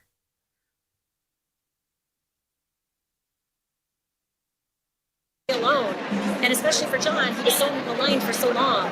It's really great. Oh my God. Oh my God. Look, it's Brian. This is so corny. This is so corny. Here's Brian Enton. I can't believe you're doing. Oh my God. I could never be a part of this madness. It's really great. Oh my God. Look at it. I can't believe you're doing it right here. Jesus Christ. Calm down, Banfield. It's really great. Oh my God. Look at it. She is so dramatic. I can't believe you're doing it right here at the bar. I totally, but I'm drinking ginger ale. Why are you only drinking ginger ale? I'm really sick. That's Did true. you? I got an IV last night. Okay. Yeah. Don't go anywhere. She got an IV last night. Ha ha ha ha. Talk to me. So, okay, just tell everybody about your effing day. It was insane. I'm so tired. Come in it's close. so crazy at CrimeCon, running around, meeting everybody. Did you have good sneakers?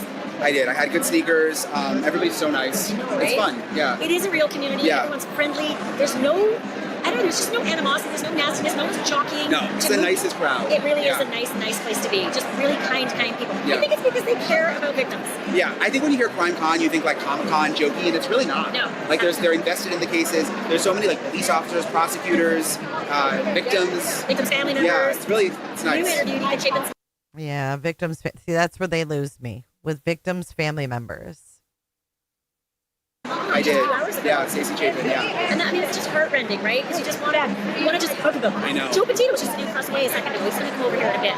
But the thing is that I was just saying to the audience that a lot of people who are in that boat feel very loved. They're victims' family members, and they're very lonely in their weird world, and they feel very supported and loved here. And I felt so good when I heard that. When John Ramsey told me that last year, I just felt really good about it. Right. All this is going on. Everybody's partying, having a good time. The music's jamming.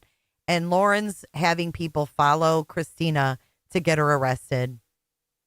And I thought, great. This is a great thing. They need a jolt of happiness in their lives. And there's people who come here because This is a great thing. These victims need a jolt of happiness in their lives. their cases haven't gotten attention. Great. Like they haven't been investigated, or they have a family member who's missing. I got about 5 people handing me Yeah, so they have a chance to be heard, and we can tell their stories. So, Did you get a drink yet? No, about to. Go get a drink and Okay, come back. all right. Okay. I love him. He's the real deal. Reporter for News Nation, but he's so much more. He's like a kind and authentic, and everything about him is just all sugar and awesome. As I was heading to this... Everything about him is what? There's Lindsay. I want...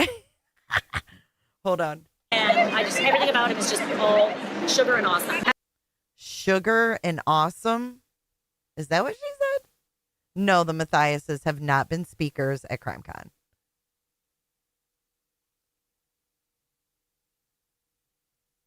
As I was heading to this stage session that I did this morning. See, I was wondering if this wasn't Joe. Is this Joe right here? I don't know what he looks like standing up, but is this Joe? Because if you look again at the screenshot, there's that girl.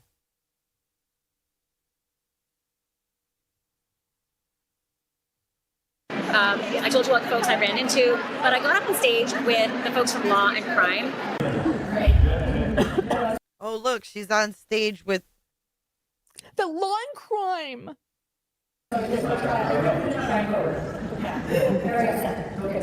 Jesse Weber, awesome. Anjanette Levy, brilliant. Sorry, it's okay. And Elizabeth Milner. We all took the stage together to talk about the Luigi Mangione case. This was so batshit crazy. Okay, so big question to the audience. Look who's up there. It's Jesse Weber. On Prime Crime. Bring out your phones, put on your light, and answer the poll question. Who here thinks Luigi's guilty? And it looked like the entire 1,000-person room lit up, right? Then the next question, who here thinks Luigi Mangione is not guilty? And holy shice. It was a lot of people. How many people? Did you say like a quarter of the room lit up? Yeah, if not almost the back half. Yeah. But like, what the hell? Way more than we thought. Yeah. So half the room lit up, not guilty. We're like, oh, I want to interview you, each and every one of you, one by one. Oh. But, look. You mean right here, Lindsay? Right behind her? Because this was her camp that she was sitting with, right? It's not like I don't understand how they feel. I do. I understand that everybody feels like you get hosed by healthcare. I myself have been hosed often by healthcare and had to pay out the nose. Hosed by healthcare. Oh my God. I cannot.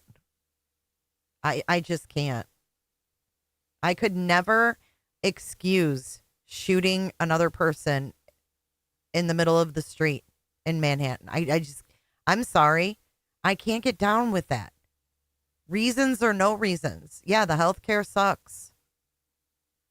This was edited, but it was dropped on the 8th, so I don't know when she recorded it. It doesn't say. It doesn't say what day she recorded it. She edited it and then dropped it after. Probably not, Sophia. Where I've been paying premiums and all the rest. But my big message was, it's real simple. There are two things I can state without anyone being able to refute that. Puppies are cute and murder is bad. I think that is Christina. Lindsay. Good eye.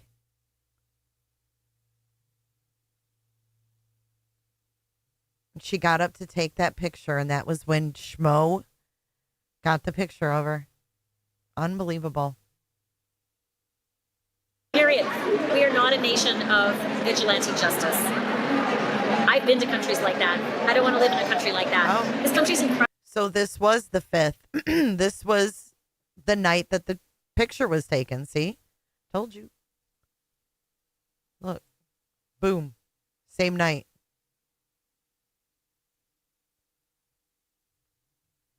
Incredible. Our justice system, while not perfect, is pretty damn good. And it's better than a lot of places where I've been. Where hoods and into the gulag is what justice needs. And you can see Christina has her back to them. They're over here. They're over this way. But here's Christina sitting here. We are rebuilding the event. Isn't that crazy, Chris? Bing motherfucking bong.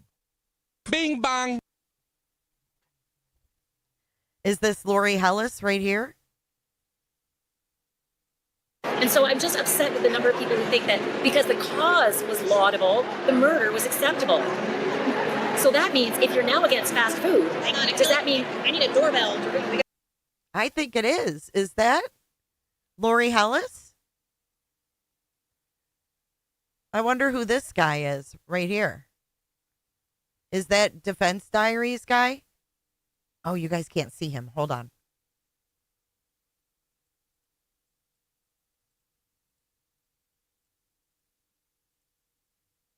Hold on a second.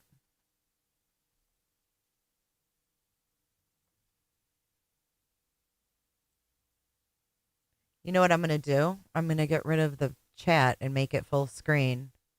I didn't realize Christina was right behind there. Wow. Good eye, Lindsay.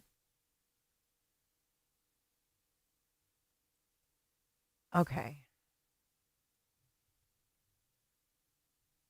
Yes. Oh, okay. Okay. What I'm worried about is it means if you think that the cause is laudable and worthy of murder, well, what happens when you don't agree with the fast food industry? Do you start murdering the presidents of McDonald's, Burger King, etc.? You just can't take law into your own hands in this country. We have a system. And also, Luigi Mangione, smart guy, valedictorian, really rich. His family was connected. He had a family member who was a politician. He could have used all of that to actually make change in policy because nothing has changed since the execution of Brian Thompson. All right, I finished all that. Who's this guy? Okay, hold on. You got to meet Detective Ray. Oh, she's about to bring over Hermosillo. Hermosillo, come on in. From the Lori Vallow case. You guys did amazing work. Thank you so much. You have to talk really loud to the bar. Thank you. I appreciate it. No, like, listen, that was painful stuff that you guys went through. Yeah, there was a lot of people. It affected everybody for sure. I mean, you can't go through something like that and have it not affect you. But I think there was a lot of good relationships that came out of it. So, yeah, I'm thankful for that. Well, I always say you're the unsung heroes because people just see you as the cops, but they don't realize what you see that we don't see. And I think what you saw, you have to process and had to work with years was really, really, I don't know, it's just mind-bending and actually thank you personally for sticking with it and staying with it. Thank you. And I hope you got some money from that. Absolutely. Yeah. Good. Thank you so much. Thanks for doing you. Thank you. What a great guy. Okay, we have some more. Hey, Gigi! Oh, no way. It's Rizzo. Come here. This is Captain Rizzo from On Patrol Live. This is who? Captain Rizzo? Oh, On Patrol Live. On Patrol Live. All of this. All the world's a stage, y'all. All the world's a stage. I agree, Copa. I think it's very fucking weird. No way. It's Rizzo. Come here. This is Captain Rizzo from On Patrol Live. I actually host the show every so often, and I get to work with this guy, and he's the real deal. Plus, he's got super massive pipes. See if you can show the pipes. Yeah, that's it. That's what I'm saying. Oh, my God. This just got really, really fucking cheesy. Stop.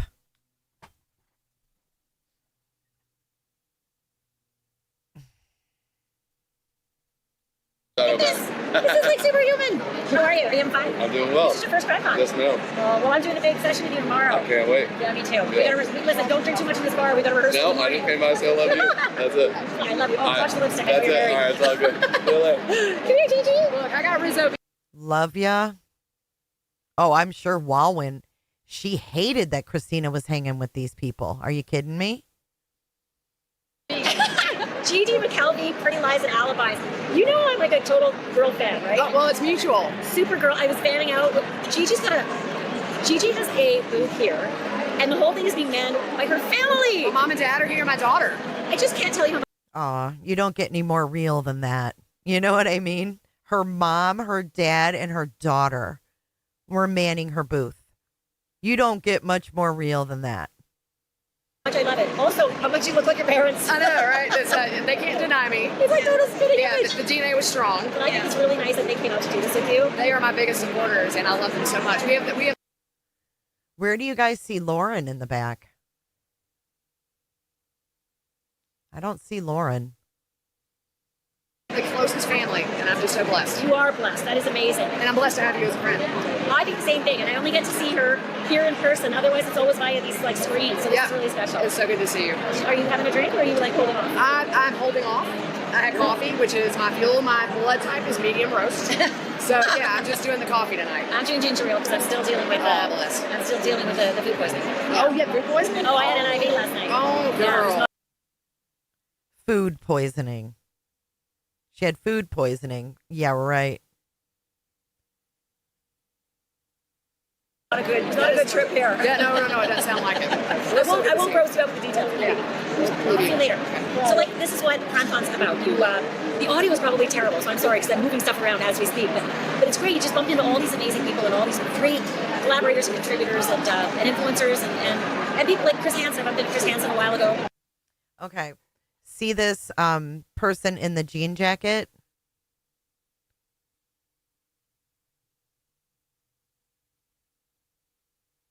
You can see her in the jean jacket.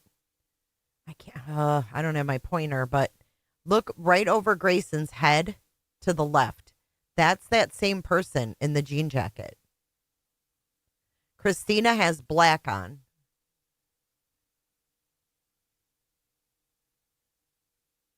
Okay, and then the jean jacket lady's right there behind Ashley right now.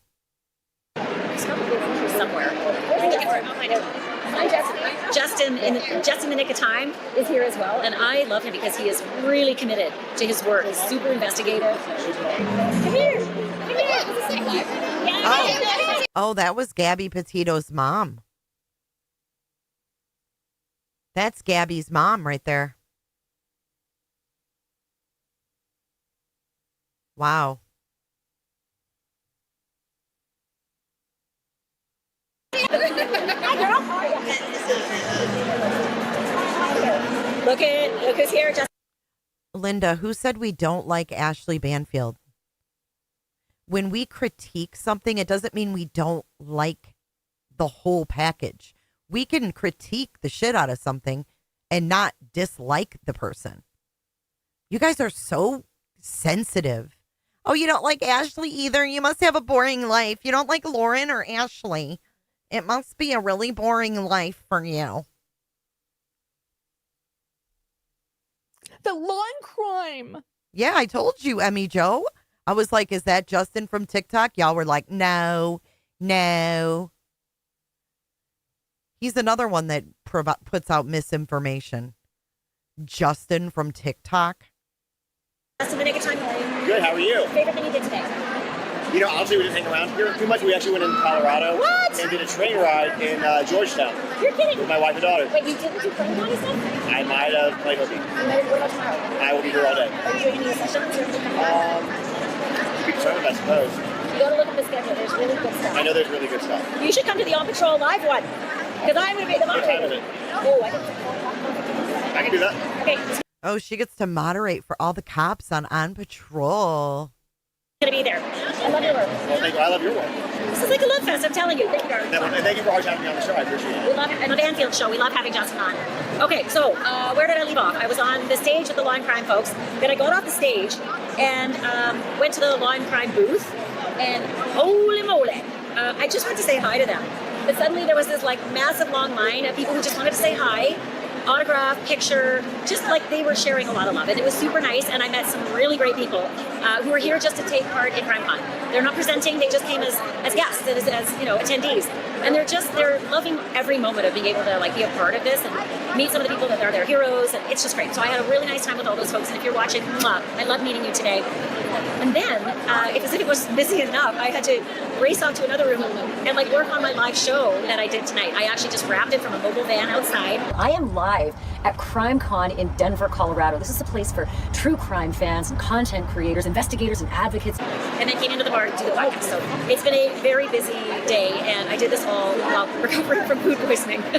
I got a mobile medic to come into my hotel room last night, give me an IV, because I was, man, oh man, I had never had to do this, but I had to get a wheelchair. I shouldn't say never. I broke my foot once and had to get a wheelchair at the airport. I had to get a wheelchair at the airport, and I had to get a bellhop at the hotel because I could barely move. But I'm on the mend, and like I said, drinking ginger ale. Okay, so on my way out of the session, I just wanted to let you know, I saw Ray Hermosillo, who we just talked to, and honestly, it was just the glad handing in the visits. I cannot with these photo ops. All along the way, just as I walked through all the hallways, seeing people. Did we see anybody else that I missed? Oh my God, Nancy Hospitality from Scamanda. Are you joking? Yeah, here we are. Big fan. You never stop, do you? I don't. You don't either. Who is this? Who is this? Hold on. Just as I walked through all the hallways, seeing people. Did we see anybody else that I missed? Oh my God, Nancy Hospitality from Scamanda. Are you joking? Scamanda? What's Scamanda? Okay. Yeah, here we are. Big fan. You never stop, do you? I don't. You don't either. What you did on that story. Scamanda. What you were able to uncover. Literally nothing about Scamanda would have happened without you. You're that dedicated. Why would you call yourself Scamanda? Scammer named Amanda? Oh, it's a podcast about a lady who scam people. Oh. But I'm telling you, like I say Never this heard of because it. I'm also a reporter and I get bored very quickly. Well, you have your passion projects How many years? that are for 10 okay, years. I'm not joking. 10 effing years on that story to break it. And you were battered and smashed along the way. You were dragged through the fucking court system. Like, what that woman did to you, I'm glad that she had to go to. I mean, Oh, this lady was scammed. Oh. That was freaking Dan Abrams with his weird gums. That's not Dan Abrams. That's not Dan Abrams. Nah. How many years? That are for 10 years. I'm not joking. 10 effing years on that story to break it. And you were battered and smashed along the way. You were dragged through the fucking court system. Like, what that woman did to you, I'm glad that she had to go to. I mean, I think I watched the whole Scamanda just waiting to hear the punishment because I just wanted it to get worse and worse and worse as the story got worse. But you were so dogged. Thank you. No, and that's what it's about. When you can latch on and be able to do that and help families and help someone, that's the most satisfying thing. But did you ever at some point think like, I can't do it. I can't. No. You know, with that one, this particular story, no, because it was to me so appalling and so in my head, like who could fake it? Like who would do that? And it's a hard one to let go because you need to expose them. Yeah, they need to stop. It's bad enough. It's like the stolen valor is bad enough, but then the stolen money, just sucking everyone dry around you. Good morning, I love that podcast, Kel. by the way. I tell anyone who will listen, if you haven't seen it, Scamanda, I'm sure you've seen it, but it is really, really good. It's excellent. Listen to it and then see it. What channel is it on? It's on ABC Hulu. Yeah, I watched it after I listened to the podcast because it brings it to life. Doesn't ever? Yeah. But I like podcasts more. There's more detail. Way more detail. Loved it. Yes. Oh, thank you for stopping by. Thank you. Hey, it's a bit of a crash. Yeah, we're crashing this as we go. It's fantastic. Here, Take a selfie with Ready? together. Okay, hold on. Here we go. There, awesome. You guys never stop, man. It's I know, it's crazy. You got a great producer. Oh my God, you're not kidding. You were shooting the show last night. Like, she's 5 minutes. Yeah, it was all of the show. And everybody else. Okay. Anytime. Ready? Thank you. Yeah. Oh my God, absolutely. Yeah. Anybody else? Where should we wrap it? Oh, Joe, don't make it back. Where to go? As you can see, Christina is still sitting right here. Hey,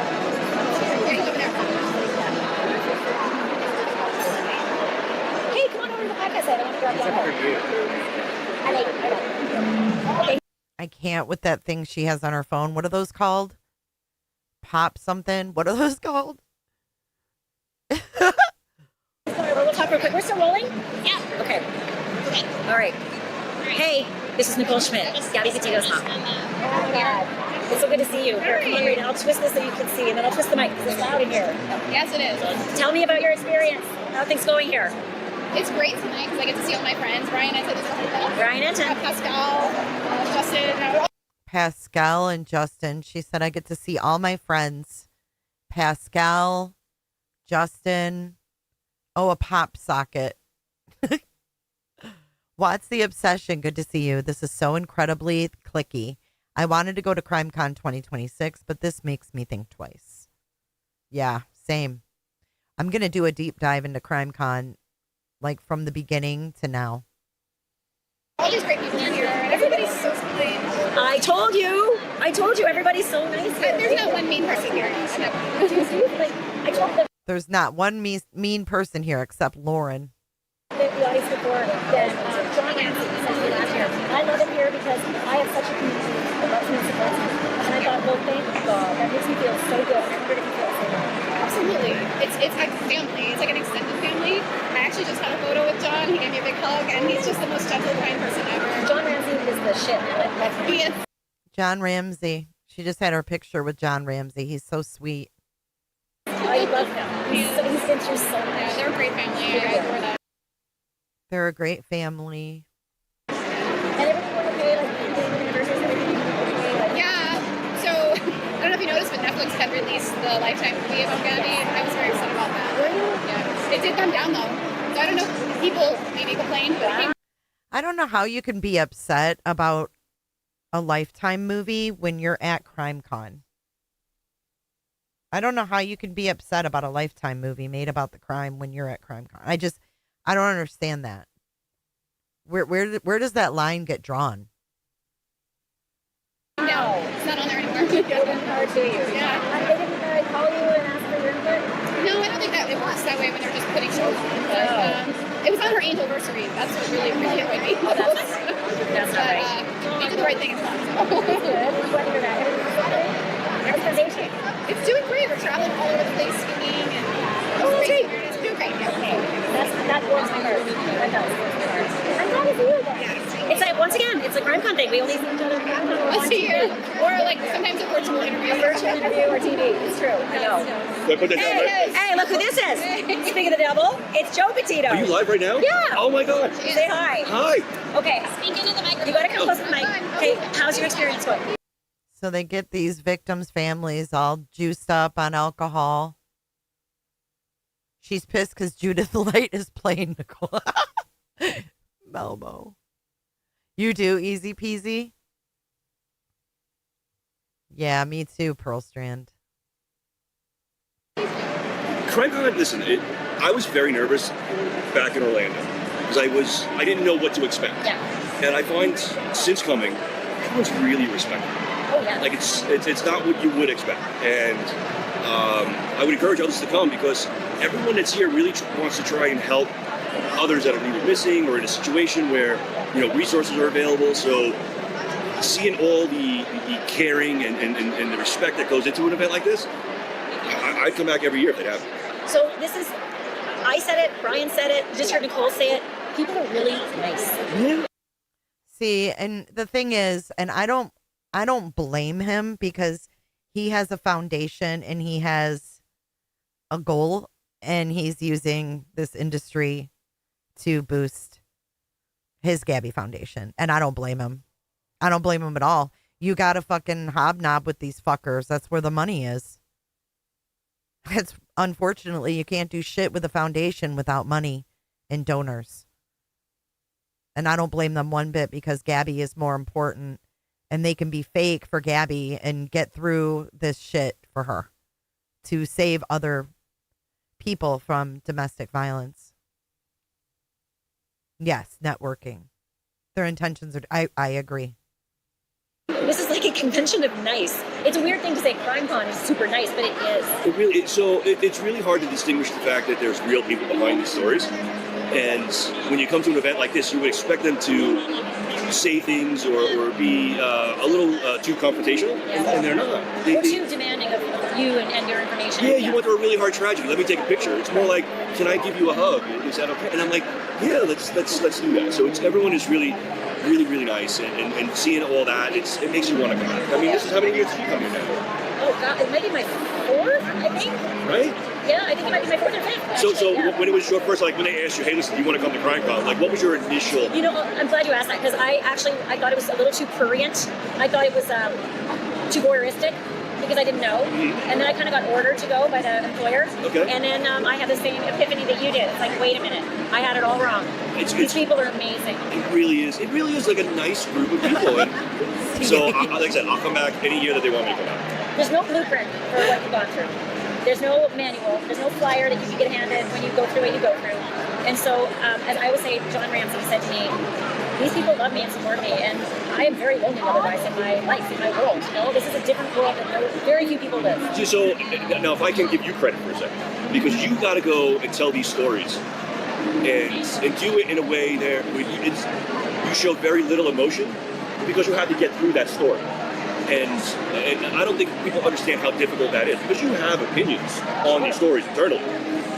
And I do give them. Yes, you do. Yes, you do. You know what I mean? So I don't know. Puppies are cute. Murder is bad. So, you can say that. It's just allowed. It is allowed. So I'm going to move some stuff. Hold on. Watch this. I'm going to move this stuff. It's ours, so you can move it. Here. I love it. He's going to sit down. So I'm going to tell you my favorite interview. Can I tell you my favorite interview with you? Oh, yeah. You're going to get close to the mic.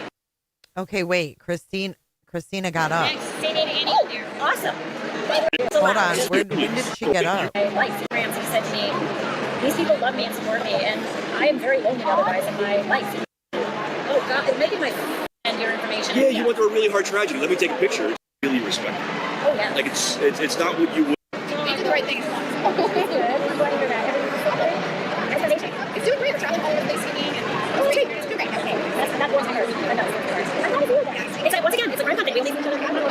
Or like sometimes it's virtual interview. Or TV. It's true. I know, but she gets up. Hey, look who this is. Speaking of the devil, it's Joe Petito. Are you live right now? Yeah. Oh my God. Say hi. Hi. Okay, speaking of the mic, you better come close to the mic. Hey, how's your experience going? CrimeCon, listen, I was very nervous back in Orlando because I didn't know what to expect. And I find since coming, everyone's really respectful. Oh, yeah. Like it's not what you would expect. And I would encourage others to come because everyone that's here really wants to try and help others that are either missing or in a situation where resources are available. So seeing all the caring and I said it, Brian's. It's a weird thing to say. CrimeCon is super nice, but it is. It's really hard to distinguish the fact that there's real people behind these stories.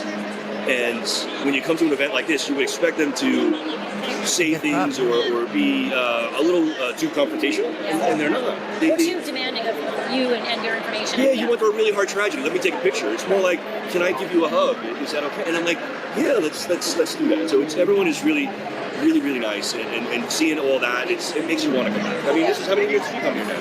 Oh God, it might be my 4th, I think. Right? Yeah, I think it might be my 4th or 5th. So when it was your first, like when they asked you, hey, listen, do you want to come to CrimeCon? Like, what was your initial? You know, I'm glad you asked that because I thought it was a little too prurient. I thought it was too voyeuristic. Okay. Because I didn't know, and then I kind of got. She just got up. Did you see it? Right there. Boom. Prurient. I thought it was too voyeuristic because I didn't know. If that's Christina, that's her. I thought it was a little too prurient. I thought it was too voyeuristic because I didn't know. Did you guys see her get up? Have a good day, Sophia. And then I kind of got ordered to go by the employer. Okay. And then I had the same epiphany that you did. It's like, wait a minute, I had it all wrong. These people are amazing. It really is. It really is like a nice group of people. And so, like I said, I'll come back any year that they want me to come back. There's no blueprint for what you've gone through. There's no manual. There's no flyer that you can get handed when you go through what you go through. And so, as I always say, John Ramsey said to me, these people love me and support me, and I am very lonely otherwise in my life, in my world. You know, this is a different world that very few people live. So now, if I can give you credit for a second, because you got to go and tell these stories, and do it in a way there where you show very little emotion, because you have to get through that story. And see, I think Lauren and them are to the right of Joe over here, over this way. And I don't think people understand how difficult that is, because you have opinions on these stories internally. Oh, but you give them. I do give them. Yes, you do. Yes, you do. You know what I mean? So I don't know. Puppies are cute. Murder is bad. So, you can say that. It's just allowed. It is allowed. So I'm going to move some stuff. Hold on. I'm going to move this stuff. It's ours, so you can move it. Here. I love it. He gets it out. So I'm going to tell you my favorite interview. Can I tell you my favorite interview with you? Oh, yeah. You're going to get close to the mic. Say name Annie. Oh, awesome. Hey, real quick. Come say hi. It's Annie Elise, everybody. Hi, girl. How are you? Good to see you again. Everything on the bench. Oh my God. Oh, Lord have mercy. This is wild. No, they're not to the left. They can't be to the left. The bar is right here.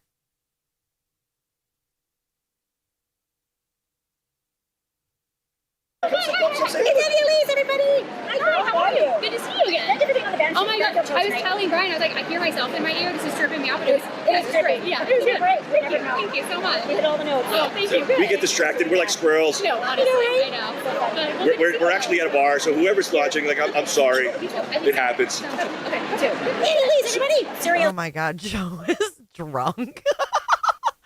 He's the type that when he drinks, he doesn't shut up, I think. He's like, it happens. Sorry about it. Whoever's watching, like, I'm sorry. It happens. Annie Elise, everybody. Seriously. So my favorite interview with you is when you made Stephen Bertolino, in my opinion, look like an absolute fool. I do remember that one. That was one of my, like he said, I forget what it was. Like, you know, like he said that he said something, and you're like, well, that's not true. I have it right here. And you grabbed Brian Enton. You're like, let me get Brian on the line. And you grabbed him on the. I'm like, oh my God, I can't believe this happened. Oh my God. We nailed it. It was fantastic. Because he really is in my opinion. I guess I have to say it that way, right? Like, so in my opinion, he's a piece. I won't say it, like, he's a POS. Okay. He's a POS. I don't want to curse on your podcast. Oh, it's okay. I do. Okay, then he's a piece of shit. That was a hell of an interview. I do remember, like, just thinking, okay, I'm going to break a lot of rules right now. I'm going to ask the controller, get Brian back. I don't know where he's running off to. I've never seen an interview like that where you're like, well, hold on a second. You're lying. Let me get the person that reported on this. And we caught him. And you called him out. Yeah, it was fantastic. One of my favorite interviews, and I've loved you ever since. Aww. You know what I mean? Listen, you can say it was Gabby's story. You can say, it was just my genuine, loving. Lindsay's edits. You know what I mean? Listen, you can say it was Gabby's story. You can say, it was just my genuine, lovingness towards you. Whatever it is. Because Ashley is fantastic. By the way, I just want to let you guys know that. Like, we chat privately and stuff like that, and she is absolutely fantastic. So, so what you see on the screen, she really is even much nicer, off. Oh, so, you're so nice. Well, you we try to get together for ginger ale. We try to get together for dinner in Florida. We tried. We did. All the time. So we drive out. Tara and I drive to the West Coast for the sunsets. A lot. And their sunsets are fantastic. I don't know if any of you guys are watching. If you want to catch the best sunsets, there's nothing better than Key West. But if you can't get down to Key West, fly into like Fort Myers, shoot down to like Naples, Venice, somewhere around there. It's fantastic. You'll love everybody. That's right. 40 some odd years now. My uncle's been there for 20 years. That's why we're trying to get together. That's right. We're going to make it happen. We will make it happen. We're going to make it happen. Yep. So we've invited Ashley to to our golf outing for 2 years now. You don't have to golf. You can come to the dinner. Okay. Come to the dinner. I like food. Yeah, except when I have food poisoning, I love food. See, smart guy putting her on the spot for the golf outing donation. She can't. Now it's on a live now. So we only care about a good time. We're that, yeah. Like we don't. I've been playing golf for 20 years. I'm horrendous at golf. I've never played golf without a 12-pack on my golf ball. That's how it should be played. Yeah, 100%. That's what I say. 100%. Nobody gets hurt. No, but I'm the guy that wants to see debauchery on a golf course. Like, I want to see golf carts on fire. I want to see someone like surf it into the water. Like I want to see that stuff. That's a fun part. Oh yeah, like enjoy the round. Don't be the hoity-toity. Oh my God, you got to wear a belt. Your shirt's got to be tucked in. Stop it. Stop it. Listen, I'm not Tiger Woods. I'm not trying to be. I'm not trying to be. Let me just enjoy the round. You got to bring the Long Island. I just want to say thank you so much. You're amazing. I absolutely love you. You know what I mean? We're gonna get that dinner together. I promise. At least one. Yes, and when you're off the air, I'm gonna have you do that shot. That's important. He wants me to drink alcohol after I've been barfing my what's out. It's good for you. It kills everything. Yeah. Joe Petito, everyone. So no. Listen, I'll tell you this, and this is my opinion. So when you're injured and you cut yourself, what do? They pour alcohol on it, right? So you need to pour alcohol on the inside. You know what I mean? That's how you clean the inside. I'm so worried it's gonna come out all This is why I never get sick. It's fantastic. Take it from a pro. Anytime I get sick, it's because I faked it and I'm going to play golf. There he is, the real Petito, everybody. Thank you, everyone. Thank you, Joe. Bye. I love you, man. Love you too. I love him. Cool guy. Love this guy. All right, I just want to close. Okay, I just want to close with something to show you. As I was out on the floor today, this woman came to me and said, I made this for you. And I'm like, are you kidding me? It's like a Taylor Swift kind of bracelet, but it says Crime Con Denver. I just thought it was really sweet. Again, I think that sort of embodies what a lot of the people are here like, and it's like I said, I can't say it enough, I'm a broken record. It's a really nice crew here at Crime Con, as you are also my community with the Drop Dead Serious gang. Thank you so much for listening. Thank you so much for watching. Wow, that's a lot, huh? It's a lot. We recreated the night. Too many kisses for me. I always end this way. If there's one thing you think of when you think of this podcast, is that the truth isn't just serious, it's Drop Dead Serious. So the main reason I played this was because she introduced us to Lindsay back here, if you're just joining. I'm just in the nick of time. He's here as well. Juju McKelvey, she's here too. I'm going to get her on in a second. Who else was around? Oh, we saw Nancy Muscatello. I want you to see who this is. This is Lindsay Haller, the amazing producer of this podcast, and we never see each other in person, except for Crime Con. Now, it's the second time we've actually seen each other in person because it's the second Crime Con. So it's pretty special for us to be able to work side by side. She's having wine. What? You're having wine. That's true. Yeah, I'm having ginger ale. Someone else. So there you go. This was Crime Con 2025. Hey, Olive. Oh, man, we've been going 5 hours. I am wrapping this one up. You guys are champions. We are the champions, my friend. I'm looking forward to doing the Crime Con deep dive with you guys. I've got that set to go. I don't know when we're going to start it, but we will. And I think the jealousy was running deep at Crime Con. But thank you guys so much for joining today. I'm going to wrap this one up. I got to go get something to eat. But let's get in the Cooter DeVille, shall we? And make sure that you check out Kresha at 7:30 tonight over on Difficult Research. Where's my Cooter DeVille? You guys hop in. Put your tinfoil hats in the bin. A Cooter DeVille. I think the devil drives a Cooter DeVille. Let me see who's I live. saw the dreadlocks over the hill. Not against her will. Her will. I got time to kill. Way down in Cootersville. Okay. Okay, Difficult Research. Let's see. That's at 7:30 Eastern. Oh, wow. Profiling Evil dropped a video an hour ago. It says, Chad Daybell goes dark. Why the letters have stopped. It looks like Nonsense is going live. Sunday sermon with Nani. We're going to go over to Nani's. Can we get a turkey call? Hell yeah, we can. Thank you guys so much for your support today. But hang tight.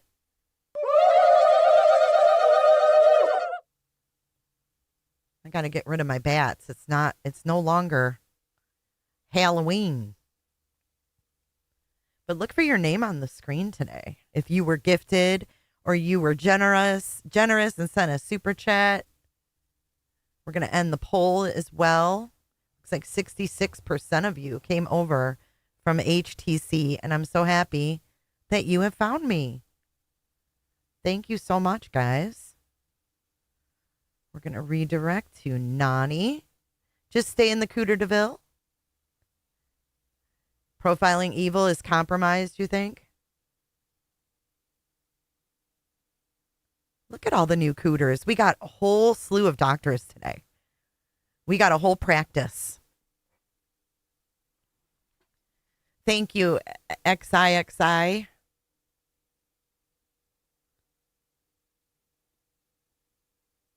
Well, maybe you'll win one, easy peasy. Hopefully in the next live. I'll see you guys tomorrow. Yes, he is an ex-cop. All right, guys, stay still. Marilyn, thank you for subscribing. I appreciate you. And I'll see you guys in the next one.